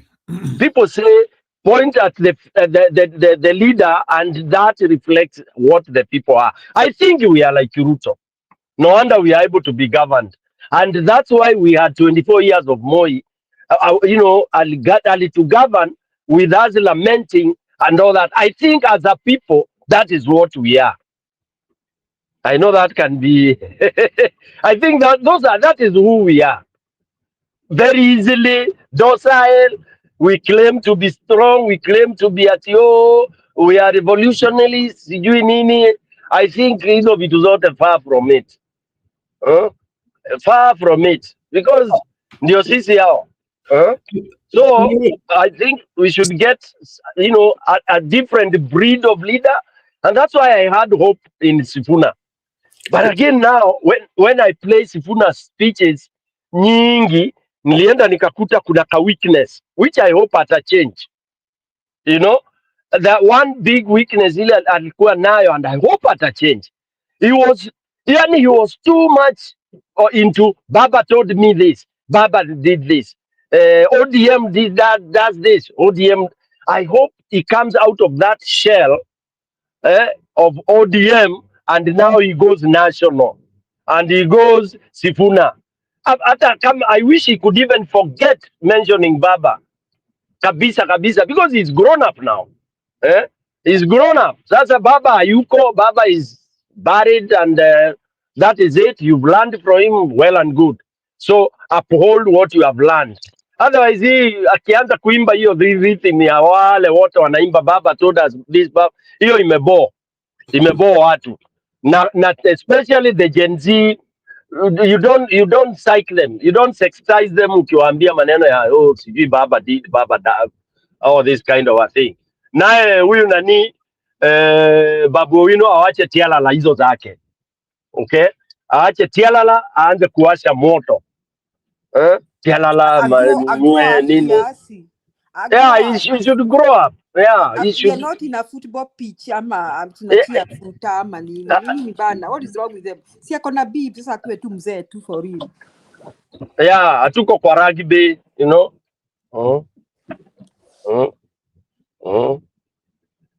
Yeah, I think so. I think so. For me, you know, I think this time and this round, it's a round of seriousness. Because he is as a vile iko, I don't know. I have no words to describe what it is. That is, you know, what should happen. Because Ruto, tukicheza tu ati ni game as usual, our life tena tutakuwa heartbroken. Tena hata hii si heartbroken, tutakufa tu. Stone, you know, one thing that mimi naweza sema ni hivi, when you talk about especially the politics of today, especially to be very specific, the kind of politics that is being played is commercialization, whereby every solution that we are looking for, we believe, and everybody believe that the only thing that can solve the problems that we have, or when we're looking for solution, that is money. If you look at everything that is happening, the first agenda of the day, it's about money. It's about money. Look at everything, everywhere, especially even what the government is doing. Whenever they go, any government officials or any other person cannot go somewhere without dishing out some money. And that's where sometimes we go wrong. Yeah. And there's also something here that also you are talking about, what can people do? We have the masses, and I call them the political elite. You know, when you want to look at the political elites are, I would say for right now, the way we are having conversation, because we are talking about facts. We are told, for instance, that we are going to Singapore, but being that you can go and do research and come out with the knowledge on how the Singapore was made. So you will ask, like, how then are we going to Singapore with the kind of shenanigans that we are seeing? But now we have the masses. The masses, you find, sometimes are being driven by emotions. You know, we find, how can we make sure that we drive the emotions? Right now, for instance, if you look at what is happening, especially for Sifuna, in some areas, like if you come to those areas that I come from, you find that somebody who is being mentioned so much is Uhuru Muigai Kenyatta, that Uhuru Muigai Kenyatta is the one funding Edwin Sifuna. You listen to how Mbadi talks, you listen to even how Wanga talks, is that like, what do they do? Or sometimes they don't bring out the issues whereby the areas, the constituencies where they're representing are going through all the challenges, but they tend to whip their emotions by telling them, we are tired, we've been on the street for too long, like this time we're not going to be on the street. And you ask yourself, why are you on the street in the first place? What were making you to go to the street? What was the driving force that were taking you to the street then? But if you're going to the street then, when you are going to the street then, what has really changed? That now you're saying you don't want to go to the street. So it's just like the majority of the platforms and those who want leadership, who wants to change, also, I think they should engage more and let the population know what they are driving at. How can we, especially if you say that that Uhuru Kenyatta is funding, and the other side also, Uburu is funding, I mean, like, the president might be funding, you know, then how can we especially come up with issues based, you know, that is convincing to the people, that letting know that these are the facts, this is the data, this is what we want to do, and this is where we are going, you know, despite the money that is going to be. Because remember, the 2027 general election is going to be one of the elections that the violence is going to be at, I don't know what percentage, because like we've normalized the Goonism in politics. That is one. Two, is also going to be one of the elections that money is going to be used than any other elections. You know, so how can you make sure that you are going to overcome all this that is going to come? Because like we've seen, look at what happened in Mbere, look at what happened in Malawi, look at what happened to Rigathi Gachagua when he was on charge, look at what happened to Edwin Sifuna. It points you direction where we are going or what we are going to experience. So how are we going to do that? That is the question. It's a question of how. Yeah, that is what we have to look at. How are we going to make sure that despite the Goonism that has been normalized, especially right now, how are we going to overcome that? Secondly, how are we going to overcome the commercialization? Because, for instance, look at the Nyota Fund. In an ideal situation, if to say that me as a person, I was given that responsibility of Nyota Fund, and what I would do, I would find or come up with a strategy on how to make sure that I minimize the cost, you know, and make sure I maximize that what the youth are getting is much bigger than what they are getting today. For instance, when president visits an area or a county that is going to launch the Nyota Fund, you know the what comes with the responsibility or what comes with the presidency. First of all, you have to send the security team to comb the area. They are not going there for free. Yeah. Then the president will be coming. Then again, all the executive, everybody is coming. If you look at the money that is being used per day, just only the expenses for the executive is much higher, if you calculate it, is much higher than what the president gives that day of Nyota Fund. So it tells you, where is the benefit? Does it benefit the people or it benefit the executive? Yeah, we have, especially now, if you look at the country, you look at Kenya is one of the countries in Africa that in terms of technology, we do have stable internet. Our internet is quite much strong, especially when you come to that. Do you think we cannot have very, very knowledgeable people in the IT who can make this Nyota Fund to be applied through internet, and you get approved and you get the money? There are those people who can do that so that you save the cost. So those are some of the things that now, if we want to go somewhere whereby we want to get rid of this, how are we going to do that? Then the opposition again should come up with what can drive people to the ballot box. What are the driving factors? Because we know for a fact, again, our politics has always been driven. What has been driving people to the ballot box is a tribe and emotions. You know, how are we going to make sure that our emotions, again, is not driven and it's going to make us make those decisions? How are we going to make sure that the tribe is not a factor? So anyway, if you can assist me to do that, how we can do that, then we will be at a good place. Thank you, Benson. Maybe somebody else wants to say something before I don't want to dominate. Yeah, I wanted to respond to the anticipation that there'll be a lot of money used in this particular election more than any other time. Well, it will be this one time that money will be available. You see that you saw that demonstration of bread and soda being thrown in Isiolo? That's exactly the direction we're headed. Okay. The reason why I was saying that the political wing of this movement should be the one that is combing the ground and the civic education that we're supposed to engage in.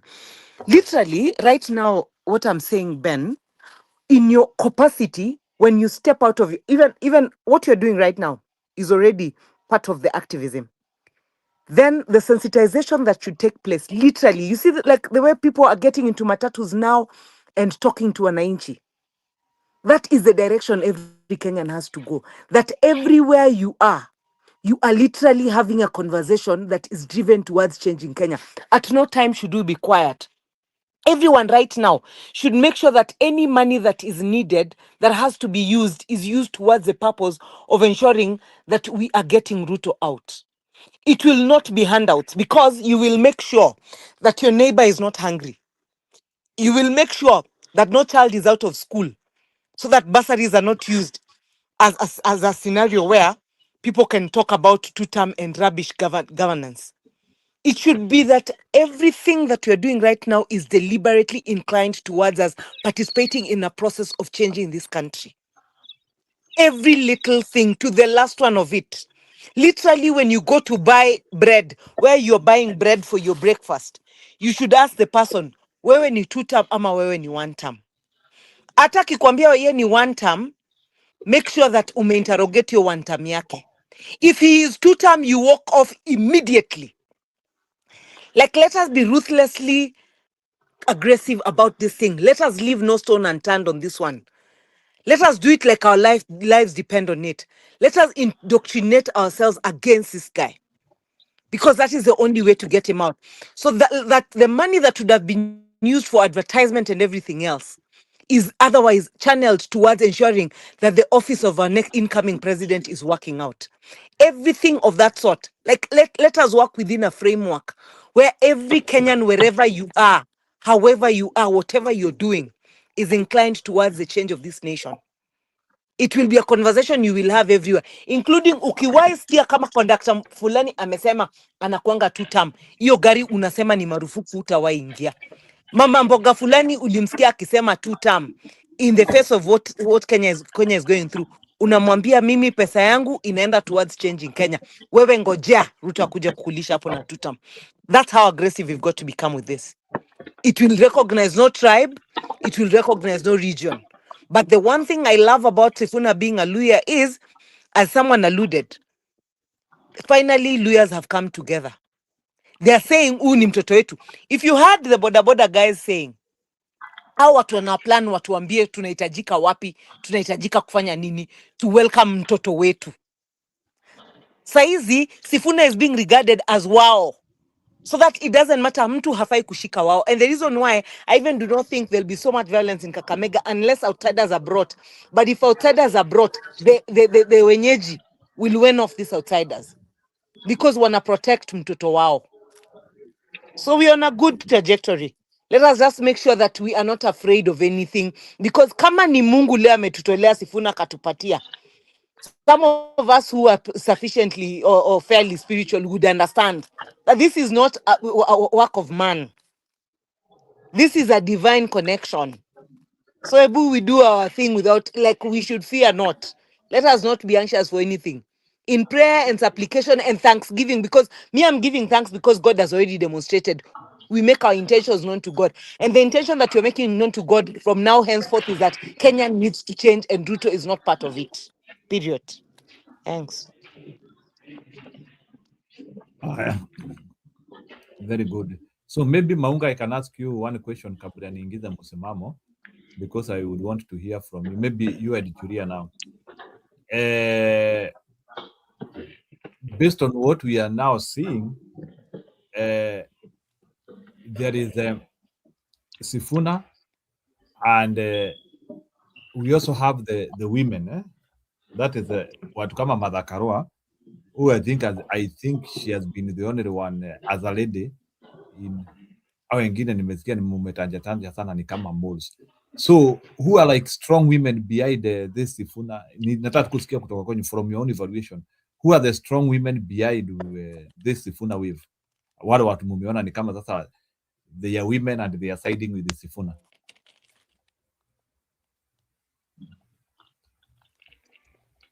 We have people like Gloria Uruoba. Gloria Uruoba? Oh, ulimwona hapo? Yeah, those are women that are strong. Now they are They are coming out very strongly. Of course, they had I saw been. Pauline Njoroge, and the people are accusing Pauline Njoroge and Uhuru. I don't know why, although on what Ruto. What about Pauline Njoroge? Yeah, Pauline Njoroge is there, and then Pauline Njoroge is there because she's going for a seat in Nairobi, I think.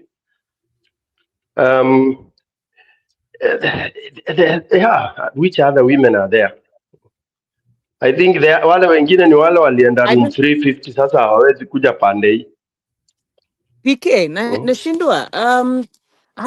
I wanted Kip to be here so that I can ask him. What about if Martha was to go for Nairobi governor? Wouldn't that be a game changer? Martha for Nairobi. You know, okay. In my opinion, Nairobi has to be restructured totally. It cannot work. Whichever governor you give, unless you have now Matiangi as the president, then you put Martha Karua there. Because that's Nairobi because you must have a dictator president. And a brand, and then you need a firebrand also. You need a brand to sell. Because with the time, as time runs, you cannot take a rookie or just someone who's not known to be a clear farm person. Because as has been demonstrated these last 2 times, that the president can actually hoodwink and twist somebody. We require someone who people know that if we gave you Nairobi, you will out pokonywa. Yeah, Naitakua, Nairobi, you have to pair it. It's like pairing the president and the deputy, the running mate. Yes. So I was thinking, you have to, if Martha, if Martha was to be thrown in as a governor for Nairobi, I think that would also really give us a good shift. Yeah. But at national level, we have seen we need. Remember, we need very strong chief justice. We need very strong. Who we have, Sifuna, he has a judicial background. We have Maraga. We have, when it comes to when it comes to those places, we have competent people we can put there. But then I'm just thinking Nairobi is quite a focal. We cannot afford to gamble. Yeah, that one has to be really tied to the president. Yeah, but the problem is it might go to populism. Yeah, we don't want a populist criminal that is aligned to Ruto, because we wouldn't have gotten anywhere. And some of the guys I'm seeing in the lineup are just criminals. They are thugs, By the way, people who have money which you don't, it's not explained. Yeah. Hey, we lost PK. Leo internet ya PK iko unstable.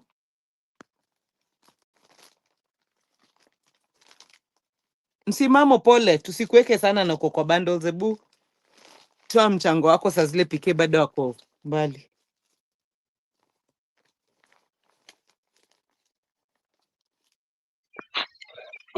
Asante. Nani dadangu hapa Maunga, Njiru na Julia na PK na wale wanatufuatilia. Hata sijui kama anaweza kuwa gavana kwa upande wangu, kwa sababu already kashatangaza kwamba yeye hata deputy president hataki. Already she's a presidential candidate. Yeye amesimama hapo. Sasa sio kwa hilo unasemaje dada yangu Maunga? Sababu katangaza si mara moja si mara mbili, na yeye amesema yeye ni mmoja kwa mmoja. Manake sasa unajua mambo yamebadilika msimamo Kwa sasa inaonekana kwamba haya mirengo tuko na mirengo mitatu. Tuko in fact kwa upande wa opposition tuko wawili, sio Kwa hiyo tukiwa tunasema kwamba tunakuja pamoja, itakuwa kwamba tumekuja kwa sasa. Simtaki Matiangi kwa ground, simtaki juu ya magari, na mhitaji ofisini awe ana cut deals huko, ana make anatutengenezea government, anatupatia manifesto, anatupatia work plan, anatuambia in 5 years what we will have done with the projections that he has, because huyu ni mtu ambaye akona actuals. Yeye hata work na estimates. Huyu ni mtu ambaye anaelewa Kenya vizuri kabisa. Tunaweza kumwambia kwamba wewe manake uendi kufanya trial and error. Sisi wenyewe tunakufanyia mambo ya siasa, tunapiga kule chini. Tuko kwa ground. Wewe njoo administratively, give us an executive that functions. Na hiyo executive tunataka kuona lineup. Tukimwona mtu yoyote ambaye ako na dosari nje, hakuna compromise, hakuna story amefanya nini, regional balance nini nonsense. Tunasema kwamba we want to balance our values. We are value based, and hapo ndo hiyo ndio mwanzo na hiyo ndio mwisho. There's no less, there's no more. Hapo ndo tuko kwenye mkondo wa maadili. So maadili this time we are forming a government of values. So kwa hiyo kama madili hayako, hatutaki kumwongelesha mtu. Meanwhile, tupatie government yako ile ambayo unaenda kufanya nayo kazi, and it needs to be a lean government, ile ambayo itaperform. Kila mtu na department zake, unatupatia map ya executive jinsi inavyohitajika kuwa. Sio kwamba tunasubiri ati tutayumba tutambatambe baada ya elections, so that tunajua kwamba hii nini wing ya political wing wako kwa ground, governance wako kwa ofisi wanatengeneza mambo na governance. Kwa hiyo Martha hapo katika hiyo mpango sasa ajue kwamba governor wa Nairobi ako equivalent to actually an executive position. Manake that is nearly almost a co-president. Kwa hiyo hatuwezi kuchukua jokers. The reason why Nairobi has never worked out for any governor except for Kidero, you see Kidero was coming from a governance background. Sasa ndio yeye akawa ameshikilia a bit, but otherwise governor wa Nairobi anahitaji kuwa akona very very strong governance structures na anaielewa kabisa, and is a very strict person, yule ambaye anaweza kudeal na cartels, na Martha akona hiyo capability. Awe na rais kama Matiangi, si tumefika.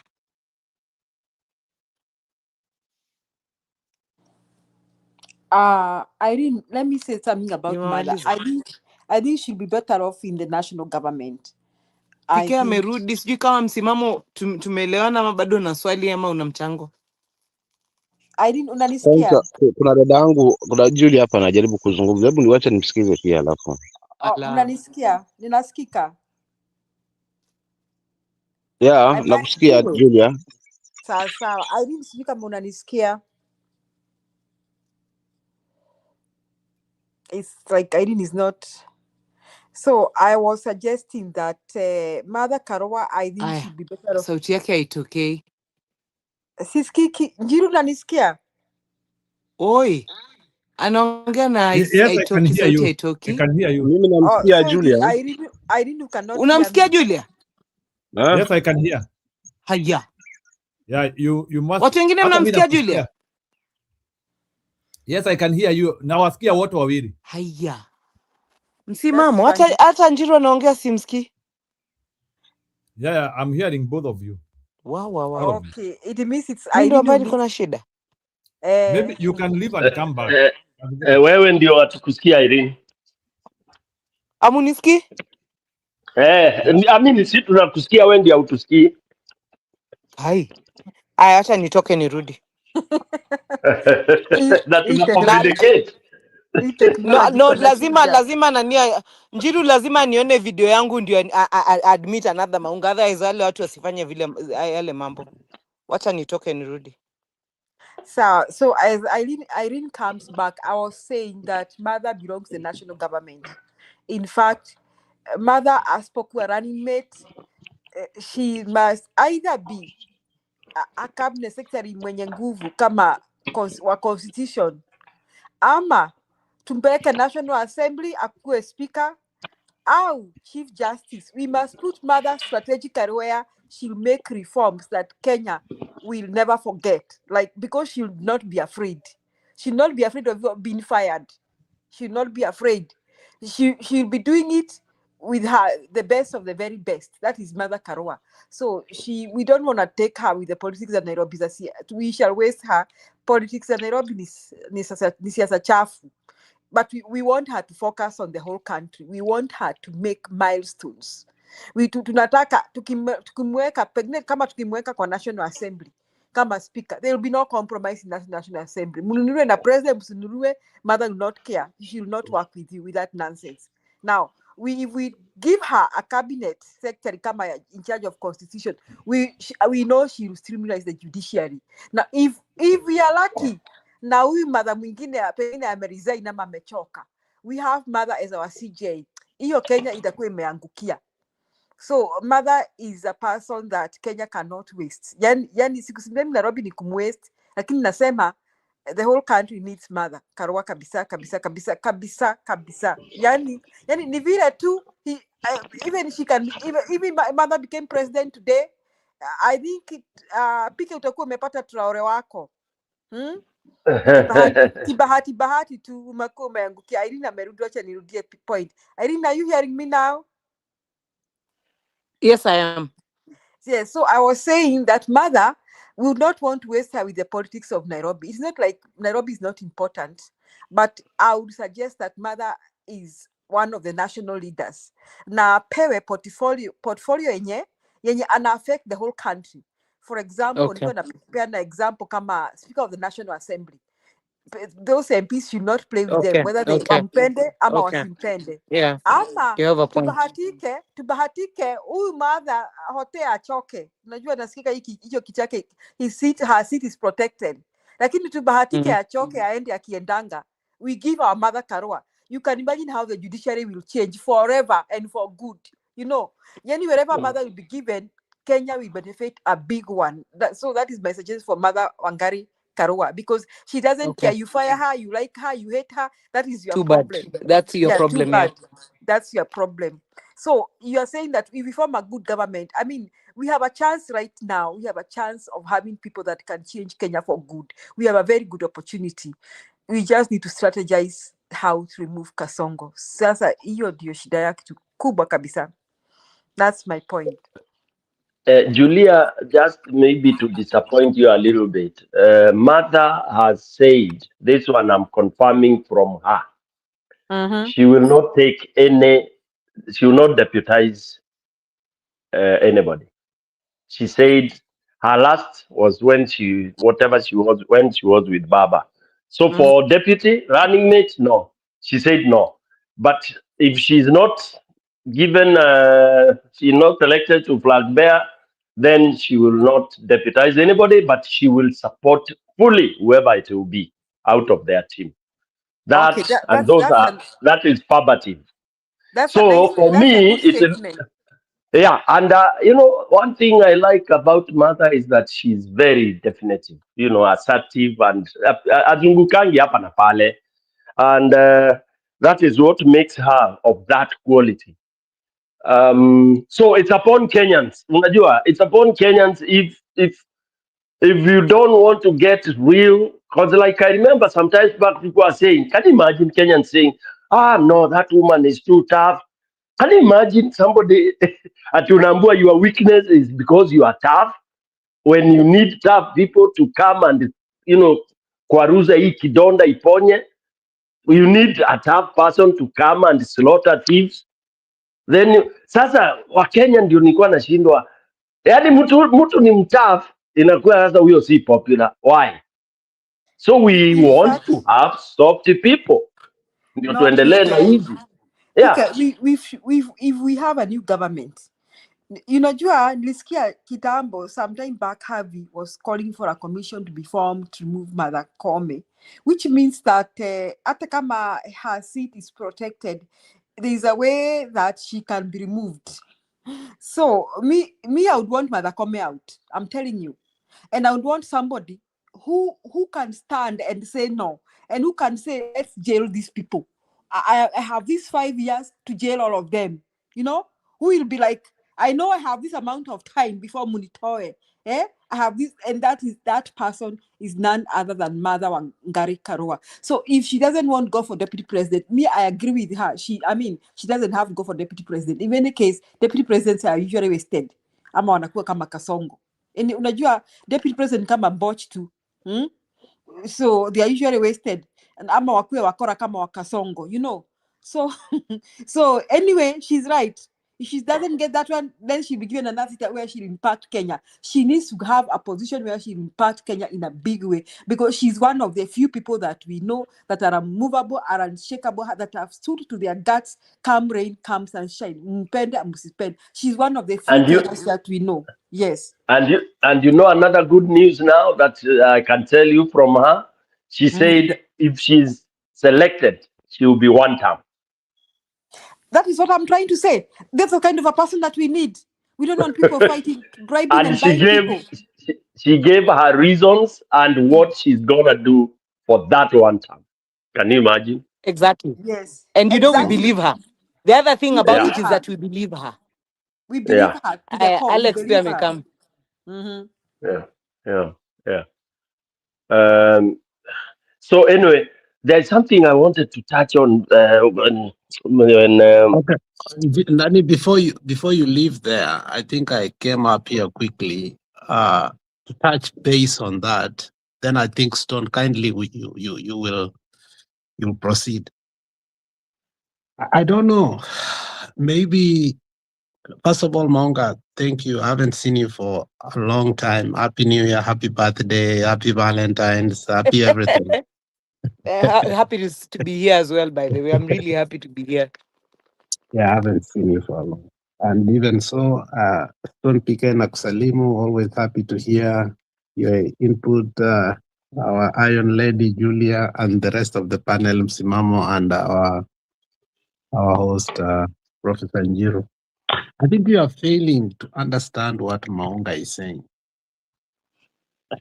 There is a direct correlation between our failure to understand how the politics of Nairobi, if not matched with a pre-election pact that obviously can solve the economic problem of Kenya, it becomes difficult again once we have won election to deal with Nairobi as a county. And if you understand the politics of Kenya so far since devolution started, Nairobi has become the elephant of the room. And I think for those living in Nairobi have come to know that I think the politics of Nairobi, if not solved and harnessed together with the national politics as we are doing this negotiation, it is futile. And I think I've come to that conclusion because when we took Nairobi in 2013, there was a subtle frustration because had Kidero not been wise at that particular time and actually worked with Uhuru, it would have been very difficult for Nairobians to see any development. So the seat of the governorship of Nairobi becomes too powerful than any cabinet position if actually devolution was to work. Even if it doesn't work somehow, Nairobi becomes too big. And that is why I think I never saw the perspective of what Maunga is saying. Any person that takes the seat of the governorship of Nairobi should be actually more presidential, not just managerial, because you are another executive that cannot be hoodwinked the way we have seen useless governors like Sonko and now Sakaja doing what they shouldn't have done. And it beats logic that a county that produces much of what we call economic and political activity in a country can again be taken by the national government, which tells you that literally devolution has failed 50%. So is it okay to start a conversation that merges the Nairobi politics with the national politics, because it looks like the executive are more concerned about the functionality of Nairobi more than the rest of the country when they take over? I think that is where Martha comes in. And I never saw that point of view, and I think Martha is beyond the Kirinyaga and so on and so forth. But given a position like the governorship of Nairobi, I don't think it can be, she can sign such kind of deals that we saw Sonko and Sakaja now sign. I think she can be a better executor and manager of Nairobi. I don't know how effective she will be because I think we have had problems within the Nairobi County Council since 1963. I don't think there was an effective mayor in Nairobi in as far as I was concerned. And maybe Stone PK knows better than us because I think he has given us historicity of, him knowing maybe the father had worked within those ranks and he understood how it works. But I think Nairobi has eluded us as a city. I saw Ruto say openly that Nairobi River is a sewage. And all of us know that Nairobi has become a dump site in many ways or the other. So I think that conversation that Maunga is bringing cannot be belittled.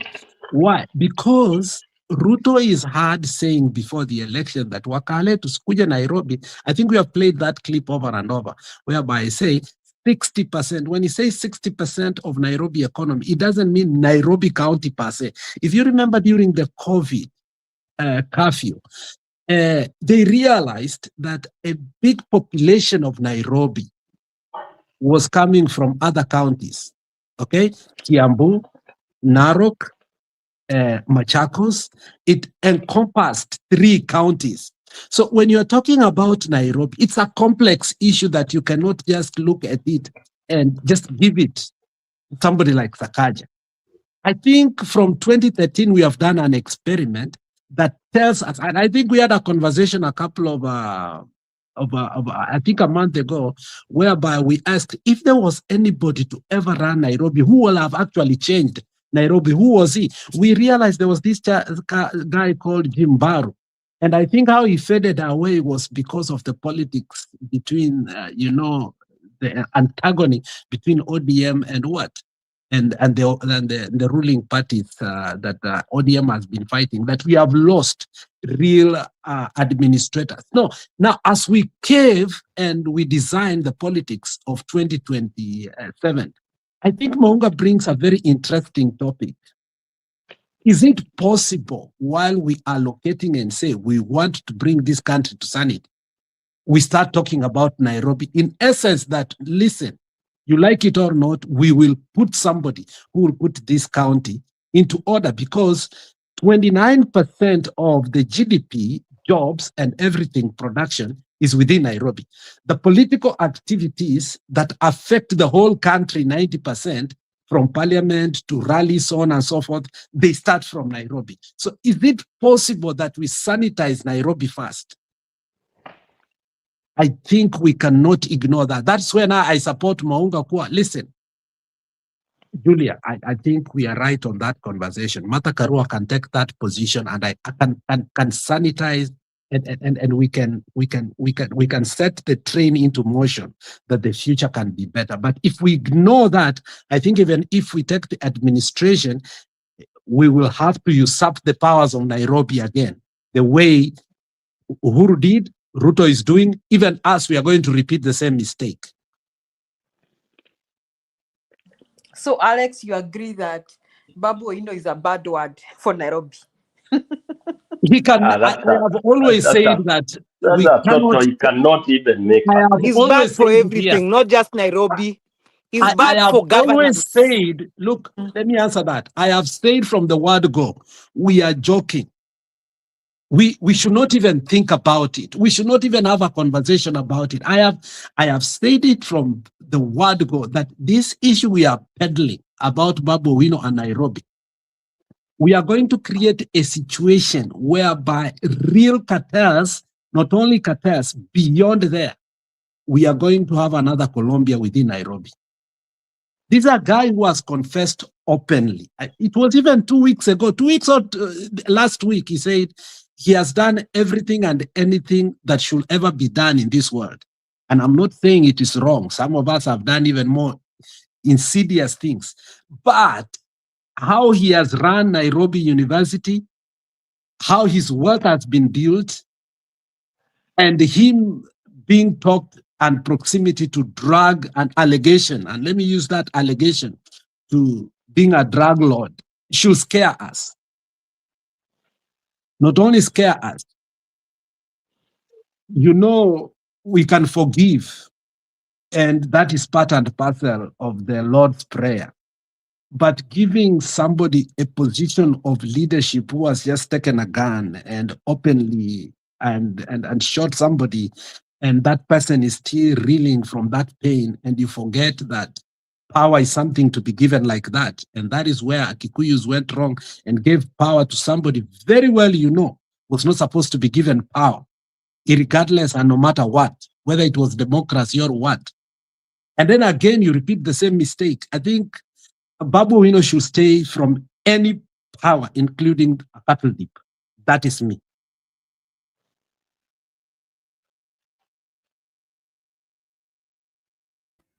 So I think Stony PK, now you can come to your point, because Budi gave you an exit point. Yeah, I wanted to changia a little bit on Nairobi. Nairobi is intricate, and Nairobi, if you want somebody to get tarnished, someone good name to be tarnished, mpatie Nairobi, because Nairobi, number one, it needs constitutionally Nairobi should be excluded from being a county. Number one, and I'll give you reasons. It should be outside. It should not be a constitution. I mean, a county. All right. It should be either a metropolitan or something like that. That which is very twinned with the government, twinned with the nation, twinned with the country. All right. It should be like a small country, mtoto ya Kenya. All right. Now I will demonstrate that. When you detach it from the county easy regulations, you will be able to control it, control the services, because when you make it a county, the citizens now have the same right as the county, elections and all that. And by the way, elections are not the best way to get leaders, the so-called democracy. Nairobi has suffered because as much as a city, it gets some of the worst thugs in the name of MCAs and all that, even MPs. Okay, like the MCAs, it gets crooks.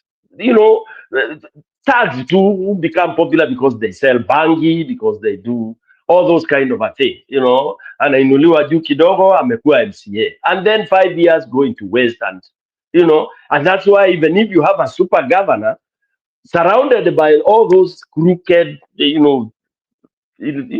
very low grade leaders, because you can imagine akina Gaucho wakienda kusimama MCA and all those kind of that caliber of people are the ones that now are sitting at the county assembly to discuss about a metropolitan city, international, world-renowned city.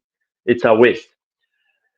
The only time Nairobi city worked under the old system of mayorship, it worked for a while before again now the elections brought in thugs and brought in low-class people and all that, uneducated and all that.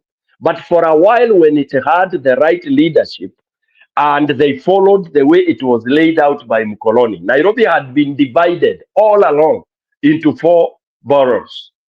Okay, and each borough was managed by a director. Okay, and is a director who sat not at City Hall. He sat at these 4 boroughs: Westland, Southland, which was in Karen, and there was Isli, and then there is Eastland, Pale Makadara. A director there who had all the departments that City Council zilikuwa: cleansing, water and sewage, health, and there was another one, finance. Okay, those departments were devolved, in quotes, into those 4 boroughs, such that citizens did not have to go all the way to City Hall to seek for services. And those are the days when Nairobi city roads and city streets would be even washed. CBD, you would have these lorries that go cleaning with a margin as sabuni. In the estates, you would have these small trolleys that would go cleaning those parts and Namitaro and all that. It used to work. And now, then you would have councillors. Councillors who would now oversee whether these services are being delivered by the so-called executive or the employed. The system was working very well. Then when corruption came in, after people realized, oh, in a cash cow and all that, those services collapsed. At one time, every service was working in Nairobi. We used to drink water from the tap. We used to have anything that you want at a click of the finger. That's why I always say it can work. But you have to do a lot of work, put a lot of effort to bring it back to what it is supposed to be. And that's why, for example, constitutionally we have now to do what I've said, and then we divide it so that you have those whom I'm calling governors. Those should be actually more or less like small, no, I'm calling them directors.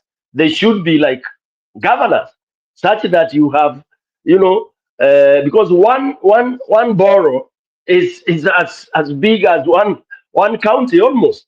You take Eastland, for example. Look at the population. We don't have to look at the area, but the population that you are and the services that you are supposed to provide. Okay, so we have one overall boss who is at almost the level of a president. Okay, and he has 4 or 5 other people that are running the city with him. That is what would salvage that city. But you run it like a county at mtu mmoja ndiye, never. It will never. I don't see anybody who can really do that until it's called what? We segregate the roles and responsibilities. And I always tell people, you only need to get that master plan and come and start doing it. It is there. Just get it and redo it.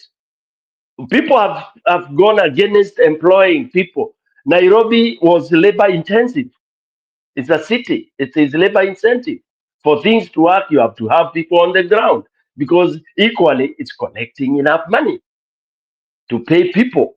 And anyway, that is the way of providing what we call it, jobs and all that. So that is what my take about Nairobi and what I saw working, and how I feel that it should be run, and that should be a deliberate move. Otherwise, you can imagine how people have struggled. Now, that is something that can work when we have a policy that can be enacted to a point that when a government that is there willing to make Nairobi functional.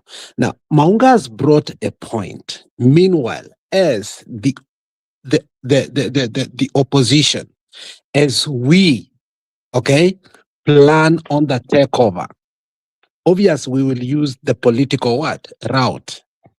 And I think she brings a very interesting. Before that happens, don't you think it is a high time we must force that conversation that, look, Nairobi is bigger than most of these young boys like Babu Wino. Because, and Mzalenda has asked a very good question. How did Sonko become a governor? It's because we downplay this conversation. Okay? And then the political euphoria takes over it. For instance, right now, Maunga, you are in Nairobi, you can agree, if elections were to be held today, against my own goodwill, Babu will take over. And that's so how do you stop that? That is why I'm like, I think Maunga brings a new point. Can we integrate and harness the conversation of the flag bearer with the governor of Nairobi? Can we make sure that that's part and parcel of the conversation? Is it It's a possible? good it's a good one, but how do you discuss it? How do you stop Babu? You know, when they know that governor atasimama and you'll be elected, how will a conversation help? Stone PK, Mm. I think one thing you're missing is Nairobi always votes according to how the crowd will move. That is how Nairobi has been voting. And not only for governor, they have been voting that for everybody, even MCAs. Starting with my ward MCA, who before even did not know even to talk in English. And he won elections almost 3 times. And come to think of it, in Nairobi Sanitario, people even were thinking of giving a lady called this pastor. Her name is who? This one, Jiro. So Nairobi politics is just the politics of fluke. Watu wanataka kupiga kura kwa sababu ya popularity ya mtu. And if you go, So you what want to am I start with missing? What am I missing? Because I said, how do we bring in to discuss when you have populists like Babu Wino, everybody crashing for him? I don't know what I'm missing here. So that's why I'm saying Nairobi politics, to change it to politics of conversation is very hard. Because even the first governor of Nairobi, you know, he could have become the first governor of Nairobi. Could have become Waitito. It's just because there was a field between Waitito and Then Joseph, Kidogo, Joseph, if that is the case, then it shows Kenya will not change, because that is the most important county and we are joking with it. And I'm telling you, Nairobi will not change. They still vote for No. Wait. Where the economy is. Wait, Njiro. I think I gave a module. Maybe Joseph was not listening. I said if we were to flow with what it is, Maungu, brought in, if we follow the system we have, then Alex is saying, can we be able to begin to influence that? Then now it comes like it would not be able to influence that without anything anchored, for me, in my own opinion, anchored in the law. That Nairobi is so important that we need to seriously think of how we can anchor it in such a way that it does not, become vulnerable to these hulabaloo guys that Francis is saying we will, get employed. Joseph is saying they get employed. So it requires a lot of insight and a lot of thinking and restructuring. But then Alex is saying before we reach there, because as opposition now, before we reach there, we need to begin to embrace it. And what should we embrace? What should we put in our table as we discuss for the presidential, the deputy? Where should we place Nairobi? Because it's critical. I think that is where we are. What is it? What are the opportunities now available for us to annex Nairobi in quotes in our discussion as part of trying to deliver and turn things over the way we want to turn in the country, because we can't leave Nairobi alone. I think hapo ndio kizungumkuti iko. Okay, sasa we should think, what should we float? Like now we have said Babuino is the wave in quotes, and we feel he's not really, as much as he's in the opposition, blah blah blah, but we feel hapana, hata tukimweka kwa upande yetu, but we will be actually digging the grave deeper. So what should we do? And that is what I think Alex is saying, and Maunga. Wow, the brain should work there now. What are the mechanisms we feel should come in place? For me, the route I was seeing is a longer route. It's first of all we get presidency, then maybe it can be some of the, what we call it, when the president takes over, there are those directives he gives. He can sign 1, 2, 3, 4, and Nairobi, reforming Nairobi would be one of them. Either doing a quick, executive order and all that kind of a thing. That would be, I mean, that's how I see it. Otherwise, when it comes to discussion, I'm not seeing Babu Owino being told, oh, where's Mama, and then italeta a story. That's how I'm seeing it, Joseph. You know, Stone PK, it's very good you are trying to say that it's supposed to come down to discussion of how Nairobi is supposed to be managed. But for certain, Nairobi politics will go down to who is going to be able to bring down the wave and being able to be voted for. That is what all that is all that is going to be looked at in at the end of the campaign of 2027. As they are approaching the election. That is the only thing that Nairobi people are going to be looking at. Who has the political wave? And we have seen it happening over and over again. It's not the first time. Now I think we are going for it at the fourth time. This is the fourth time we are going at it. And I think Nairobi, maybe the residents don't learn, because you cannot do you cannot do the same things 3 times, and now you are expecting to do it the 4th time, because this will be the 4th time we are going to do this. And I'm telling Joseph, you, it is going to be the same. Nairobi people, they learn. But Joseph, when it comes to the election, nani populist, you have no control. I mean, most of these people. PK, you cannot even stop this populism, because even Babu Owino will be a candidate for united opposition. I'm telling you for certain.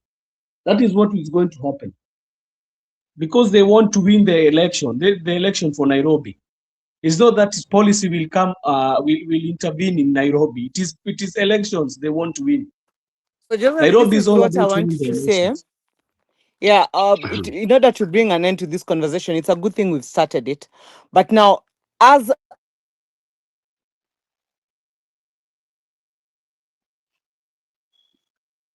Maunga, you've muted.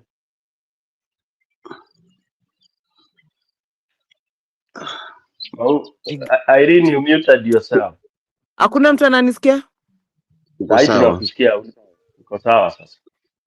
Nilikuwa nasikia, I don't know, maybe someone is trying to mess with my line as usual. So what I was saying is this: as we trusted God with our country and the Sifunization came about without us knowing where it's come from, I'm trusting that even this Nairobi thing will fix itself. Because, you know, Babu expected that people should be talking about him.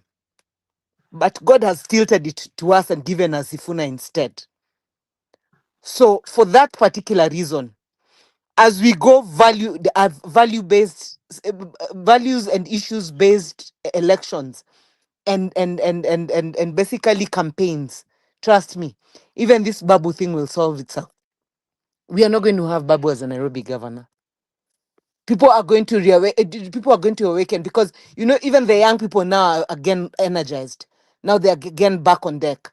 So the truth is, let's work together on this journey, and let's be consistent and clear that at no time will we hear that name being floated and we just remain there hoping that something like a miracle will happen on our behalf. Whenever we should hear that name comes up, we deal with it like we've dealt with it here. So as I said, that for everything that we're doing moving forward, it is campaigning towards a better Kenya. The same way, conversation regarding governance of any leadership position, let alone Nairobi only.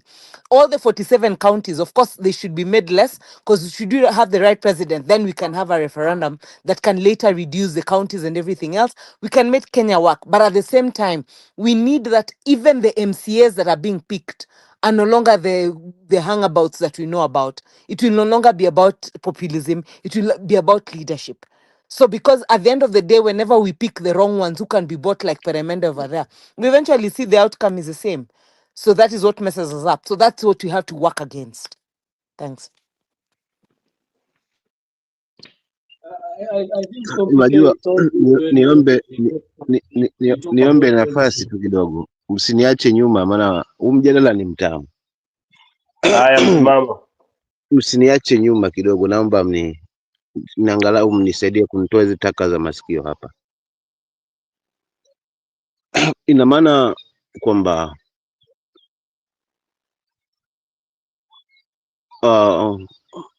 kaunti ya Nairobi ina umuhimu mkubwa kiasi hiki kwamba ndio kitovu cha uchumi, inachangia kitovu cha uchumi pakubwa mno.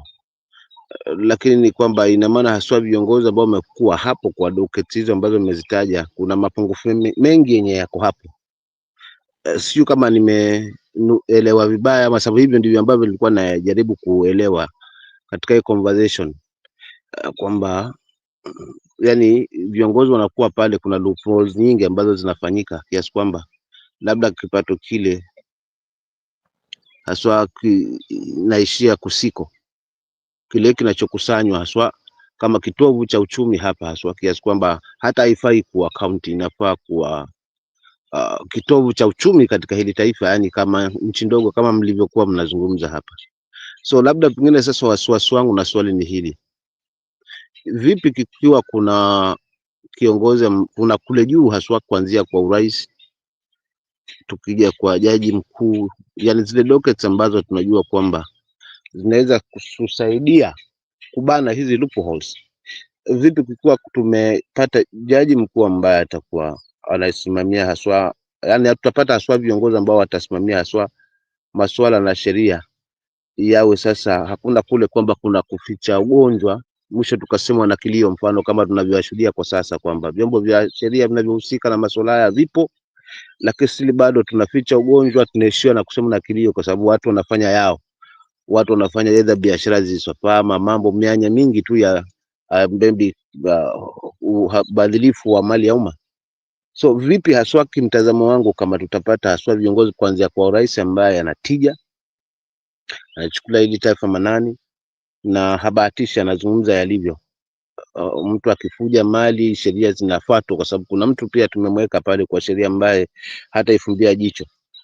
Vipi huyu gavana kama atakuwa pengine haswa ni huyu babu wenu, lakini hapa juu kwenye sheria tumerekebisha kiasi kwamba yeye kufanya mianya hiyo inakuwa ngumu hapa, sijui mnaponaje? Kwa sababu mwisho wa siku tukumbuke kwamba babu ana wafuasi, babu anaweza saidia pengine haswa upande huu wetu masuala mazima na ushindi huo ambao tunaotegemea kwamba tuwe nao haswa kama United Opposition. Na mfano kama tutasema tunamuondoa pale na tuluzi hilo kundi, nalo litakuwaje?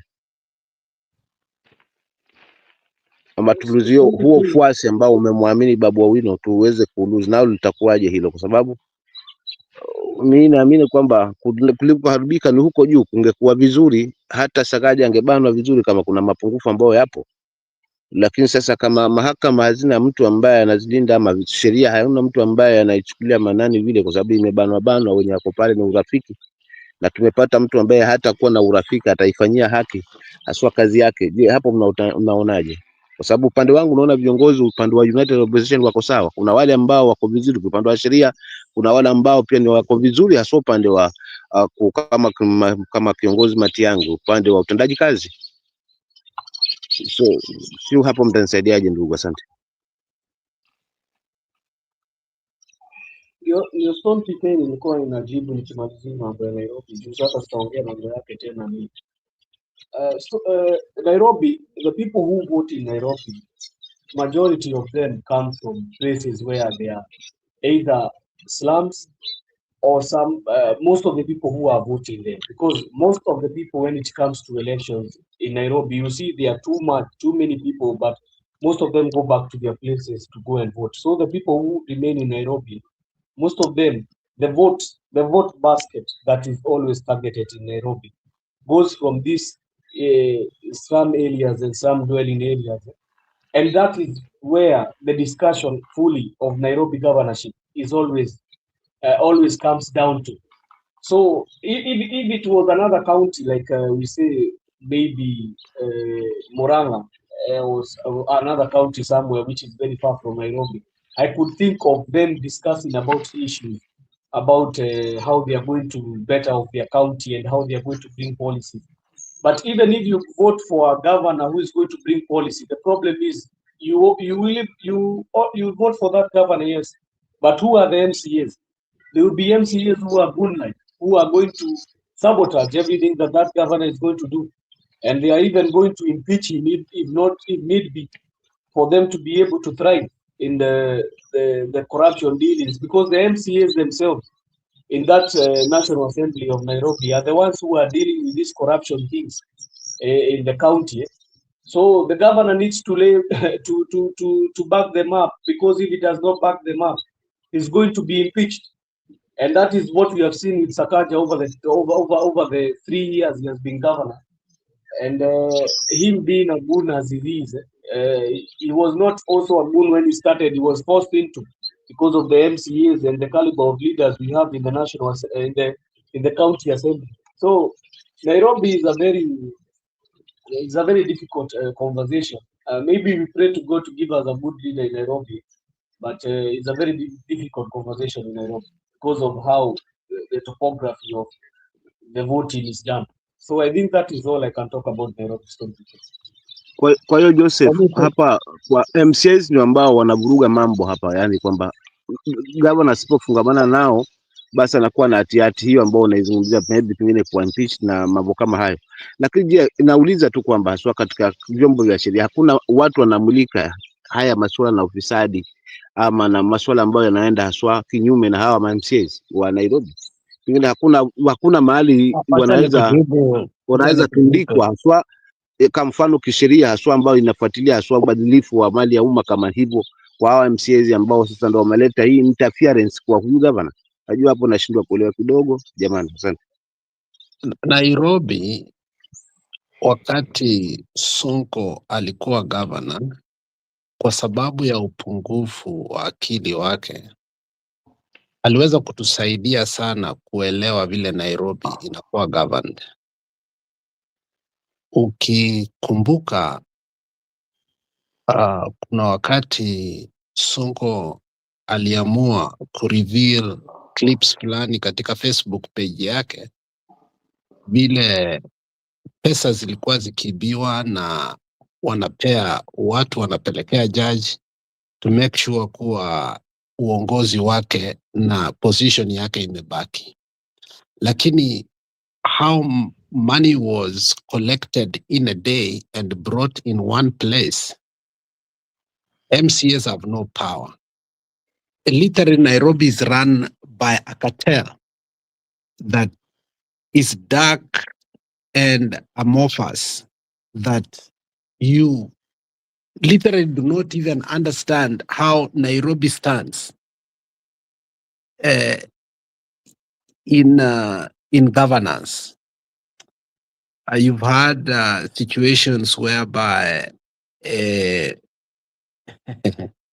lawyer like Donald Kipkorir has been paid. How much billions was that? Like single-handedly paid billions of money, Ahmed Nasir, for a case that did not even end.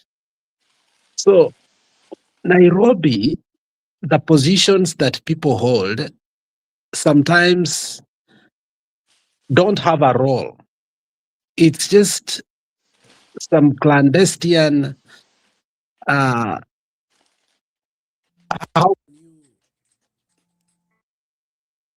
define it. Like the house called Nairobi is a puppet that we see, but the operation of Nairobi itself in terms of what happens and how money is collected and where it goes, it has no trace. Now, before Baba died, there were allegations, if you remember, that and those allegations were many, that there was an agreement that he was getting 100 million. Was it a month, a week, or something like that? And Sonko has always confessed that there is amount that used to come directly to him after the collection of the revenue. So, like these MCAs and others are people who are in the payroll of the cartels who actually run Nairobi in itself. So Nairobi has never had a structure on a county level that has one central place whereby accountability can take place. If you remember when Kidero was the governor, he had how many accounts whereby he doesn't even know how many people used to deposit money over there on behalf of him. And that case went, I don't know if Elisha, but Kidero went scot-free, a billionaire. Sonko came a little bit, and I just put there a few names of the people who have become governors of Nairobi. You may think like Nairobi has had only 3 governors in the 3 terms. We had Kidero, then we came Sonko, from there, Kibiru ama nani akachukua temporarily, then Elachi akachukua, Ankanuna akachukua, then Badi akachukua, then Sakaja amechukua, now Ruto amechukua. Like Nairobi itself has had like 8 governors in a very short time. Like the people who literally were like the governors of Nairobi.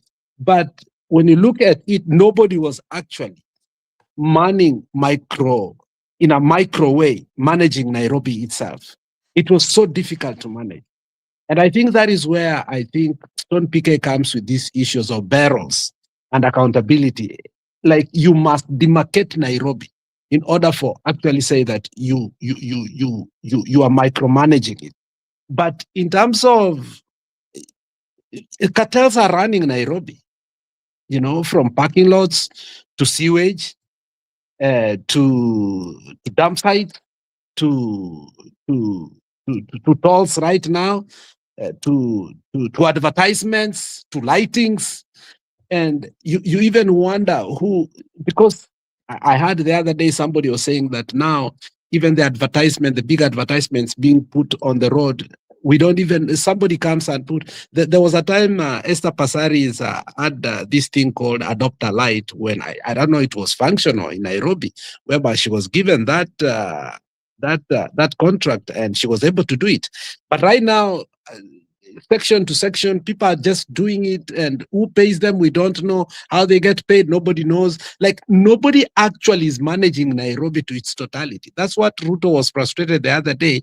Though he's not going to do it, he was saying the truth, but he was not going to solve the problem. Is Nairobi has become a sewer in every manner, be it psychological sewer, be it financial sewer, be it real sewer, be it garbage sewer, be it garbage, whichever it is. Like Nairobi is not manageable anymore because it has no central place, central command, whereby you know that, you know, authority comes from. That's the dilemma that Nairobi is having right now, that the tools of devolution were never put in place so that we can have structures, merits, commands to do accountability at every level. Yeah.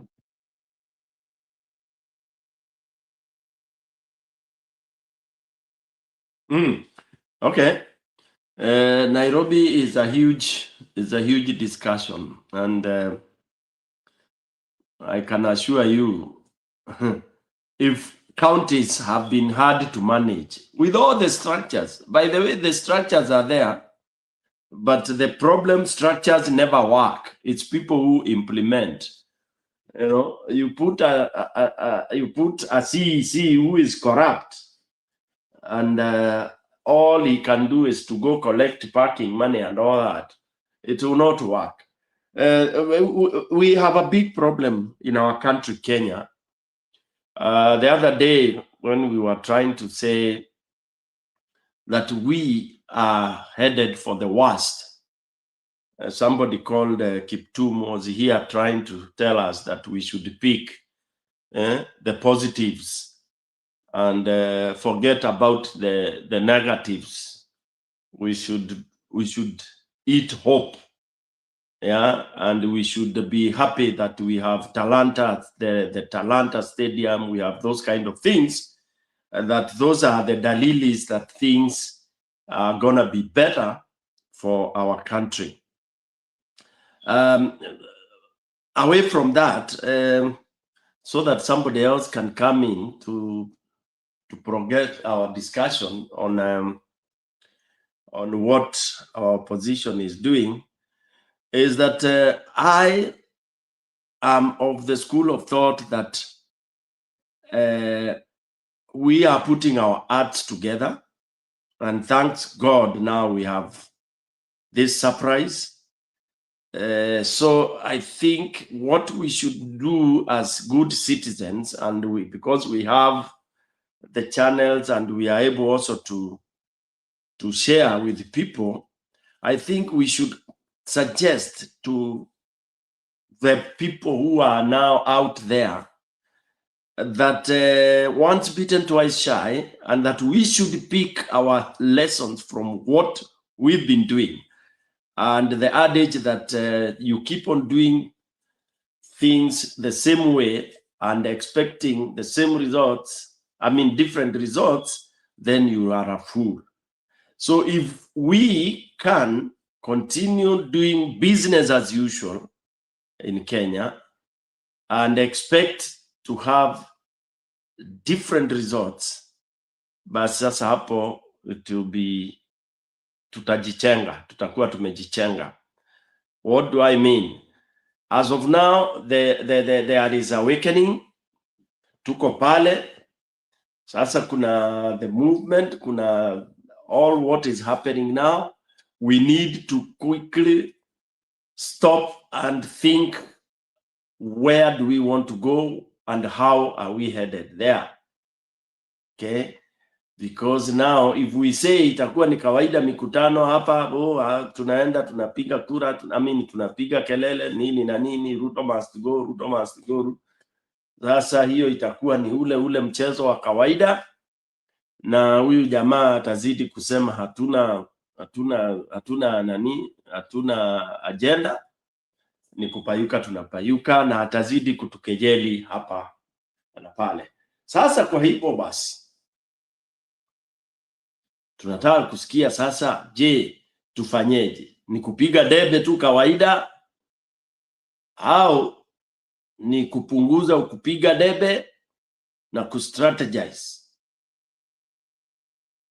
Kupunguza kupiga debe na kupeana ultimatums na kutoa kwekwe. That's my thinking. Tutakwenda mkutano hapa kule. Je, tumekubali kwamba ni lazima tuhamasishe watu mashinani kabisa, kwamba mtu ukisimama kuzungumza, hata kama unazungumza ukiwa hapo Kakamega stadium yoyote utakuwa, je, wale ambao wako kule vijijini ujumbe wataupata vipi? Because that is where we miss the boat. Tumekwenda Buhugu stadium ama wapi pale, tumezungumzia wale ambao wameweza kufika pale. Je, ujumbe kwa wale ambao wako kule mashinani, ambao hata hawana hela ya kupanda boda kuja mahali uliko, watakuwa tunawazungusha, tunawaeleza vipi? What strategy do we have? Kwamba mtu akiamka anaelezewa kwamba Ruto must go, na ni kwa sababu hizi na hizi na zile.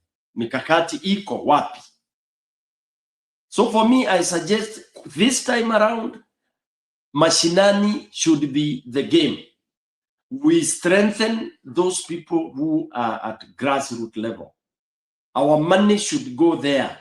Pesa ziwe ziko kule grassroots, ili wale grassroots wazungumze na akina mama wanapokwenda kuteka maji, wakienda kwenda kusaga unga, popote pale wapo wanakumbana na watu wakiwaambia vile tu nani alikuwa amesema. Kaka unaendelesha kidonda hapa mkubwa wangu, kwa sababu unajua fika hapo unamgusa msimamo ukizungumza hivi na ile azma yake, but nani anampa mbavu? Nani anamwezesha? Hii kazi ya civic education, I've done it. Hii ni sasa recruitment, hii kitu tumepeleka tete, tumepeleka inaeleweka, it's very easy watu kuelewa. In fact watu wamechoka, wanasubiria tu kupewa mwelekeo, kwa sababu already numbers kila mahali zimekataa kwa Kasongo. It's very easy, but nani anatuwezesha huku kuweza kuingia kule, kuweza kurecruit sisi wenyewe haswa kila mahali, kwamba civic education ipo na watu wanapata hamasa, kwa sababu I believe like me, I myself, hiyo team niko nayo, kama kwa kweli ningekuwa na uwezo wa kuweza kukutana nao mara kwa mara, kwa sababu uwezekano upo bro, tungekuwa tuko mbali. Na hope Kwale ingekuwa sasa hivi haizungumzi masuala kabisa ya Kasongo, hata aje nani, tayari tu sasa hivi imekuwa ngumu, viongozi ndio wamebebwa wote, watu bado wana msimamo ule. So kwa kweli hili swala la unalolizungumza lingefanyika haswa nchi haswa nzima, haswa kuna watu mashinani kweli wanashikwa mkono haswa kuingia kwa hili, tungefunga huu mchezo tu vizuri, kwa sababu watu wanakuja kwa mkutano ni kidogo, wengi wanabaki manyumbani, na kutokana na hali ngumu ya kimaisha, mtu mwingine hata hana habari za kuangalia news wala nini. Mtu anafikiria lini nitatafutia wanangu, sababu Kenya ina wenyewe tayari. Hiyo ndio kauli watu wako nayo, Kenya ina wenyewe ba kicha, mtu yuko mbioni, hana time na hiyo. So unakuta hao ndio watu tunahitaji kwamba tuwaeleze kwamba wasifanye makosa wakati ule, kwa sababu hizo ndio watakaotumika haswa kuletewa vijitonge vya mkononi na mwisho kuona sasa hata kama ni hivyo na nimepata zangu 10 hizi, ni bora tu kuliko kukosa kabisa. Unaona, kama mtu nakuta ni rahisi kushawishika kabisa, but tuko feel kuna watu kweli ngangari wanawaleza watu hapa mpaka ikifikia mwaka ujao mwezi wa 5 mwezi wa 6 kishajulikana kila kitu kwamba ushindi uko wapi, na tutakuwa tumefunga mchezo. So kaka, mimi hapa nakuunga mkono kabisa sana sana, but challenge ni hiyo, nani atakushika mkono? Hiyo ndio challenge sasa.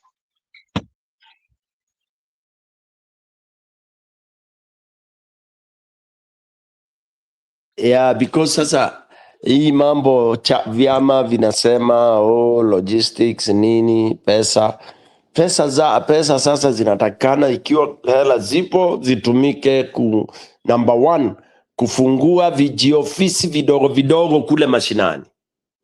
Okay, kufungua viofisi vidogo vidogo kuanzia ward level. Okay, and then from there hizo ofisi sasa kuna members ambao wanakuwa volunteer 2 3 ambao watakuwa wakiman hizo ofisi. The aim of the office ni mahali pa watu kuja, pana bendera ya opposition, pana bendera pale, watu wanakuja kupata habari na kuhamasishwa kwamba chama kimesema vipi, headquarters wameamua vipi. Alafu hizi ofisi ni vizuri pia pawe na KGTV pale, ambapo sasa watu wanaweza wakaona news and all that. It might feel like it's expensive, but it is even better than holding a rally baada ya rally huko miji mikuu. Unatumia hela nyingi, na hizo ni hela ambazo ungefanya mahali huko ufungue nini mashinani. Hiyo inakuwa ni visibility, watu wanajua kuna chama ya hilo. Ndio KANU ilifanya hivyo na ikakita mizizi kabisa. KANU ilikuwa very good at that, and they walikaa ground sana sana sana sana. Na hata UDA pia wanafungua maofisi, ukumbuke hivyo hivyo pia, kila mahali wako na watu. So unajua pia hii nayo isije tukajipata hofu gani. Nani anafungua? Kuna maofisi, wewe ukipiga hiyo kuanzia Ukunda ukirudi hivyo barabara tu ongoza, utaangalia maofisi. Ukiingia huko pia maofisi vya UDA vinatengenezwa, kuna watu ambao wako chini huko. So kumbuka kuna wanachaguana viongozi wao wako kwa hizo maofisi. Tukumbuke hili la maofisi kila mahali pia United Opposition kama hawatatubalia njuga zaidi, basi kila mahali kutamwagwa ofisi ya UDA, na wako na mbavu, wako na pesa. Uniambia au litibi umeenda hapo kuulizia masuala ya maendeleo ya nini, umeingia hapo kwa ofisi ukitoka kwa vizuri, utapasahau kweli? Uwezi. So ile masaa ni mfukuza shuka lilipo nayo. So well, we have numbers but strategic na plans ni zipi za kutuonyesha kwamba numbers kunazo, si shida, kwa sababu hata baba alikuwa na watu lakini hajaweza kuwin.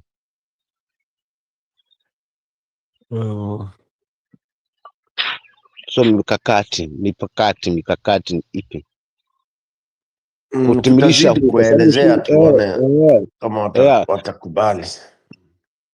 Uone kwamba mikakati ni ipi haswa, kwa sababu already ushindi tuko nao. Tusitosheke kwamba numbers tunazo, but still we need more. Usiamini kitu mpaka ukiamini umekipata wangu. Yani ile siku umekishika mkono unajua yes, hiki nimekumwagia jasho. Lakini ukitosheka kwamba numbers tuko nazo, sasa kama numbers tuko nazo, tutaishia hapo kwa kuvutana. Huyu anataka awe rais, huyu anasema mimi sitaki kuwa hapa, huyu sasa ikifikia hapo, sasa hata ule mponi tunampa mbavu pia. But ukweli kabisa kafisi huku watu wanapata habari za United Opposition zikidunda huku mashinani kila mahali, constituency level, hata kama kwa wadi kuna ka ofisi moja ka United Opposition. Hiyo kitu itawaleta wananchi wawe na ile kwamba hawezi sahau hata kidogo, kwa sababu maneno yakiingia akilini kwa watu na wamechoka, sidhani kama watafanya makosa pale, but lazima tuwakumbushe. Lakini tukisema tunatosheka na mikutano peke yake na tunayofanya huko, wengi tunawaacha mashinani huko ambao ndio walengwa. Wakija akiletewa tonge la mkononi ni rahisi aswa kushawishika, kwa sababu kutokana na hali ngumu wanazo, na watasahau pale mahali wamesaidika kwa sababu ya wewe ambao una maneno mazuri lakini hujionekana na msaada tangia awali. Huyu ana maneno mabovu lakini kanikumbuka.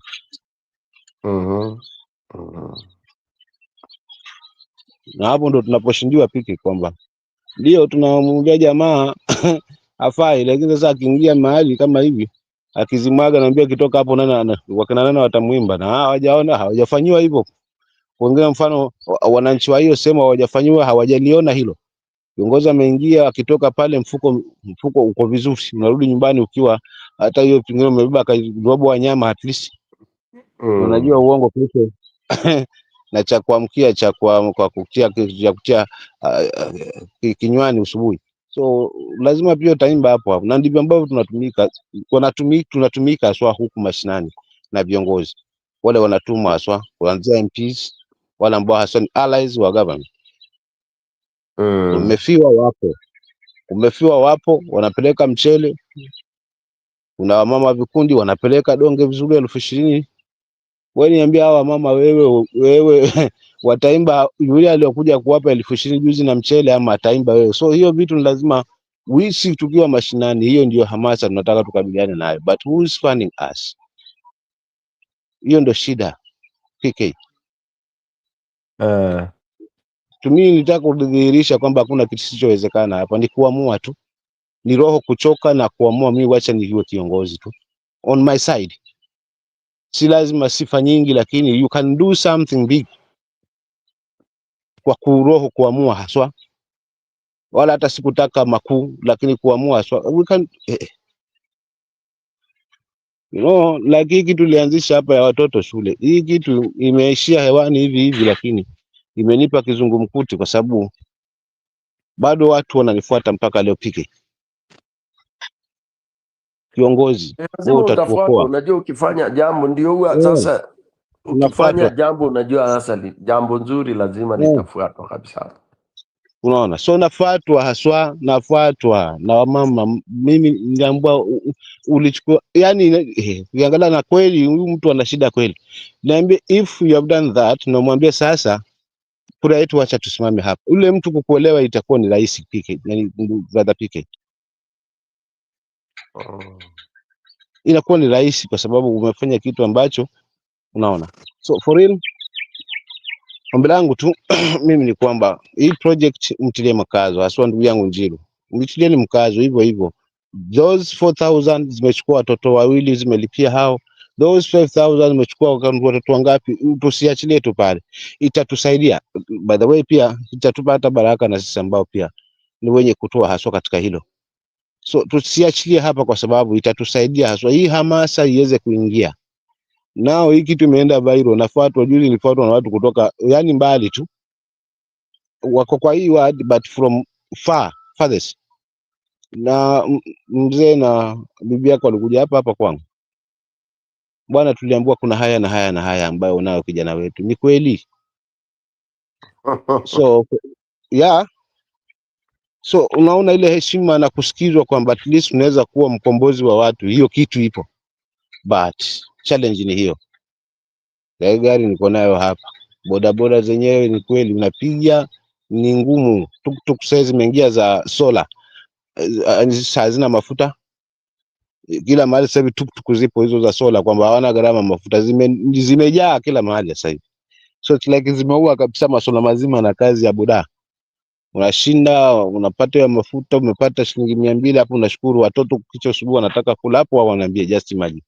still bado niko pale pale square one. Nikisema nilizungumza ili nikambe natanionyesha huyu jamaa ana mpango fiche labda, lakini hiyo ndio reality, kwa sababu sasa hivi nimekwama, gari ninayo kweli, lakini sasa inakuwa ngumu.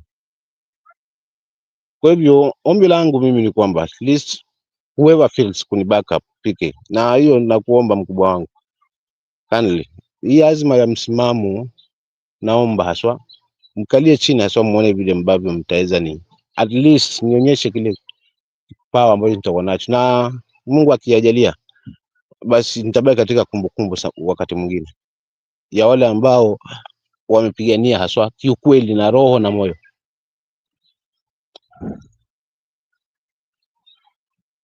Sababu kueleweka kupo, naamini kabisa, nashukuru nikizungumza mahali naeleweka haswa na kila rika, si vijana, si wa mama, si wazee, naeleweka haswa kwa jamii yangu hii ambayo imetuzunguka haswa, in fact Kwale. Aya, sasa msimamo itabidi tughairishe sasa, kwa sababu Njiru hayupo na masaa ndio hayo yamesonga huku. Tutazungumza hayo outside the channel. Ni sawa.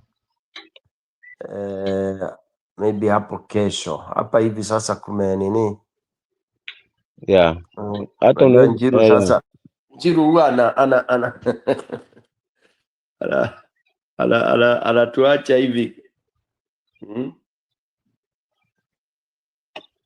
Anatuacha bila kuaga bwana, alafu show inaenda inajifunga yenyewe automatically. Tulikaa hapa juzi lakini anyway ushamzoea wewe, acha sisi tufunge tuage ndugu yangu, lakini mkubwa wangu ile mengine outside the nani. Sawa, nitashukuru sana kwa hilo kwa sababu bwana, siku zote mficha uchi basi azana pia mficha ugonjwa useme na kilio.